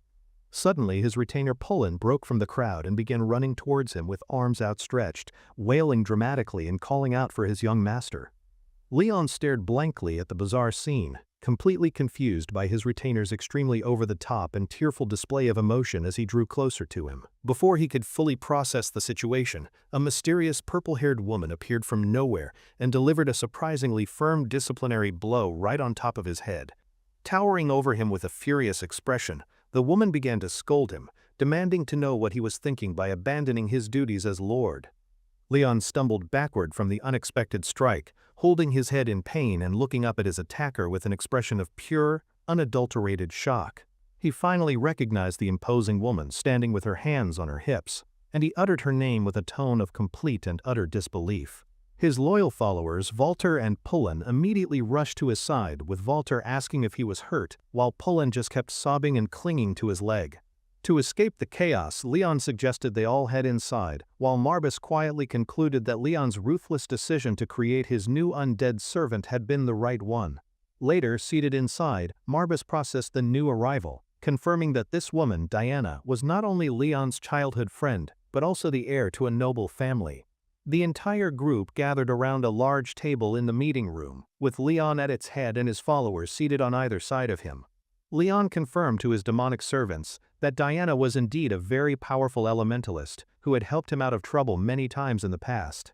His shadowy servant Crow clapped his hands together with delight, praising his master's excellent connections and complimenting Diana on being such a very beautiful lady. Diana gave Crow a completely flat look and corrected him with a blunt statement, informing the creature that she was, to be more precise, a demon. She then turned her gaze to the tiny cat, commenting that it was much harder for her to understand why the great Lord Marbus was serving Leon.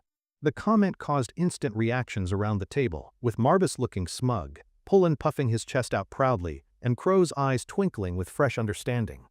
Walter smiled awkwardly at the display and apologized for his companion's overly simple pride, explaining that their strange situation was just how things had turned out.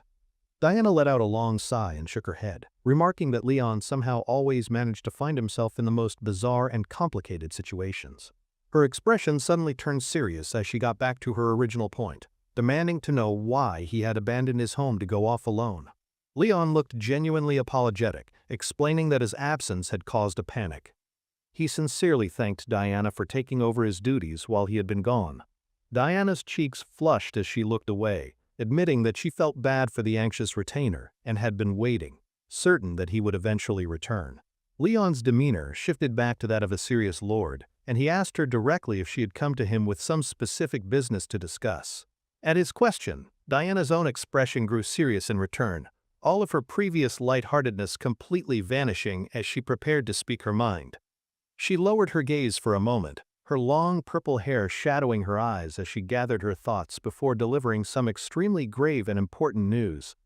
Diana explained that she had come because there was not much time left, but Leon looked completely lost, repeating her ominous words back to her as a question. Seeing his confusion, she leaned across the table and gestured for him to come just a little bit closer so she could tell him more. As he leaned in, she quickly flicked him on the forehead, telling him it was punishment for forgetting such an important event as the head of the family. Leon reeled back in surprise and confusion, while Diana held his gaze with a serious look, confirming that the situation was exactly what he was thinking. Diana finally revealed the important thing he had forgotten: the upcoming exchange meeting, a formal gathering where all the most powerful noble families would be present. Leon listened with a calm and serious expression, his mind carefully processing this new and extremely important piece of political information he had completely forgotten about. She then looked at him intently, informing him that he would have to be her dance partner for the event, since they were partners after all. The scene changed to a magnificent, sunlit mansion with towering white pillars and elegant arched windows, the very likely location for the upcoming noble gathering. Inside one of the mansion's lavish rooms, a butler with a stern expression gently woke up a young, white-haired man, calling him by his title. The well-dressed butler formally announced to the young man that the grand gathering of all the noble families would be starting very soon. The young master complained from his bed, wondering why his brothers couldn't go in his place and saying he didn't understand why he had to attend. The butler explained that it was a special meeting of the three great dark mage families, hinting that there was another, more personal reason for his attendance. He revealed that this was a perfect chance for the youngest son of the Reinhaver family to finally clear his name as a well-known problem child. The white-haired young man finally sat up with a great heavy sigh, reluctantly pushing himself off the bed to get ready for the annoying event. With an irritated expression on his handsome face, he grumbled to himself that this whole affair had just become far more complicated and troublesome for him. Back at the Marbas estate, the loyal retainer Pullen helped Leon get dressed in a sharp formal vest, preparing him for the important political gathering ahead. As he adjusted his formal attire, Leon's sharp gaze suddenly shifted to the side, his attention instantly caught by a beautiful and elegant figure entering the room. It was Diana de Varecha, now fully dressed for the grand event, who stood before him with an air of immense poise and unshakable confidence. Leon's mind quickly reviewed the important facts about the woman before him. She was the powerful future head of a great house and his official fiancée. After considering his political obligations and his fake engagement to the woman beside him, Leon let out a small sigh and asked if he really had to go. His new undead servant Heaven was shocked by his comment and grabbed Diana's arm, but Leon simply stated their engagement was just a formal arrangement. Diana grabbed his collar in irritation, complaining that for a fiancé he was far too immature and that she would have much preferred someone older. Leon remained completely unbothered by her outburst and simply replied with a calm, "Okay," which only seemed to make her even more annoyed with him. His servant Crow threw his hands up in frustration at his master's passiveness, turning to the retainer Pullen and demanding to know if this was all a plan. The poor retainer could only stammer nervously in response, trying to hide his flustered expression behind a handkerchief as he struggled to find an answer. Pullen tried to explain that the two of them had always bickered like this ever since they were children, because their families had been so close. Leon calmly interrupted their argument, politely asking his fiancée if she would please be so kind as to let go of the front of his shirt. Diana released him with an annoyed huff, complaining that he was still the same person he had always been, even after becoming the family head. Leon coolly replied that people don't change so easily, but his calm response only made her more frustrated, and she chided him for his bluntness. Giving up, Diana sighed and told him that he should at least try to ease the worries of his people, regardless of his issues with his father. The moment she mentioned his father, she instantly froze, her eyes widening as she realized she had just said something she absolutely should not have. A dark and painful memory of rain, cold eyes, and blood suddenly flashed through Leon's mind, a grim reminder of the many horrors he had faced. Diana immediately looked away from him, her face filled with deep regret as she quietly apologized for her extremely careless and hurtful choice of words. Leon's face was cast in shadow as he asked why she was apologizing, stating with a cold, steady voice that his father had no regrets. He crossed his arms and added that just like his father, who had protected what was important to him, he also had no regrets about his choices. Diana was visibly stunned by his chillingly pragmatic worldview, and a single bead of sweat rolled down her face as she processed his ruthless determination.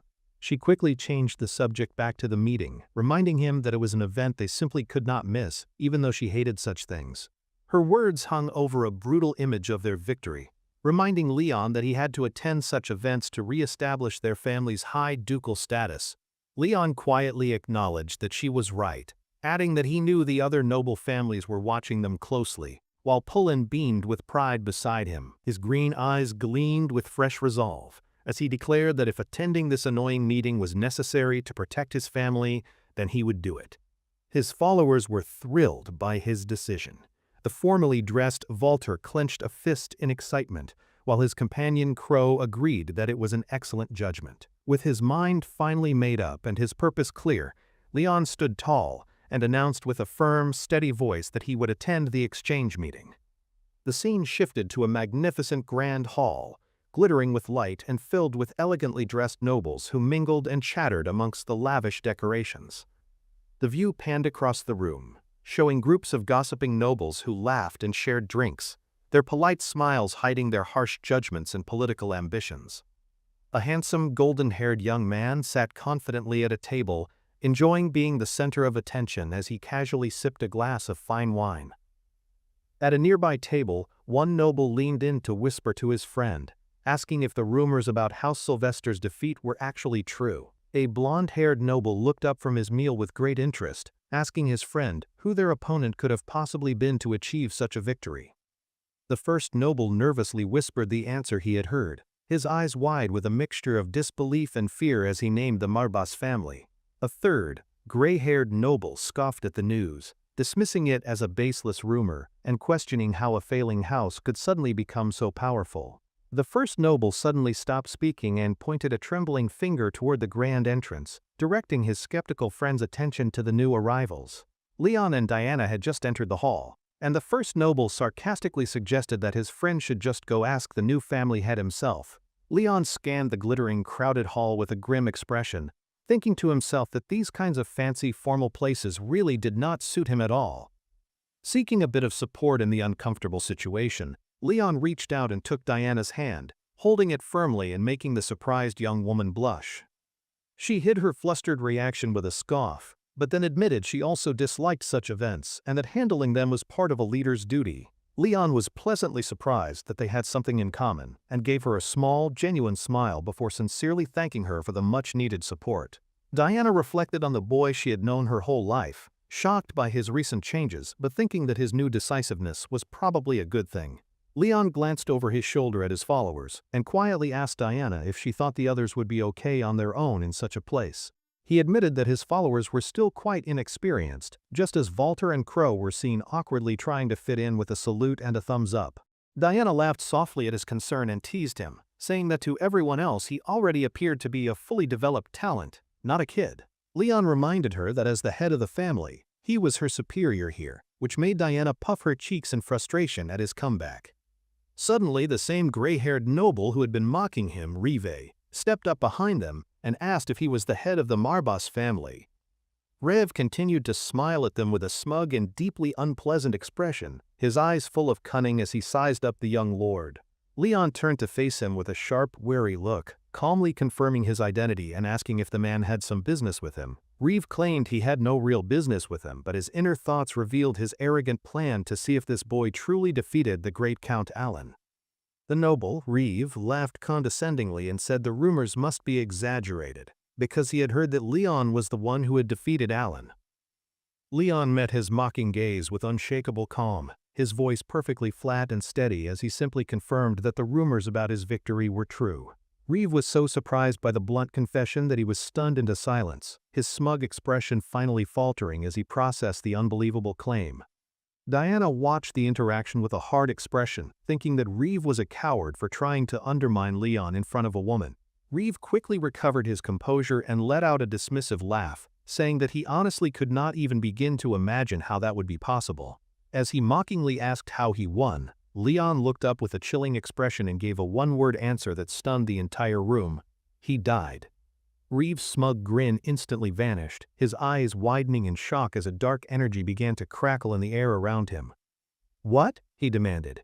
Leon's eyes began to glow with a demonic light as he leaned forward, clarifying that he had killed Alan de Sylvester as the Marbas family heir. Reeve stumbled backward, his face a mask of dawning horror, as Leon added that it wouldn't be very easy for him to demonstrate the process. With his eyes glowing like a predator's, Leon issued a chilling threat, suggesting that if Reeve became his enemy, he might see the process firsthand. Diana was completely shocked by the gravity of Leon's threat, watching with wide eyes as her companion turned to walk away from the terrified noble. From his spot near Leon's feet, Marbas let out a tiny, impressed puff of air, muttering to himself what a completely crazy bastard his master was. Across the hall, the mysterious white-haired young man from the Reinhaver family watched Leon and Diana depart the scene with a look of intense, newfound interest. He slowly picked up his glass of wine, a thoughtful and deeply intrigued smile spreading across his lips as he processed the dramatic confrontation he had witnessed. Taking a slow sip from his glass, his purple eyes glinted with amusement as he mused to himself that a very interesting new player had arrived. The other nobles were buzzing with excitement over the confrontation, wondering aloud if the young head of the Marbas family was already causing a big scene. His companion quickly agreed, dismissing House Marbas as a powerless family anyway, while the defeated Reeve could only watch on with a bitter look of agreement. Marbas suddenly appeared on Leon's shoulder, his little demonic form observing all the drama in the grand hall with a look of cynical amusement. He quietly commented to Leon that he was throwing quite the tantrum in front of all these important people, but added that it didn't really matter. Leon's cold, unreadable expression did not change in the slightest as he continued to stare forward, his mind already focused on his next move. Taking his demon's advice, Leon coolly announced that he would be leaving and turned his back on the foolish noble, intending to walk away. But Rave refused to be dismissed feelingly and stepped forward to block his path, placing a hand on his chest and calling his behavior ridiculous. His voice was laced with venom as he warned Leon that if he planned to ignore the great Varela family, he would have to take responsibility. Leon glanced down at the hand on his chest, then asked calmly if he had done something wrong, reminding the man that he had started this. Reeve leaned in with a sneer, arguing that Leon's own words had implied a threat of a preemptive strike against his powerful family. Diana's cold, sharp voice suddenly cut through their argument, her face shadowed with anger as she told Reeve to start acting a bit more appropriately. She stepped between the two, looking down on Reeve with disdain and reminding him that his minor family branch did not speak for the great House Varela. A terrifyingly beautiful smile spread across her face as she declared his actions an act of rebellion and asked if he could truly bear the consequences. Reeve's face twisted into a mask of pure, unadulterated rage, his eyes glowing white with fury as he grit his teeth at her public insult. He seethed with anger and hatred, thinking to himself that Leon should not get too confident just because he had achieved one single, insignificant victory. He then turned his anger on Diana, sneering that the young lady of the Varisia family was just as pathetic, which made Marbas bristle with fury. Diana simply smirked at his insult, completely unfazed, and said that while a coward might be intimidated, she saw no reason to be scared now.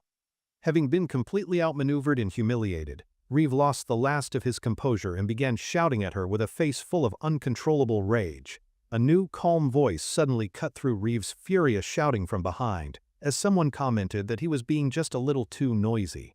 Reeve whirled around with a snarl on his face, demanding to know who dared to interfere with his business once again, his patience finally gone. The moment he saw the newcomer, however, all of his anger instantly vanished, replaced by an expression of wide-eyed, absolute, and undeniable terror. His hand, which had been clenched into a tight fist just a moment before, suddenly went completely limp and began to tremble uncontrollably at his side. The once arrogant Reeve stood completely frozen in place, his entire body shaking from head to toe as he found himself petrified by the powerful newcomer's presence. Leon observed this sudden and dramatic transformation with a look of cold curiosity, noting how quickly the proud man had been reduced to a coward. The newcomer was the same white-haired young man from before, who now stood there holding his wine with an expression of bored aristocratic amusement. The powerful heir smirked at the terrified man, asking if he was shouting so loudly simply because he did not know who he was talking to. From his perch on Leon's shoulder, Marbas gave a sharp and urgent warning, telling his master to be extremely careful because this new guy was dangerous. The Rheinhaver heir calmly reached out and grabbed the terrified Reeve by his collar, his voice dropping to a quiet but firm command, "Speak." His purple eyes began to glow with a sinister energy as he leaned in close, asking with a cruel smile if he needed to explain himself. The scene shifted to the dark courtyard outside the Grand Hall, where Leon's loyal followers were waiting anxiously in the cool and quiet night air. The earnest beastman, Walter, turned to the retainer Pullen with a worried expression, asking if their master and Lady Varisha would be all right inside the hall. Pullen was sweating profusely, his face pale with anxiety as he admitted that this was his first time attending such a stressful and high-stakes noble event. Walter looked at his nervous companion with a knowing expression, stating that it was obvious Pullen was extremely worried about their young lord's safety inside. Pullen continued to sweat and fidget, looking completely overwhelmed by the tense atmosphere of the party, a stark contrast to the more composed Walter beside him. The anxious retainer dabbed at his sweaty brow with a handkerchief, letting out a shaky sigh as he tried to calm his frayed and overstressed nerves. He finally admitted that he was worried because their young family head was just a little too free-spirited and unpredictable for his own good sometimes. Walter looked toward the brightly lit entrance of the hall, agreeing that it was natural to be concerned, but reminded Pullen that they must trust their lord. Pullen felt a little better, noting that at least Lady Diana had agreed to join them, and that she seemed to be a very composed person. This made Walter curious, and he asked Pullen what Lady Diana was really like, mentioning the rumors that she was engaged to their young lord. Pullen struggled for a moment to find the right words to explain their very complicated relationship, while Walter pressed him to reveal the real truth. He finally explained that their relationship was more like that of an older sister, noting that there was a significant age gap between the two of them. Walter listened with understanding, concluding that Diana was more like close family who cared for Leon deeply, rather than a traditional fiancé in love. Pullen agreed, but then his expression turned serious as he said that he heard someone from the lunatic was also attending the important meeting tonight. Walter's eyes widened in shock at the name, his small fangs showing as he repeated the name of the infamous and dangerous organization with disbelief. Pullen confirmed it with a nervous sweat, describing this mysterious person as one of the 3 most dangerous heirs, a ticking time bomb everyone wisely avoids. He explained that the Rheinhaver family's power was on a completely different level, and that the weakened House Marbas could not hope to compare with them. Pullen's hand clenched his collar in fear as he thought about the sheer power wielded by the infamous young master of the Rheinhaver family. The scene snapped back to the confrontation, where the heir held Reeve by the collar and introduced himself as Knox von Rheinhaver, a name to be memorized. Knox leaned in with a cruel smirk, warning the terrified man that he should stay out of his business unless he wanted to get dragged into the mess. The terrified Reeve immediately collapsed to the ground and began begging for his life, apologizing for not knowing who he was and pleading for mercy. Knox casually let a few drops of wine spill from his glass onto Reeve's head, calling the man a stingy bastard not even worth the drink. He then cruelly upended the entire glass over the man's head, looking down with mock disappointment and wondering aloud what to do about the spill. A wave of pure, sadistic pleasure washed over Knox's face as he let out a quiet, chilling laugh, thoroughly enjoying the terror he was causing. The sheer malevolent power radiating from the cruel bastard was so intense that Diana and Marbus both reacted with shock and unconcealed demonic fury. Only Leon remained completely impassive, his expression cold and calculating as he watched the scene, calmly assessing this dangerous new player who had just entered the game. Some fancy dude in gloves just tips his glass, letting a single drop of wine land on some poor guy's head. Talk about a classy power move. The smug, white-haired pretty boy is literally using another noble's head as a drink coaster. He's got a seriously punchable, chill smile while he does it. The guy on the ground is totally freaking out, apologizing like crazy. But the pretty boy just turns and bounces, like his work here is done. Now the white-haired dude turns his attention to our main guy and his crew. His calm smile says he's just found some new toys to mess with. Our main guy, with his super grumpy-looking cat on his shoulder, straight up asks the new dude who he is. That cat is totally judging everyone. The new guy just smiles, super confident that everyone should already know him. He basically says if you have to ask, you can't afford it. He introduces himself as Nox, acting all proud. The purple-haired girl next to our hero whispers the name, confirming this dude is a pretty big deal. His fiancé gives him the lowdown, saying this Nox guy is from a super powerful family and is trying to pin this whole mess on him. Nox then claims with a friendly grin that he was just doing our guy a huge favor. His idea of helping is apparently just making a bigger scene. He then tells our hero he expects they'll be seeing each other around. You can't tell if that's a friendly promise or a very polite threat. Our guy coolly replies that he's down to meet up, but only if it's good for his family's business. He's all about the bottom line. Nox seems totally jazzed by this straightforward answer. He happily agrees they should hang out more, finding the serious attitude pretty refreshing and fun to poke.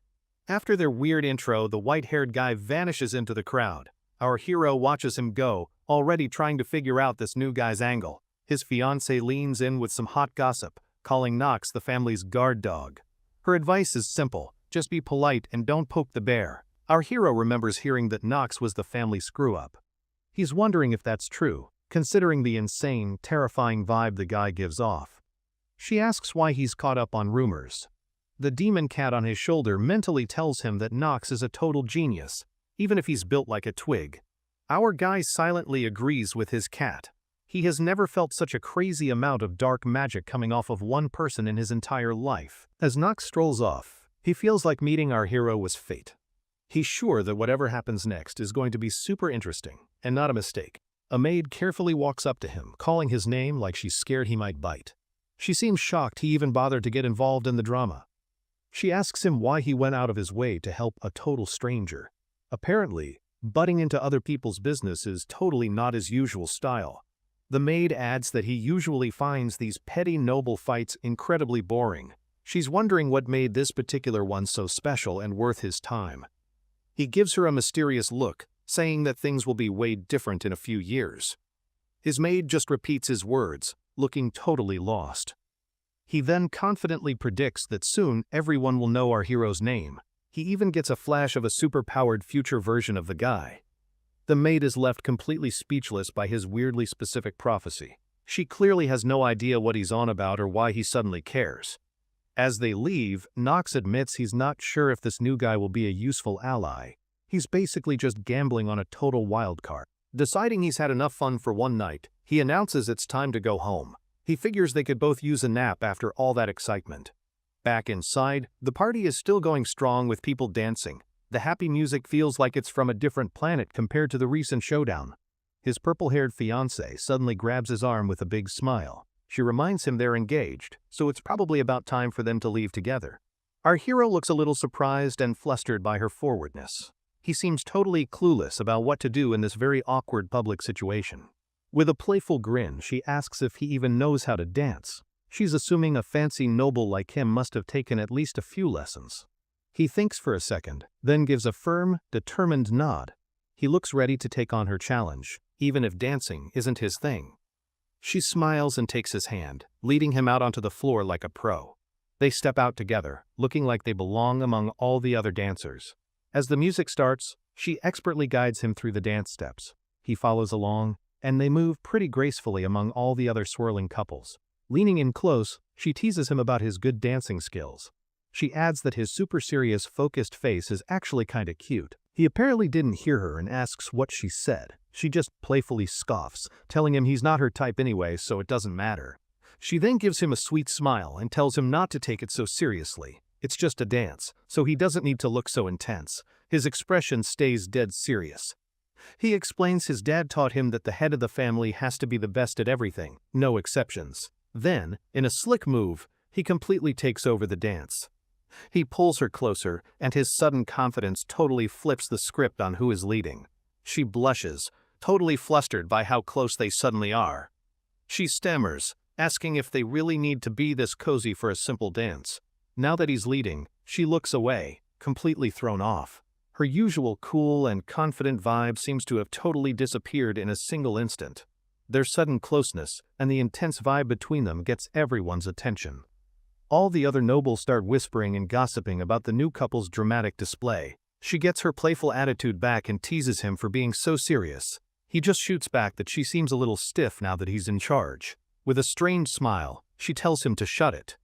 She jokes that she remembers when he was just a tiny, unimpressive little kid. Their teasing stops as they just look at each other. There's a sudden, intense vibe between them that makes the rest of the party just fade away. Our hero's face immediately gets sharp and serious. His eyes narrow as he picks up on some kind of trouble happening outside the ballroom. The other guests start to notice the commotion too. They're all murmuring, wondering what kind of drama is going down at such a fancy event. A few guys rush over to the doors to see what's up. One realizes it's a one-sided beatdown and gets mad, asking who'd start a fight here. Forgetting all about the dance, our hero immediately turns and heads for the noise. His fiancée watches him go, looking worried that things are about to get ugly. They step outside and find a grim scene waiting for them. The party is officially over, replaced by a tense and violent standoff in the courtyard. A cloaked figure is standing in the shadows, giving off a super cold and powerful vibe. Just his presence makes the whole area feel way more intense. On the ground is the loyal butler, all beat up and trembling. The young beast boy stands over him, sword out, bravely protecting his injured friend. A big knight with blue hair and a massive sword is facing off against the beast boy. The kid is holding his ground, refusing to back down an inch. The beast boy's face is twisted in a furious snarl, his red eyes blazing. He is clearly struggling, but he is not going to give up the fight. The purple-haired fiancé spots a familiar jerk smirking in the crowd. She points him out and sharply demands that he explain what's happening right now. The guy she's yelling at is none other than the humiliated noble from earlier. He's just standing there looking smug, clearly enjoying the show. He mockingly asks if she's the boss of her family now. She gets even angrier and repeats her demand for him to start talking immediately. The jerk then sneers at our hero, mocking him for looking tired. He says that with his friends cornered, our guy is now totally and completely alone. The demon cat on his shoulder grumbles to himself. He's blaming this whole mess on that pretty boy troublemaker who started all the drama and then vanished. Our hero totally ignores the jerk's childish insults. He just walks forward with calm, steady steps, his full attention on his injured friend on the ground.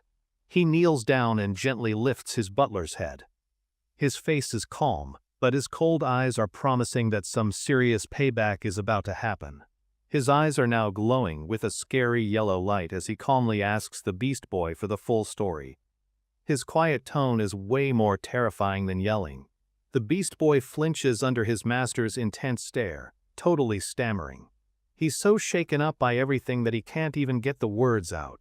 The story flashes back to a little bit earlier in the night. The ballroom is shown with all its fancy chandeliers, a huge contrast to the brawl outside. The humiliated noble is walking away from the party with his buddy. His friend looks worried and quietly asks if he's going to be okay after all that. The noble totally loses it and yells at his friend to shut up. He furiously rants that no one can help him, especially not those two powerful jerks. The image of the pretty boy's smug smile as he poured wine on his head is burned into his memory. He can't get over the public humiliation. He also remembers our hero's cold, calculating stare. He feels like both of them were just looking down on him like he was absolute garbage. He clenches his fists so tight his knuckles turn white. He is just filled with a bitter, helpless anger that is desperately looking for an outlet. Running a hand through his hair in total frustration, he desperately looks for someone to blame. He needs to take his anger out on any available target. Meanwhile, the Beast Boy is explaining the party to the butler. He says it's just a big, fancy meet and greet for all the noble families to network. The butler nods, adding that it's a really big deal for their struggling family. This is their one big chance to get back in the game. The butler then says that their boss's main goal was to meet with a certain lord. The angry noble overhears them and decides to start some trouble. The Beast Boy smiles at the butler, saying he seems to know all of their boss's plans. He points out that they must be super close friends. The butler proudly puffs out his chest and confirms their strong bond. He boasts that he's known and served the young master since he was a kid. The angry noble interrupts them with a nasty voice, looking down on them. He asks if they're the servants from that washed-up family he's heard about. He stands there with his buddy, clearly the one in charge. The butler gets a really bad feeling, wondering why this big shot is picking on them. The butler, though he's clearly nervous, stands up for his family's honor. He firmly tells the noble that he won't let anyone insult his household. The noble just smirks, basically asking, or what? He then calls for his personal knight, a guy named Coleman, to come over and handle these two. A huge, intimidating knight with blue hair and a fur cloak steps out. His presence alone makes the whole situation feel way more serious and dangerous. The knight stands tall, his glowing blue eyes locked on the two men. He's obviously a tough warrior who will follow his master's orders without question. The noble's sadistic grin gets even wider as he gives his order. He tells his knight to go easy on them, which is code for the exact opposite. The knight actually hesitates for a second, questioning the order. He reminds his boss that they're picking a fight with a very powerful ducal house. The noble just scoffs, saying their family is about to go broke anyway. He tells his knight to just ignore their status and start the fight. With his orders confirmed, the knight puts his hand on his sword hilt. He is now fully prepared to carry out his master's cruel command. The knight draws his massive sword, the steel blade shining in the moonlight. He challenges the Beast Boy directly, telling him to draw his weapon and fight. The butler quickly tries to stop the Beast Boy, telling him not to fight. He warns him that their family is too weak to be making new enemies. The Beast Boy looks totally conflicted, his hand on his sword. He's torn between his duty to fight for their honor and his friend's wise advice. In that split second of hesitation, the knight attacks. The butler reacts instantly, shoving the Beast Boy out of the way and taking the hit himself. The butler hits the ground hard, coughing and gasping for air. The Beast Boy can only yell out his name in total shock as his friend falls. The Beast Boy's face is now a mask of pure, uncontrollable rage. His red eyes are blazing with fury as he glares at the jerks who hurt his friend. The butler, still on the ground, begs the Beast Boy to stop. He insists that he's okay and tells him to think about their master and their family. But it's too late. The knight, without any hesitation, brutally kicks the butler in the head, knocking him out cold and silencing his plea. The knight just stares down with cold, dead eyes. His face shows absolutely no emotion or regret for his cruel and totally unnecessary act of violence. The Beast Boy moves in a blur, his hand reaching out. He's not trying to attack but to stop the knight before he can do any more damage. He manages to block the knight's next move, holding up his hand in defense. A flash of blue energy shows him stopping the much bigger man. The Beast Boy then draws his own sword, its blade ready for a real fight. His narrowed red eyes are filled with a deadly focus, promising a tough battle. The butler weakly calls out his name, worried he's starting a fight. The Beast Boy just calmly tells him that his only goal is to protect him now. Holding his sword with total resolve, the Beast Boy makes a serious promise. He declares that he will protect his friend no matter what it takes to win. The butler is so touched by his friend's loyalty that he starts to cry. He knows the Beast Boy values him just as much as he values their boss. The jerk noble watches this emotional scene with a smug, mocking smile. He seems to find the Beast Boy's admirable display of loyalty to be really pathetic. His expression then hardens as he gives his knight a sharp command. He tells him to watch his back, which is a clear signal to get serious. The loud clang of swords rings through the courtyard. The knight and the Beast Boy's blades meet in a bright and powerful flash of light and energy. The force of the impact sends a huge shockwave outwards. It is super obvious that the knight has a major advantage in both strength and raw skill. The Beast Boy grits his teeth, sweating from the effort. He is clearly struggling to hold his own against the knight's powerful and relentless attacks. The knight smirks, totally confident he's about to win this fight. He swings his giant sword again, with swift, fluid moves that are hard to block. Their swords crash together again with a loud ringing sound. The Beast Boy just barely manages to block the hit, and the force sends him sliding backward. He bends his knees low to absorb the powerful blow. His face is a mix of intense strain and a fierce, stubborn determination to not give up. The two fighters are now locked in a tense standoff with their swords crossed. The air is thick with tension as they both prepare for the next move. The purple-haired fiancé's sharp voice cuts through the standoff. She demands an explanation for all the chaos, directly blaming the cowardly noble for everything.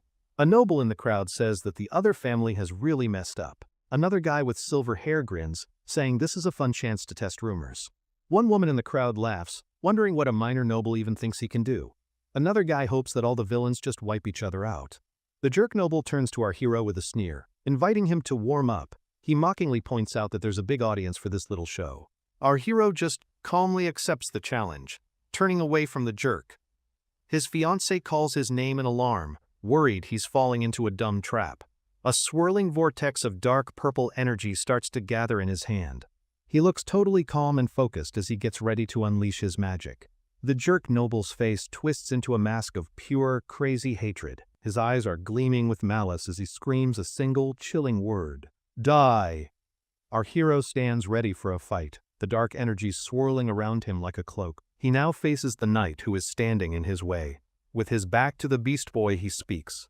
His voice is filled with a sense of disappointment that probably feels worse than getting punched in the face. The Beast Boy looks down in shame, apologizing for causing so much trouble. He admits that he just let his anger get the best of him. Our hero glances back, his green eyes sharp and clear. He tells the Beast Boy that he's not disappointed because he decided to fight back against the jerks. A huge wave of dark energy suddenly explodes from our hero. The powerful blast sends the knight stumbling backward, totally unprepared for that much power. The purple energy erupts outwards in a violent, chaotic storm of pure magic. The huge blast completely fills the courtyard with its brilliant, dark light. After the smoke clears, the knight's sword is seen clattering on the ground. His arm is just hanging limp and useless by his side, totally broken. The knight just stares at his scorched and bleeding arm in total disbelief. He is completely shocked that one magic blast could wreck him so badly. Everyone watching, the jerk, the fiancé, and the Beast Boy, is just staring in stunned silence. Their faces show a mix of awe, fear, and total shock.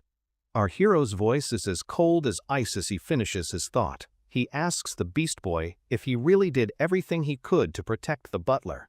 He then turns his gaze to the terrified noble and his injured knight. He announces that it's time to teach them the new #1 rule of his family. Using his creepy necromancy skills, he summons 3 skeletons from the shadows. The undead mages rise up with a spooky purple glow in their empty eye sockets. The butler, still on the ground, just watches in total awe and confusion. He can only whisper his master's title as he sees the undead soldiers appear. One of the skeletons raises its hand, forming a purple blade to attack the noble. Our hero states that he will kill to protect his family and friends. His eyes are now glowing with a fierce violet light as he makes his vow.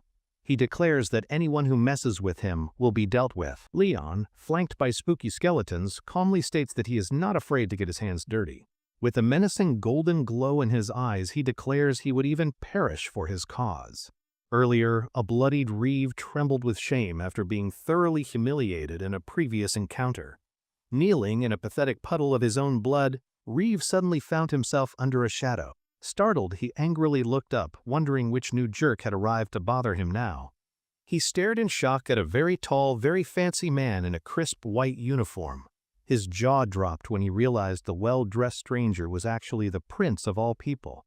Utterly embarrassed, the blood-soaked man stammered an apology for his less-than-princely appearance. The prince just smiled, telling the messy noble not to worry and casually confirming his name. Reeve was completely floored that royalty even remembered his name and bowed his head in awe. The prince offered a quick, breezy apology for startling him, though he did not seem very sorry. He mentioned seeing the earlier spat and found the whole messy business delightfully entertaining. Leaning in, the prince's friendly demeanor vanished, as he admitted he was incredibly curious about the details. He wondered why two supposedly rival dark magic families had bizarrely seemed to be on Reeve's side. Reeve, sweating buckets, started to nervously explain the complicated history of the last territory war. The prince suddenly placed a hand on his shoulder, politely telling him to stop talking now. His eyes glinting mischievously, the prince whispered a proposal for a fun little mission for Reeve. Reeve looked absolutely terrified, realizing the prince's fun mission was probably incredibly dangerous and stupid. He figured with royal backing, he could finally get some revenge on the seemingly weak Marbas family. A nasty grin spread across his face as he eagerly agreed to the prince's shady command.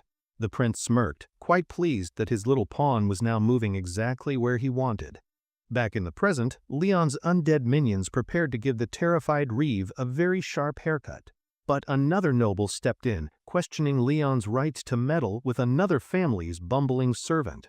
Leon scoffed at the idea his loyal followers were just insignificant household members to be trifled with.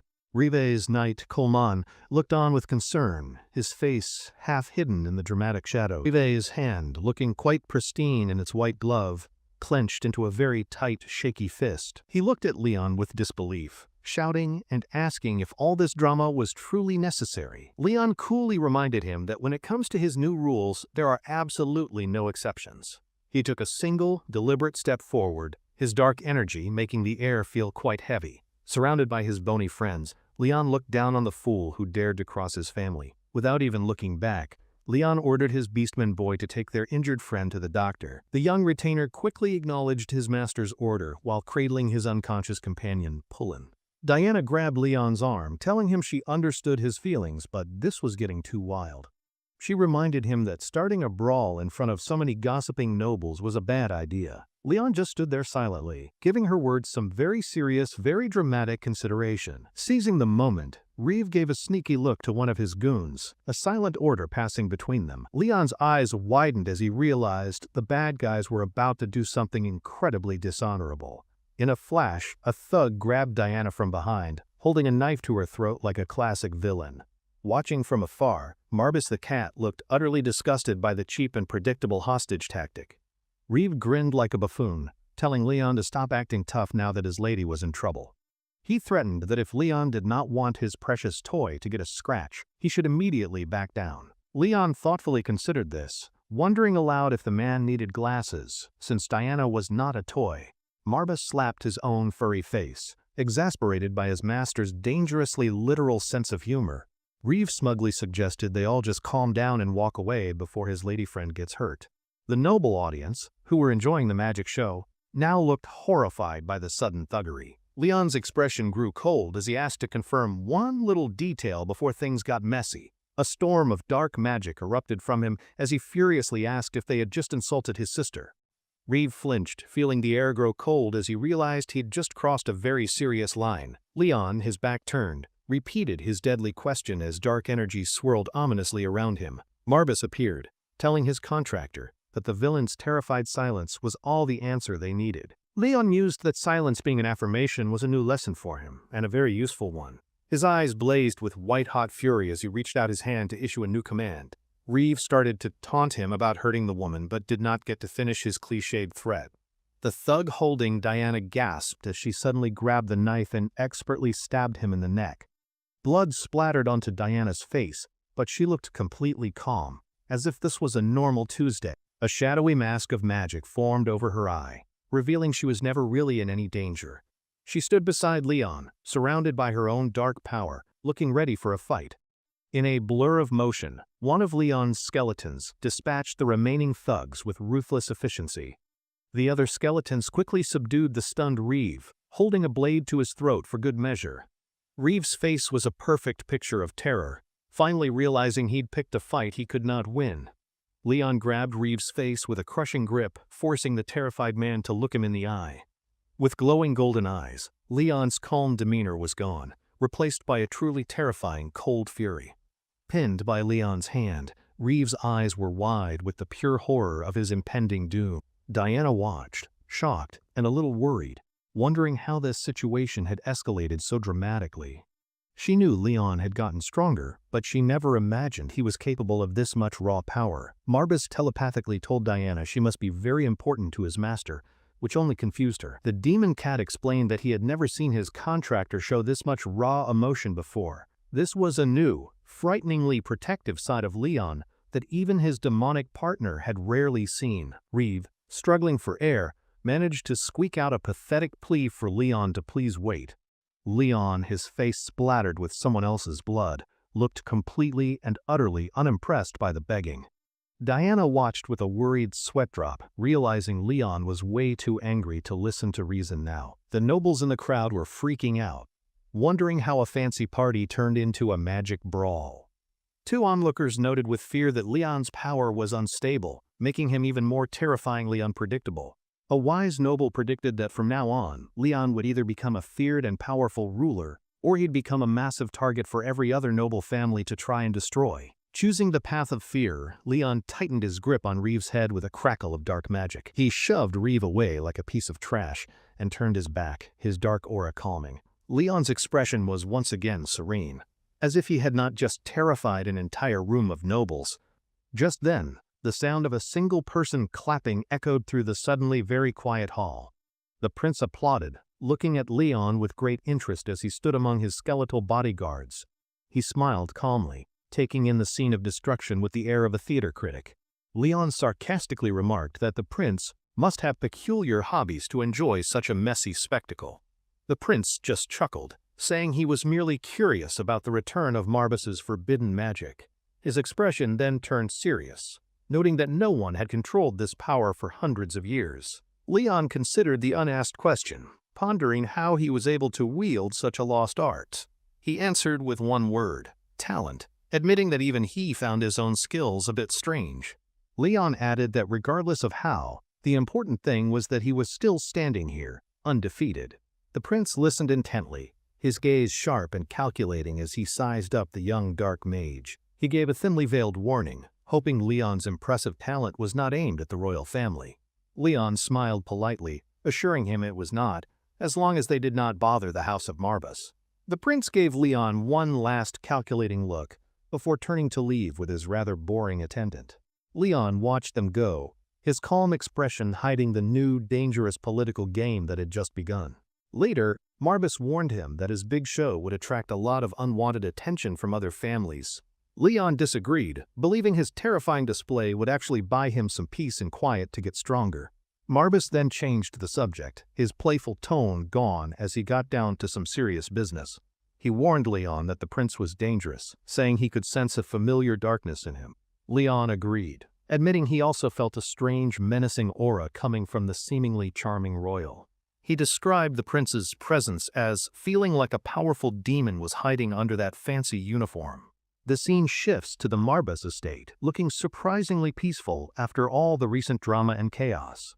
Inside, Marbus the cat stretched out on the floor, his long, fluffy tail twitching with contentment. Leon sat on his bed while his doppelganger servant offered him a bowl of very important snacks. He thought about how the prince had orchestrated the whole mess, and then just walked away casually. Marbus grumbled that the whole incident was definitely a setup by that sneaky, scheming Prince.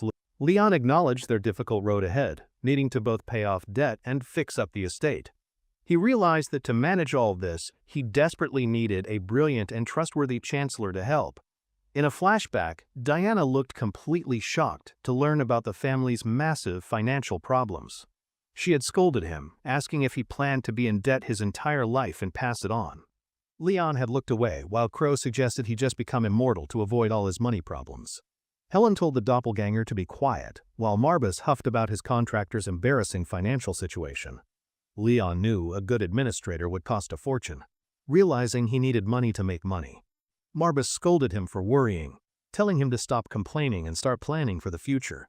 With new determination, Leon clenched his fist, vowing to find an excellent manager for his household. His eyes burned with resolve as he declared he would do whatever it took for his family. He announced his simple plan to post a job notice, which made Marbus raise a furry eyebrow. Leon explained his radical idea. He would hire anyone with skill, whether they were a noble or a slave. Marbus seemed interested but cheekily hoped the salary for this miracle worker would be on the cheap side.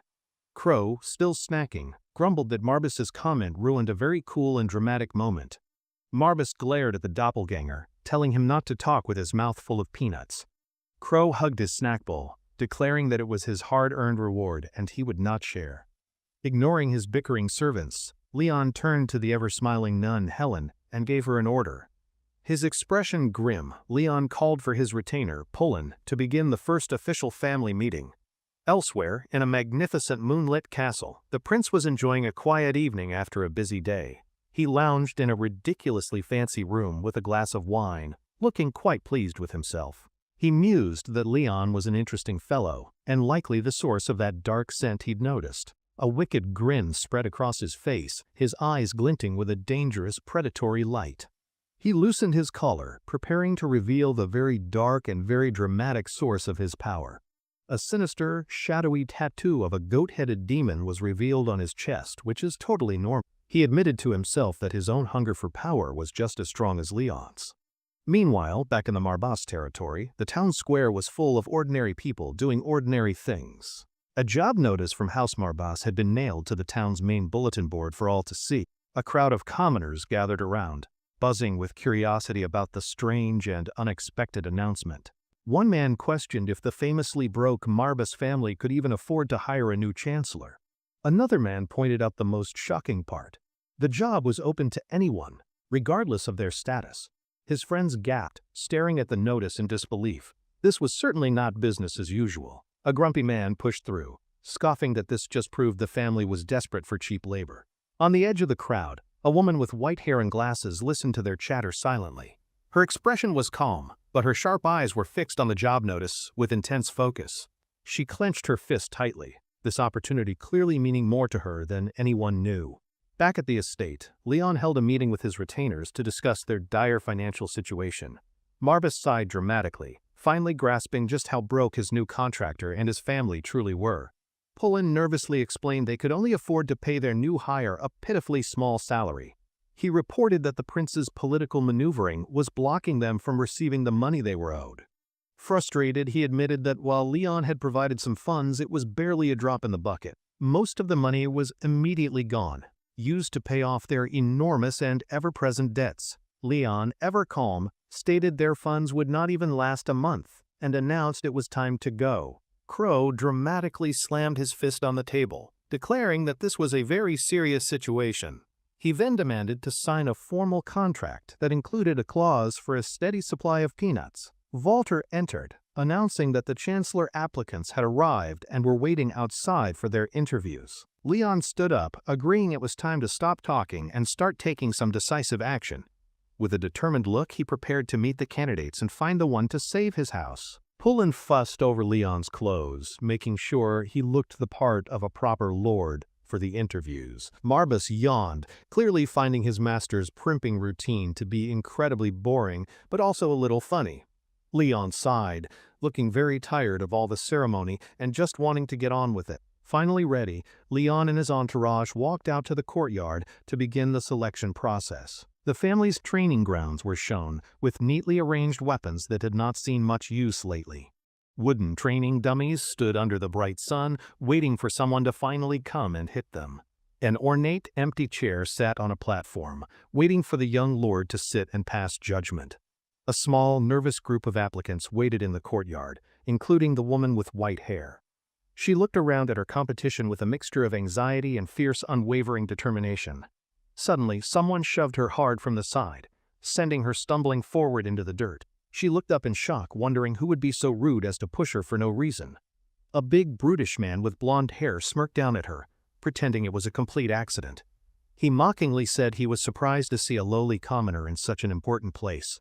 She recognized him instantly, Alcard, a horrible noble who had been relentlessly trying to bother her. She glared at him, furious that he had followed her here, and asked what he wanted. Alcard just grinned, acting as though her presence was his most important business in the world. He put his arm around her, calling her his future wife and introducing her as Siren. Siren slapped his hand away with disgust, her eyes flashing with pure, unadulterated rage. Alcard looked genuinely surprised that she had the guts to publicly reject him like that. He sneered at her, telling her to give up her dreams of climbing the social ladder. Siren shot back, asking if his noble status meant he could really have anything he wanted. He boasted that he could certainly have more than a poor, insignificant commoner like her ever could. She smirked, pointing out that for all his power and wealth, he still could not have her. Alucard's eye twitched with fury, and he cursed her under his breath for her sharp tongue. Her eyes burned with fiery resolve as she declared her intent to climb higher, no matter what. She proudly stated that she did not care about her humble origins or her difficult past. She vowed that she would change her destiny and climb the ladder one way or another. Alucard disgustingly mocked her, saying she'd only ever be a nobleman's plaything, not a true leader. Completely enraged by her sharp-witted insults, the brute reared back his fist to punch her. Just then, a single polished black shoe stepped between them, stopping his attack. Leon had arrived. The other applicants gasped, shocked that a simple interview had suddenly escalated into a public brawl. Alucard's fist was stopped by an invisible force, and he strained against it with all his might. A wave of dark magic erupted from the ground, sending the brutish Alucard flying through the air. He stared at his hand in confusion, while Siren looked on, stunned by the timely magical intervention. Leon's voice cut through the silence, calmly apologizing for the loud noise and the uninvited drama. He stood before the crowd, his quiet presence immediately commanding the attention of every single person. He took his seat on the ornate chair, looking every bit the part of a powerful lord. Leon introduced himself as the head of the house, with his loyal retainers standing beside him. He announced that the test to select the new chancellor for his troubled house would now begin. Siren looked up at the young lord who had just saved her, her expression full of curiosity. Leon's sharp green eyes scanned the crowd, carefully assessing each of the nervous applicants before him. Siren offered him a slight, nervous smile, hoping she had what it took to impress him. Perched high on a wall, Marbus the cat watched the proceedings with a very keen, critical eye. He seemed pleased, noting there was at least one decent candidate in the otherwise motley crew. The demon cat continued to watch, a thoughtful and slightly mischievous look on his fluffy face. He decided this whole recruitment business might not have been a complete and total waste of time after all. Leon sat patiently in his chair, preparing to use a very special, very secret skill. His eyes began to glow as he activated a magical ability he had gained from his demonic pact. The ability was a special gift from his demon master Marbus, designed for just this occasion. It was a piercing gaze that could see deep into a person's soul and true nature. This was the ancient way of demons, who could easily see the true hearts of mortal beings. They could identify a person's greatest talents and deepest fears, which was very useful for manipulation. A demonic hand offered false hope to a crowd of desperate, pathetic souls reaching for salvation. Then, once their will was broken and they were completely dependent, the demon would strike them down. The demon would then crush their prey, making them their eternal servant and sometimes a light snack. The latest subject of this powerful and very judgmental demonic gaze was the young woman Siren. She stood out from all the others, her inner strength shining like a beacon in the crowd. The gaze revealed that she possessed an iron will, one far stronger than anyone else present. Siren stood confidently, unaware that her very soul was being scanned by a demon cat from afar. Leon, his demonic sight now active, announced that the examination for the new steward would begin. Leon raised his hand, signaling for the first part of the challenging examination to begin immediately. Pullen handed him a scroll as Leon explained the first task, understanding the family's awful situation. Walter began handing out scrolls, which the applicants took with a healthy dose of nervous energy. Each scroll contained a detailed map of the Marbus lands, which looked large but also very empty. Leon admitted that everyone probably already knew his house was having some serious cash flow problems. He confidently told the applicants their job was to figure out a trade plan to fix this. A sphere of purple magic appeared in his hand, ready to form into something dramatic and time-related. The magic coalesced into a glowing hourglass, because every dramatic test needs a magical timer, of course.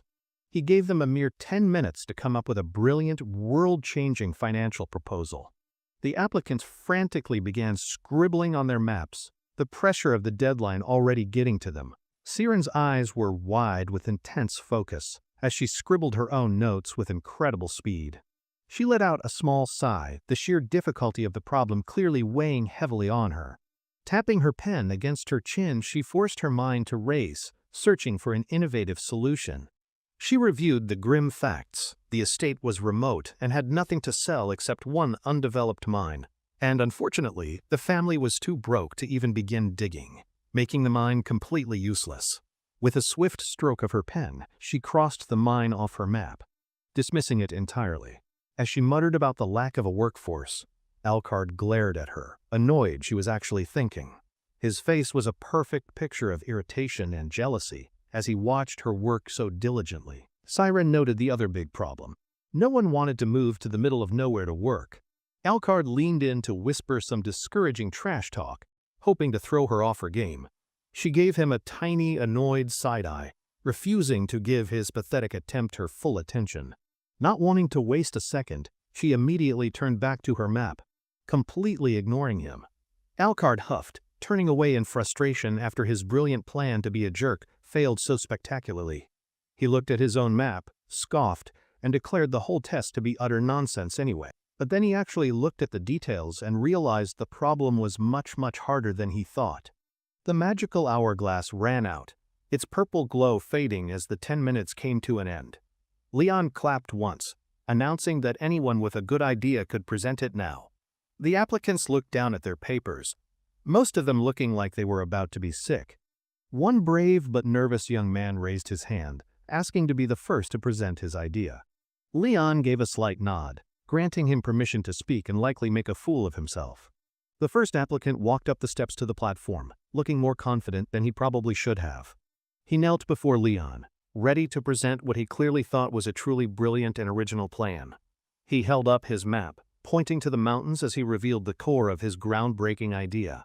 He started by explaining that the estate was a fortress, but had no valuable goods to sell. Then, with a brilliant smile, he presented his solution. They should totally check out that old mine. Leon immediately shot down his fantasy of finding jewels by asking where the money would come from. The applicant stammered, admitting he had not really thought about the whole money part of the plan. He quickly suggested they could just ask for a huge loan, as if that was an easy thing. Leon, looking bored, asked what he should do if no one was willing to lend them money. The applicant's face fell as he realized his entire plan was full of very large, obvious holes. Defeated, he bowed and admitted that was as far as he had gotten with his genius proposal. Leon dismissed him without a second thought, calling for the next person to come up and try.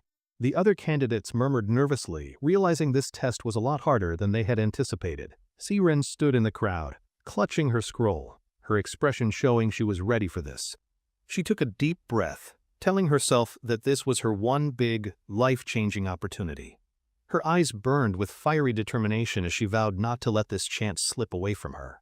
With steady steps, she began her walk to the platform, ready to present her own unique idea. The other, mostly male, applicants watched her with skepticism, clearly doubting her ability to succeed. Marbus the demon cat peeked over the wall, watching the promising young woman with great interest. Leon's sharp green eye followed her every move, his expression giving nothing away.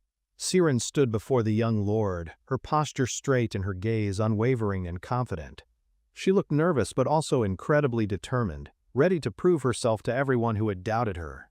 The older nobles in the crowd whispered that House Marbas must be truly desperate to consider her. Leon heard their insults but knew they were right. His family had been struggling for a long time. He activated his demonic sight, its pink energy glowing as he peered into her soul. Marbus telepathically told him that this particular applicant might actually be worth listening to for once. The demon confirmed he sensed the same raw, untapped potential in her that he saw in Volter. Siren stood patiently, completely unaware that she was being spiritually scanned by a very judgmental demon cat. A warm, golden light seemed to shine on her, marking her as special among the candidates. Leon finally spoke, asking her to state her name and background before presenting her grand proposal. She introduced herself as Siren, stating clearly that she was an orphan with no noble background. Her intelligent eyes met his, showing no fear despite her humble origins and the intense situation. In a flashback, Leon recalled how he had gained this strange and useful new power. The ability to see talent had appeared just a few days after he made his pact with Marbas. The demon cat had told him he needed to build an army of loyal vassals and subjects. Only then could he hope to reclaim the legendary glory of his great ancestor, a powerful sorcerer. Leon had doubted the plan, questioning why they needed to recruit random people from the streets. Marbus had smirked, offering him a special power to tell the good ones from the bad ones. The young Leon had tilted his head, intrigued by the demon's very tempting and mysterious offer. Marbus had then demonstrated, summoning a swirl of powerful red and black demonic energy before him. The energy formed into a strange, glowing magical symbol that floated eerily in the air. The symbol flew forward and merged with Leon's eyes, which began to glow with a strange power. He had looked in a mirror and saw his own eyes blazing with a bright pink demonic light. He was shocked, staring at the incredible and slightly terrifying new power that he now possessed. Marbus explained that his new eyes would grant him perfect clarity when he was recruiting new allies. The more talented a person was, the brighter their unique aura would shine in his new sight. Later, Leon looked down at some new recruits sparring in the courtyard, testing his new vision. Marbus had asked him what he saw, curious to know if the new power was working correctly. Leon's eye glowed a bright crimson as he observed the fighters sparring below him. He described seeing a rainbow of different colored auras, all representing different types of hidden talents. Marbus confirmed that the brightest glow would always signify the greatest and most valuable hidden potential. Leon then turned to the demon, a serious and very important question on his young mind. He asked if restoring his house was even possible, and what hidden talents he himself possessed. Marbus just stared at him, his fluffy face giving absolutely nothing away about his true thoughts. He told Leon that was a question that did not need an answer from him right now.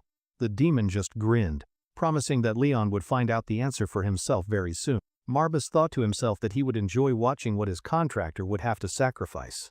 Back in the present, Leon saw a brilliant, beautiful golden light glowing all around Siren. He stared, his demonic eyes wide, realizing her talent was far greater than anyone else's. Siren stood patiently, having no idea that her soul was currently shining like a golden beacon. In the flashback, Marbus explained that a rare few might have a black light of dark promise. A vision of the troublemaker Nox appeared, his purple aura marking him as one of these dangerous individuals. In the present, Siren gripped her arm, steeling her nerves for the most important speech of her life.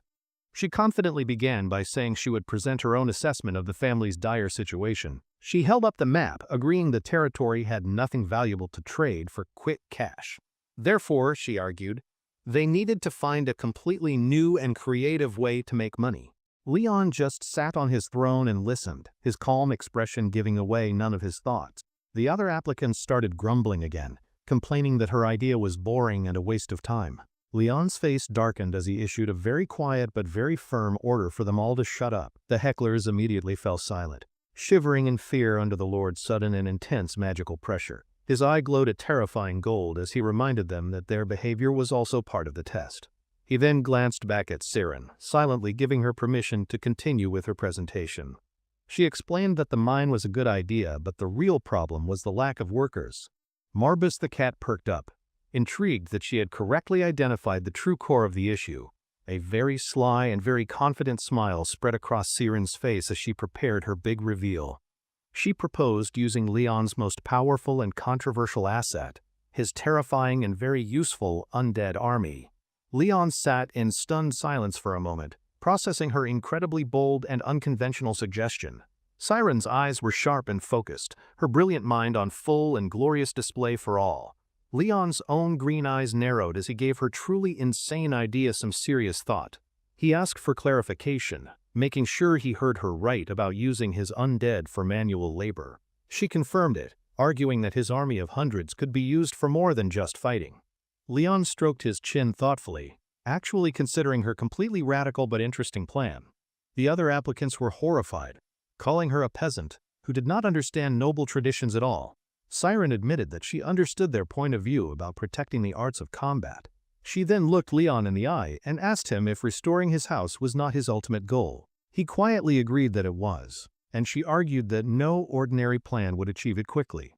She passionately asked him to trust her, promising that he would not be disappointed with the results. A single bead of sweat rolled down her cheek as she waited for his final, life-changing decision. Leon sat silently, his face unreadable as he considered the enormous risk of her unique proposal. He turned his head slightly, his final verdict still hanging in the tense, silent air. Leon raised a small shield bearing the roaring black lion crest of the Marbas family.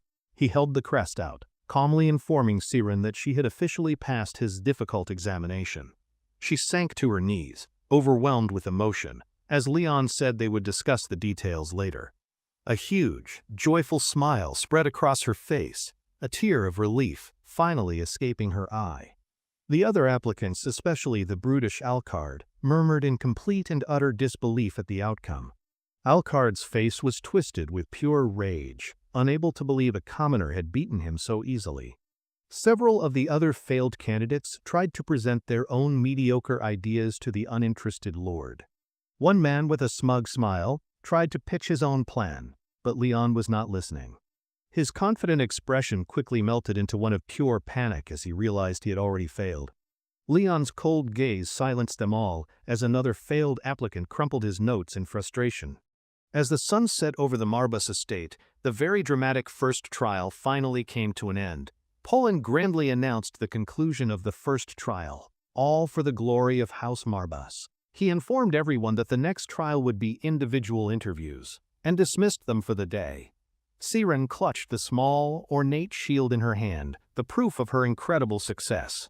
She pressed the crest to her chest, the reality of her victory finally sinking in completely. She shook her head, reminding herself that the real hard work was only just beginning now. She adjusted the strap on her humble backpack, ready to face whatever new challenges came her way. For safekeeping, she carefully slipped the precious family crest into her shirt, close to her heart. She stood tall and proud, her future suddenly looking much brighter and more exciting than ever before. Later that evening, she was shown to a simple but clean room in the Marbas estate. As she walked through a quiet courtyard, she noticed the evening light was beginning to fade. She continued on her way, a lone figure walking through the peaceful and empty estate grounds. But a quick glance over her shoulder revealed she was not alone. Several shadows were following her. She immediately stopped in her tracks, realizing that she had walked right into a trap. More shadowy figures appeared ahead, completely surrounding her and blocking any chance of an easy escape. She swallowed hard, realizing this many people in a dark alley could only mean very bad news. Her hand instinctively went to her chest, clutching the precious crest hidden underneath her shirt. In one swift and practiced motion, she reached into the sleeve of her simple dress. She pulled out a small, sharp dagger, its blade gleaming in the dim twilight. She stood ready for a fight, her back to a wall, prepared to defend her newfound future. Siren held her dagger defensively, her face calm but ready for the impending, unfair fight. A thug grabbed her from behind in a chokehold, making her gasp and struggle for air. Alcard's smug voice echoed from the darkness, telling her she should have learned her proper place. He stepped out of the shadows, looking like the perfect picture of a classic, arrogant villain. He mockingly asked if she was excited to see her future husband, the absolute creep. Siren glared at him with pure hatred, telling him his cowardly ambush was completely unfair. He sneered, saying fairness was a funny thing to complain about for someone from the slums. He held out his hand, demanding she give him the crest and give up her foolish dreams. She spat back, asking if he really thought she would ever submit to a pig like him. With a surge of adrenaline, she stomped hard on her captor's foot, making him howl in pain. As he loosened his grip, she cleverly threw a handful of dirt right in his face. Now free, she lunged at Alcard with her dagger, hoping to end the fight quickly. But he was surprisingly fast, easily catching her wrist and snatching the small dagger from her. He looked at the tiny blade in his hand, completely unimpressed with her desperate, failed attack. He decided his new bride needed a serious, painful lesson in proper manners and respect. He signaled his men, who began to slowly and menacingly close in on the now disarmed Siren. The scumbag gave his final order, telling his thugs to just make sure she was alive when they were done. The thugs swarmed her, their hands grabbing at her as she was completely and utterly cornered. Just then, the Marbas crest she was holding flared with a brilliant, protective purple light. A huge wave of dark magic erupted from the crest, blasting all of her attackers away. From a distance, Leon watched, lamenting that he really hated having to kill his own subjects. He looked down at the scene, his magic now protecting Siren within a swirling dark vortex. Siren stared in shock, realizing that the powerful and terrifying young lord had come to save her. Dark energy swirled around Leon's hand as he prepared to deliver his final, decisive judgment. He accepted his grim duty, declaring it was all for the good of House Marbas. Huge, shadowy skeletal arms erupted from the ground, crushing Alucard's terrified thugs without any mercy. The ground trembled as Alucard stumbled back, watching the horrifying display of dark necromantic power. His face was a mask of pure terror, finally understanding that he was about to die. Dark energy swirled around Leon's hand as he prepared to deliver his final, decisive judgment. He accepted his grim duty, declaring it was all for the good of House Marbas. Huge, shadowy skeletal arms erupted from the ground, crushing Alucard's terrified thugs without any mercy. The ground trembled as Alucard stumbled back, watching the horrifying display of dark necromantic power. His face was a mask of pure terror, finally understanding that he was about to die. Siren watched the terrifying magic, a mixture of awe and fear on her sweat-streaked face. She turned to find Leon standing there, and asked what he was doing here in the alley. She was completely baffled by his sudden and very dramatic appearance in the middle of her fight. He calmly explained that protecting his talented new vassals was now part of his job description. The sheer force of Leon's magical aura forced the terrified Alucard to his knees in submission. He begged for forgiveness, claiming he did not know Leon had a special interest in the girl. He pressed his face into the dirt and pleaded for mercy from the powerful dark mage. Leon found the man's assumption about his intentions with Siren to be both bizarre and insulting. His eye narrowed, and he silently ordered his skeletal warriors to pause their attack for a moment. The spooky skeletons stood at attention, their glowing eyes fixed on their terrified, groveling victim. Leon asked Alucard to confirm if his plan had been to harm the newly recruited woman. Alucard swore he would never look at her again, babbling that he must have gone crazy. Leon pointed out that Alucard would have just attacked anyone else who had tried to intervene. The cowardly noble remained silent, knowing that he had no good excuse for his horrible actions. Leon decided to ask one last question as his skeletal warrior raised its shiny, sharp sword. He asked the bully if his life of picking on the weak brought him any true joy. Alucard begged for his life, promising he would never cause any trouble ever again.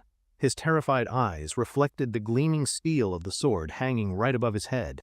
The skeleton brought its sword down, its movements swift and completely devoid of any emotion. Leon turned away, deciding that any answer the man gave would be utterly worthless and boring. He took a single step, his back turned as his magic finished its grim and bloody work. With one last, indifferent glance, he walked away, leaving the shadows to clean up the mess. Siren watched him go, completely stunned by his ruthless efficiency and absolute sense of justice. He turned to her and said that after all that excitement, a second trial was unnecessary. His green eyes gleamed, a silent invitation for her to begin her new and important duties. Later, back at the estate, Marbas cheekily asked if Leon just murdered one of his subjects. Leon calmly replied that he did, stating it was all for the good of House Marbas. Siren sat in a grand office, looking very small next to the tall, intimidating nun, Helen. She nervously looked around the fancy room, a bead of sweat on her cheek. This was her new life. Pullen reported that Alucard was a bad dude, and Leon assured him the problem was handled. Crow cheered for the extermination of worthless humans, while Leon just looked pleased the issue was resolved. He then turned and formally welcomed Siren to her new, exciting job at House Marbas. She was startled by his polite tone, asking why he was being so formal with her now. Leon explained it was just his habit to be respectful, asking if it bothered her. Pullen chimed in, telling her not to worry because their lord was just a bit weird like that. Walter added with a smile that he was also confused at first, but she would get used to it. Leon got down to business, praising her very creative idea to use his undead for financial gain. Siren smiled, but humbly admitted she was not sure if her crazy plan would actually work. Leon's eyes narrowed with confidence as he assured her that he would be the judge of that. He stated that all he needed from his team was their honest advice and good counsel. Pullen and Walter looked on with immense respect, clearly proud to serve such a decisive master. Even Marbas and Crow seemed to be on board with the new plan and their new co-worker. Siren was struck by how calm and clear-headed the young 15-year-old lord truly was. She wondered if the tragedy of killing his own father had forced him to grow up too fast. Leon blinked, noticing that she was staring at him with a very thoughtful expression on her face. He asked if she had a question, and she quickly said no, her mind racing with determination. With a confident smile, she thought to herself that this incredible opportunity was hers to seize. Helen then leaned in and whispered a very sharp warning to Siren, not to get too friendly with their lord. Pullen and Walter burst into laughter, finding the interaction between the two women absolutely hilarious. Even Marbus and Crow seemed to be enjoying the moment, breaking the serious mood of the meeting. Helen put a friendly arm around Siren, the two of them sharing a laugh, now officially co-workers. The scene shifts to a dark, ominous hall, lit only by the flickering light of candles. The eerie reddish glow gave the entire grand chamber a very sinister and unsettling atmosphere. A shadowed nobleman mused on the news of Marbas's return, deciding this simply would not do. He sat alone at a huge table, a grim painting of a fallen angel behind him. An attendant asked how it was possible, wondering about the ancient curse on the Marbas family. The mysterious lord corrected him, stating that there was indeed a way to break such a curse. He explained it was the way of a true prodigy to simply ignore all normal human limits. The attendant froze, the chilling implication of his master's words sinking in completely. The shadowed nobleman grinned, declaring that his own grand evil plan needed to be sped up. The Grand Marbas estate stands proudly, its green family banners waving as if to say, "We're not broke, we just have a cash flow problem." Inside, the new steward Siren adjusts her glasses with intense focus. She is about to present a plan that will change everything for the household. Siren points firmly to a map, declaring their first objective. She announces that they will finally start mining the long-neglected family quarry. Leon listens from his desk as Siren explains her strategy. To succeed, she says they must first know the full extent of his undead army. Leon seems to agree with her logic, but Pullen questions the plan. He wonders why they are prioritizing risky mining over something safer, like farming. Siren confidently explains her reasoning. She tells them mining is the best option because it promises the biggest profits in the shortest amount of time. The shadowy Crow enthusiastically agrees that efficiency is a wonderful thing. Meanwhile, the demonic lion Marbus seems entirely unimpressed by the whole conversation. Marbus, the tiny but powerful demon, gives a curt nod. He tells the new steward to continue with her surprisingly interesting presentation. Siren gets momentarily distracted, wondering how such a cute, fluffy creature could be a legendary demon. She quickly shakes it off and prepares to continue. She continues her presentation, reminding everyone that mining is an extremely dangerous job, and they should all be aware of the high risks involved. To illustrate her point, she sketches a little figure on the map. She warns that one wrong move could be fatal for many workers.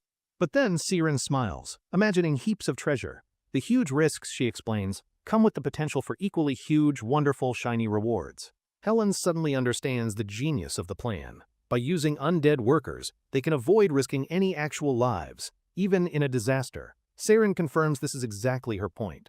Their first step, she says, will be to explore the mine to assess its valuable contents. She adds that while farming is important, true profit requires trading with other, preferably much wealthier, territories who enjoy spending their money.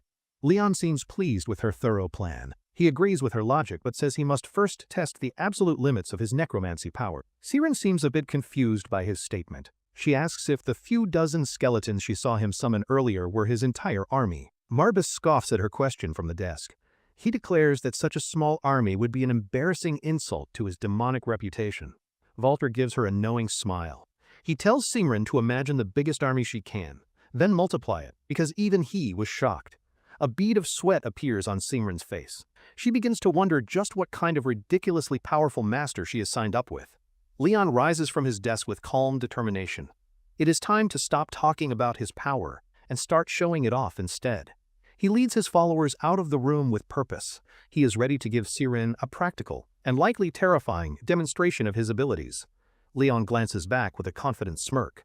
He tells her that seeing his power for herself is the fastest way for her to understand.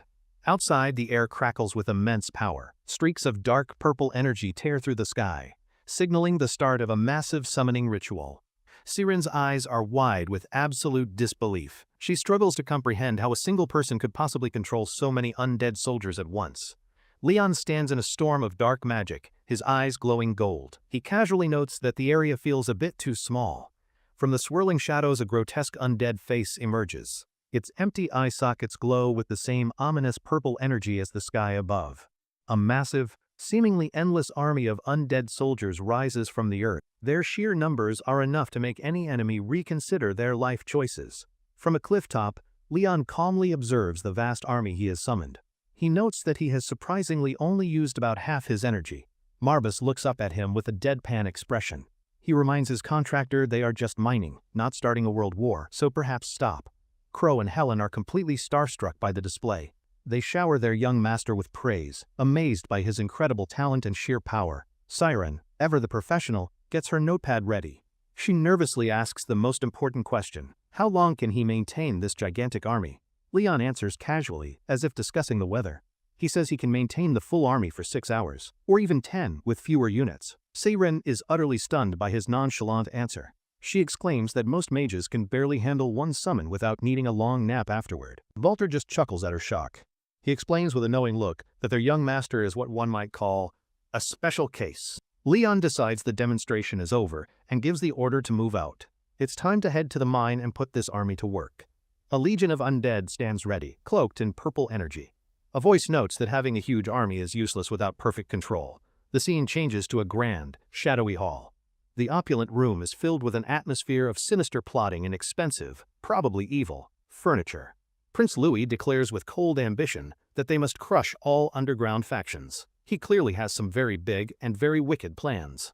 The prince gives orders to his kneeling subordinate, Eldoris.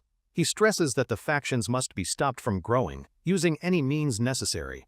Eldoris promises His Highness that he will crush their enemies so completely they will never be a threat to them or their plans again. With a wicked grin, the prince mentions a certain group mining a quarry. He tells Eldoris to sabotage them, because he's just that kind of guy.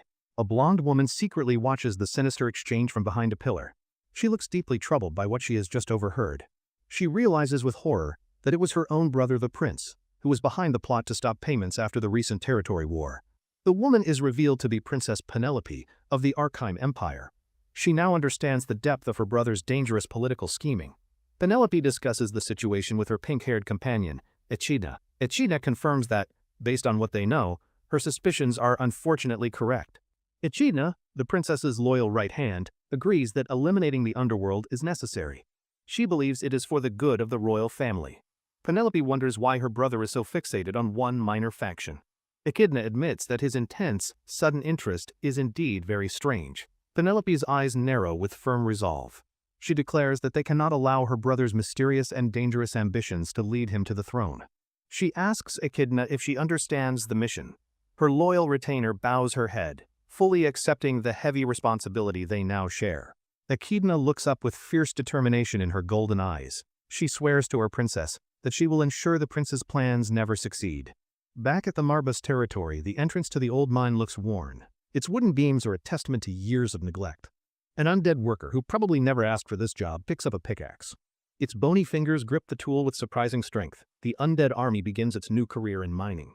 They silently get to work, proving to be a surprisingly efficient, if creepy, labor force. Squads of undead march into the darkness of the mine. They are the perfect workers for a job that's dirty, dangerous, and unpaid.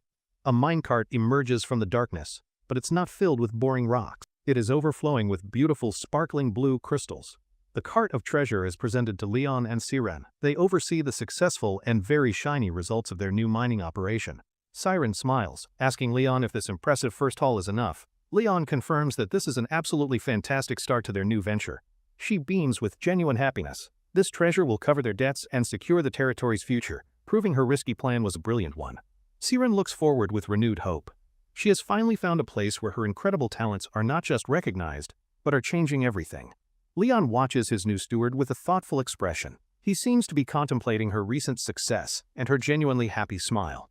Noticing his stare, Siren looks back at him with a little confusion. He softly comments that her smile looks much better now than before. Leon looks away, a hint of melancholy in his voice. He admits that he has always admired people who possess a quality he lacks. He explains that he truly envies those who can smile so freely. It is a simple happiness that he has never been able to achieve. He turns back to her with surprising sincerity. He tells her that he has a feeling she is going to become very important to him. Siren is completely speechless, her face flushing red. His unexpected and heartfelt words have left her heart fluttering in adorable, romantic confusion. Meanwhile, the undead continue their work deep inside the mine. They tirelessly swing their pickaxes, completely unaware of the budding romance outside. An undead in a tattered noble suit pushes a heavy cart. He is diligently transporting the sparkling blue crystals up a long, winding track. Sometime later, Diana de Varesia arrives at the mine. She is completely stunned by the unbelievable scene unfolding before her very eyes. Before her is a literal mountain of freshly mined blue sapphires. The sheer size of the hoard is enough to make anyone question reality. Diana stands beside Leon, still trying to process the sight. She asks him to please explain what on earth is going on here. Leon calmly informs her that the giant pile of gems is sapphire. Diana retorts with sarcasm that she had, in fact, figured that part out. She demands to know how he managed this impossible feat. Mining this many gems so quickly should be completely out of the question. Leon's explanation is simple and to the point. He tells her that he just borrowed the power of his undead army to do it. He then gestures to Siren, introducing her as his new brilliant minister. Siren gives a polite if slightly awkward greeting to the noble lady. Diana greets her back, still looking a bit dazed by the situation. She confirms if Siren is really the new minister of House Marbas. Siren confirms that she is, apologizing for any mistakes in etiquette. Diana waves it off, telling her not to worry about such formalities. Pullen and Walter peek out from behind Siren. They look on with a mixture of curiosity and a very clear, protective instinct. Meanwhile, Crow the doppelganger is in his own little world. He is happily snacking on a bag of peanuts, ignoring all the drama. Diana suddenly grabs both of Siren's hands, her eyes sparkling. She seems to be a huge fan of creative and slightly terrifying problem-solving. She gushes over Siren's genius idea to use undead labor. She jokes that she is seriously tempted to hire her away for her own territory. Leon's expression immediately darkens at her joke. He states coolly that poaching his new steward would be a very big problem, even for her. Diana laughs, assuring him she was only kidding. She playfully tells him not to be so serious, though she admits she adores the plan. Pullen steps forward with a polite request for Lady Varesia. He asks if her house could process the raw gems, as they currently lack the means. Diana's expression shifts to that of a shrewd businesswoman. She says it's possible, but they will need to strike a mutually beneficial deal first. Leon looks on cautiously, a faint magical aura betraying his unease. He asks her what kind of deal she has in mind. His mind immediately jumps to the worst-case scenario. A look of dread crosses his face as he nervously asks if this deal involves money. Diana reassures him with a smile. She proposes a simple, exclusive trade agreement, where her house gets to buy all of their sapphires. She admires one of the raw gems, noting its exceptional quality. She predicts it will be extremely popular with the kingdom's wealthy noble ladies. Just as Diana turns to Leon, Siren steps forward with confidence. She politely but firmly states that all contract negotiations should go through her. Siren takes charge, professionally addressing Diana. She requests a sample to properly assess its value before they discuss the price any further. Diana is thoroughly impressed with Siren's business sense. She turns to Leon and compliments him on finding such a sharp and competent minister. With a friendly smile, Diana happily agrees to Siren's terms. She pats Leon's arm, assuring him she won't try to cheat him. Siren turns to Leon and bows apologetically for overstepping her bounds. She tells him she is ready to accept any punishment for her forwardness. Leon gives her a reassuring look. He tells her it's fine, since her actions were clearly for the good of the entire house. Siren looks incredibly relieved by his approval. Pullen happily suggests they draft the contract once the gems are processed and a final price is set. Diana makes a generous offer to cover the processing costs herself. She smiles and calls it a small service to help their new partnership. Siren smiles warmly at the noble lady. She expresses her sincere gratitude to Lady Diana for her unexpected and very welcome generosity. The deal results in a heavy pouch of glittering gold coins. This is the first major profit House Marbas has seen in a very long time. Leon holds the heavy pouch of gold, his eyes glowing with desire. A wide, greedy grin spreads across his face as he admires the treasure. Back in the office, the household celebrates their success. Leon clutches the gold as they finally begin to pay off some of their massive debt. Pullen weeps with tears of joy. He informs Leon they have repaid 20% of their debt, thanking his master for this financial miracle. Marbas looks exceptionally smug about the whole situation. He remarks that this level of success is to be expected for his powerful contractor. Suddenly, the celebratory mood is shattered. Leon freezes, a dark premonition washing over him as he clutches the precious bag of gold tightly. The room grows tense as a bead of sweat runs down Leon's face. His instincts are screaming that something has just gone terribly wrong. Walter bursts into the room, his face pale with panic. He shouts to his master that they have an urgent and very serious emergency. With a look of absolute terror, Walter delivers the terrible news. The dam near the north gate of their territory has completely collapsed. The pouch of gold, their symbol of hope, slips from Leon's hand. It hits the floor, the coins spilling like shattered dreams. Leon's expression shifts to pure fury. His eyes glow with terrifying light as their brief moment of victory is completely ruined by the bad news. Poland's joy turns to despair as he covers his face. He laments that repairing the dam is going to cost them a massive fortune. The sudden disaster leaves everyone in shock. Even the usually unflappable Crow is so stunned that he drops his bag of precious peanuts. Siren slumps in her chair, the weight of yet another crisis pressing down on her. It seems their financial troubles are far from over. Without a moment to rest, Siren is already back to work. She frantically searches through books, trying to find a solution to this new disaster. Leon's expression is now cold and decisive. He gives Poland a clear order to contact the Adventurers Guild and prepare for their next move. With grim determination, Leon gives his final command. He tells Poland to find him the mission with the absolute highest pay, regardless of risk. A new day begins, but the mood is heavy. Leon is about to embark on a dangerous journey to save his home from ruin. Leon leaves through the main gate of the town. He is a solitary figure walking away to face this new, daunting challenge all by himself. With his demon companion on his shoulder, Leon says his farewells to Helen. He promises to return with even more money for their cause. His loyal retainers stand together in a sad, little line. They watch with heavy hearts as their young master departs on his perilous journey. Poland bursts into very dramatic tears, waving goodbye. He wails that he is a failure for not going with his beloved family head. Marbus scolds Poland for his loud crying. He tells the butler this journey is necessary, and that his job is to protect the family. Poland is deeply moved by the demon's harsh but caring words. He tearfully cries out Marbus's name, completely misinterpreting the demon's annoyance for affection. Crow finally has enough and swiftly knocks Poland out. Marbus retorts that Crow is being just as noisy as the butler was. Walter holds the unconscious Poland, asking Leon if he's sure about going alone. He worries that he won't be of much help. Leon turns back one last time, entrusting Poland to his retainers. He warns them that this important journey might take him quite a while. The mission scroll he carries lists some very strict requirements. It warns that only highly skilled silver-tier adventurers should even dare to apply. Leon's expression is firm as he holds the scroll. He is fully aware of the danger, but remains completely unshaken and ready to proceed. A final, ominous warning is written on the scroll. It states in no uncertain terms that failure will most likely result in death. The mission is to eliminate a corrupted and very mad alchemist named Terrell. The job is officially rated as a C+ difficulty mission. The alchemist's hidden laboratory is located deep within the Impel Forest. The mission objective is simple, but dangerous. Find him and eliminate him. For more details, the scroll instructs the applicant to visit the Tower of the Eremita School, a place of magic and learning. The applicant must meet a researcher named Lane. The female elf looks worried, wondering if the newest applicant will be able to survive. Lane hopes this new adventurer won't die like the previous ones.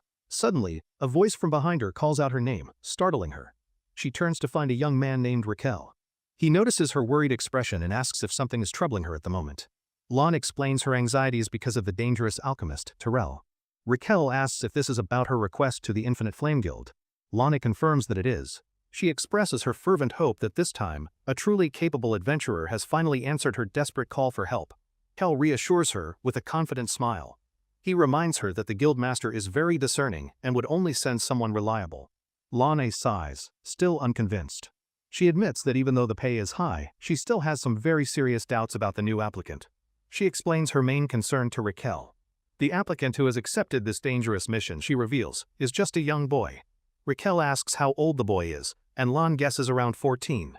The age makes Raquel pause, as if it reminds him of someone. With a dawning realization, Raquel asks for the applicant's name. Lane, however, is distracted by a detail on the document she is holding. She finally reads the applicant's name aloud, Leon.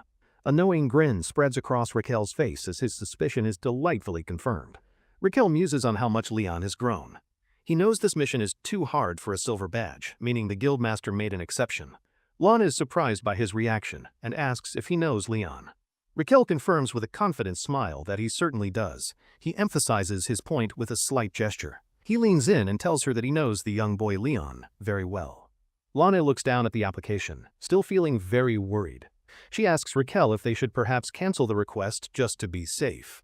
Raquel takes the application from her with a reassuring look. He tells her not to cancel the request, but to wait and see. He smiles, telling her that Leon may be more reliable than any random adventurer. Lane looks at him, completely confused by his confidence. Raquel simply tells her that she will understand soon enough. He knows Leon is not the kind of boy to run from a fight. As the sun sets, Leon and Helen walk through a forest path. Helen remarks that she now understands why they are traveling together. Helen smiles and asks Leon to confirm her suspicion. Did he end up saving her and the others during his last mission? Leon gives a vague answer. Marbus, however, sarcastically adds that it depends on if one considers being turned into an undead as being saved. Helen quickly shakes her head, waving her hands in protest. She insists that she and the others are truly grateful for his help. She places a hand over her heart, sincerely explaining her gratitude. She is thankful that they can at least continue to exist in this new form. A flashback reveals her former life was empty and lonely. She felt trapped in a meaningless existence that was no different from being dead. She explains that even as an undead, she is happy. The ability to see, hear, and feel the world is a gift she cherishes. With a gentle smile, she picks a leaf from Leon's hair. She tells him that this new life is more than enough to make her happy. She looks at him with genuine warmth and repeats her sentiment. She wants him to know that she is truly happy with her new existence. Leon turns away, a flicker of emotion on his face. He quietly remarks that his own sister has said something very similar to him before. Helen's expression turns a bit playful. She adds that personally, she thinks things would be even better if he liked her a little more. She leans in closer to him, gently touching his cloak. She asks him with a hopeful look what he thinks about that idea. Leon seems flustered by her sudden and very direct flirtation. He is clearly not used to this kind of attention from anyone. Marbus hops down, scolding Helen for her forwardness. He tells her it would take centuries for Leon to show that kind of interest. Marbus points to Leon's face as proof of his disinterest. He declares that his contractor has the same lifeless, dead fish eyes as always. Helen just winks, clearly amused by the demon's grumpy interference. She says she can't deny his observation about Leon's rather vacant expression. Leon interrupts their banter to announce it's time to set up camp. In the background, an undead servant is already gathering firewood. Later that night, Leon and Marbus sit by the campfire. The two of them are sharing a quiet, contemplative moment under the starry sky. Marbus breaks the peaceful silence. He tells his contractor that there is something important he has been meaning to ask him for a while. The demon asks Leon if he has a specific reason for his actions. Leon looks back at him, asking him to clarify his question. Marbus gets straight to the point, mentioning the Eremita school. He seems to have some strong feelings about the place and its inhabitants. He asks why Leon accepted a mission from the school of that sly dragon. He is clearly not a fan of Raquel. Leon looks down, avoiding the question. He claims he only took the mission because it had the highest pay, which was his top priority. Marbus's voice becomes stern and powerful. He calls out to his contractor and demands that he stop lying and tell him the truth. A massive, spectral version of the demon appears behind Leon. He reminds Leon that lying is pointless, and that truth must exist between them. The two of them stare at each other across the fire. The air is thick with tension after the demon's powerful and serious command. Leon finally confesses the real reason for his journey. He reveals that he saw his late father, Rune, in a recent, vivid dream. He confirms it was his father, clenching his hand at the memory. A vision of the ornate golden ring his father always wore appears. A flashback shows his father giving him a special necklace. He told a young Leon they could meet again when he was truly needed. Leon admits his uncertainty to his demonic companion. He is trying his best to revive his family, but he feels lost and unsure. He feels like a solitary lost figure in a vast, empty hall. He is completely overwhelmed by the weight of his family's troubled past. Leon clenches his fists in frustration, admitting his despair. He confesses that he has no idea what he is supposed to do next. But his expression shifts to one of resolve. He plans to seek answers about his father while he is at the magic tower. The scene shifts to Raquel, who lets out a sudden, unexpected sneeze. It seems he can feel that someone is talking about him. He dismisses Lane's concern, saying he is fine. Leon's voice explains his plan to ask a dragon about the magic his father used. Raquel smiles, a strange feeling tickling him. Leon is determined to ask what he must do to see his father again, sure Raquel knows. Back at the camp, Marbus agrees with Leon's plan. He admits that even a powerful demon like himself does not know everything. Leon asks if Marbus also has questions about his father. The demon confirms that he has many questions for the man known as Rune. Marbus begins to share a shocking secret he has kept for years. He reveals something incredibly important about Leon's father, Rune. He reveals that Rune knew his own brother was plotting to kill him. A vision of a guillotine emphasizes the tragedy of his fate. Leon is stunned into silence by this revelation.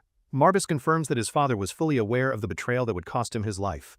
Leon realizes his father must have foreseen his own death. Marbus quietly confirms that, in a way, this is absolutely correct. Marbus clarifies that Rune didn't truly believe it would happen. This mystery makes the demon even more interested in learning about the man. Leon is now filled with burning questions about his father's past. Why didn't he, and what or who was he protecting? He wonders what final wish his father had at the guillotine. His own reflection appears in the blade, showing his deep connection to the past. Marbus offers his contractor some reassurance. He promises that all of his questions will be answered by the end of their shared journey. The demon adds that the immense power Leon now possesses is more than enough for him to uncover the truth about his father's past. Marbus continues his story, explaining that while the traitors were responsible for Rune's death, there is more to the story than that. He states that the traitor Kirchal and his army should not have been strong enough to defeat a man as powerful as Rune. Marbus recalls that Rune's talents were average, but he was the first in centuries to hear the demon's voice, and deserved a better fate. The demon stares into the fire, lost in thought. He wonders why Rune would accept death so willingly, and for what selfless reason. A glowing image of Rune appears in the darkness. Marbus wonders if his former acquaintance found true happiness in the afterlife. The journey continues, as Leon steps forward with a new sense of purpose. He is now more determined than ever to find his answers. He finally arrives at his destination.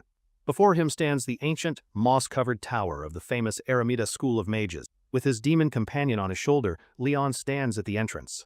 He announces, with quiet determination, that they have at last arrived. Inside, the main hall of the school is a busy, circular room. Mages and scholars are all focused on their magical studies and research. Leon scans the bustling room, trying to find his client. Marbus points out they only have a name, which makes finding them tricky.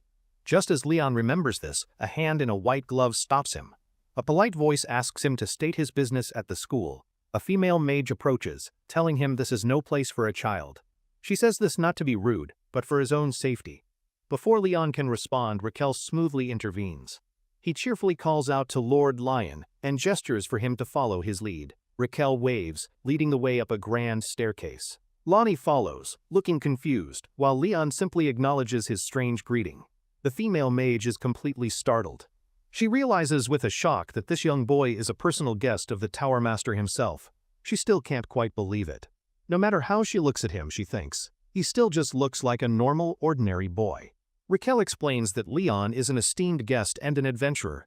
He instructs her to treat their important visitor with the utmost respect. The mage quickly bows her head in understanding. She stammers an apology to the headmaster, promising to follow his orders without question. The male mage who first stopped Leon apologizes for his rudeness. He now politely offers to escort their esteemed guest into the tower. Leon accepts his apology with a simple, "Thank you." From his shoulder, Marbus lets out a very unimpressed and rather loud hiss. Marbus complains about the insolence of these mortals. He finds it pitiful that they would judge his contractor so harshly at first glance. Marbus continues to complain that they have to rely on a bookworm for help. His insult makes Raquel stumble, as if physically struck. Raquel quickly recovers his composure and begins the introductions. He formally presents Lana, a research fellow at the Tower of Mages. Lana offers a polite bow to their new guest. She formally greets him, addressing him with the respectful title of "My Lord." Lana admits she didn't expect such a young mage for the mission. The female mage escorting them silently shares the same doubt. Lana adds that the headmaster's praise put her mind at ease. The escort finds this very strange, as Raquel rarely praises anyone. Leon gets straight to business, asking for the mission details. Raquel chuckles, remarking that his guest is as direct as he always is. With a friendly and welcoming gesture, Raquel invites Leon inside. He suggests they discuss the important details of the mission in private. Later, in a library, Raquel pours tea for his young guest. He states there is an important matter to discuss before the briefing. Raquel and Lan sit across from Leon with serious expressions. Even Marbus seems to sense the gravity of the upcoming conversation. Leon looks on with a hint of nervousness. He swallows, bracing himself as he wonders what this important, secret matter could possibly be. Lonnie looks down, her expression filled with guilt and apology. She begins to explain the difficult situation they have found themselves in. She informs Leon that they must officially alter the mission's difficulty rating. Leon is surprised, asking her what she means by this. His mind races as he tries to understand the reason for this change. He glances to the side, deep in thought about the implications. Leon internally notes that Marbus also seems surprised by this news. He decides that he has no choice but to hear her full explanation. The group sits around a large table covered with maps and scrolls. The mood in the room is tense as the discussion begins. Leon quickly figures out her plan. He deduces that she deliberately lowered the mission's difficulty rating in order to lower the required fee. He continues his deduction, guessing that her plan was to reveal the truth to whoever was brave enough to accept the dangerous request. Leon concludes that she hoped to entice the adventurer with extra pay. She planned to offer whatever she could afford from her own pocket. Raquel adds another important detail to the story. The mission's target is a fallen mage who was once a member of their school. Lon confirms that everything Leon and Raquel said is true. She explains that no ordinary adventurer was skilled enough to complete the task. She bows her head in shame, explaining her limited finances. She begs Leon for his forgiveness for her desperate and deceptive actions. Raquel explains his own position in this delicate matter. He says he cannot intervene directly and prefers to be a last resort. Leon asks Raquel a direct question. Why did he reveal her plan when he could have stayed silent and let Leon get the incentive? Lana explains that they could not, in good conscience, allow him to take the mission under false pretenses and a falsified rating. She fidgets, admitting they might have had to cancel the request. Leon cuts her off, stating firmly he will not leave without payment. Leon pleads with a look of pure desperation. He explains that his family is facing the terrible choice between this mission or debtor's prison. Raquel smiles, telling Lon not to worry about her little deception. He seems to have a clever solution to this complicated problem. He suggests that Leon would happily accept a reasonable bonus. In exchange, he will do whatever the very dangerous mission requires of him. Leon stares intently at them, with Marbus on his lap. He confirms Raquel's offer, promising to do anything and everything for the right price. With mountains of gold in his mind, Leon makes his position clear. He states that a higher difficulty rating does not scare him at all. He finishes his statement with a confident smirk. He is more than willing to take on the extra risk for a matching pay increase. Lana jumps up, her voice filled with genuine worry for his safety. She insists this is not about money, but about his very life. She points out that he is only a 14-year-old boy. She is clearly concerned that he is too young to face such a threat. She admits that while she does not know his true skill level, she believes this mission is too dangerous for any Silvercrest adventurer.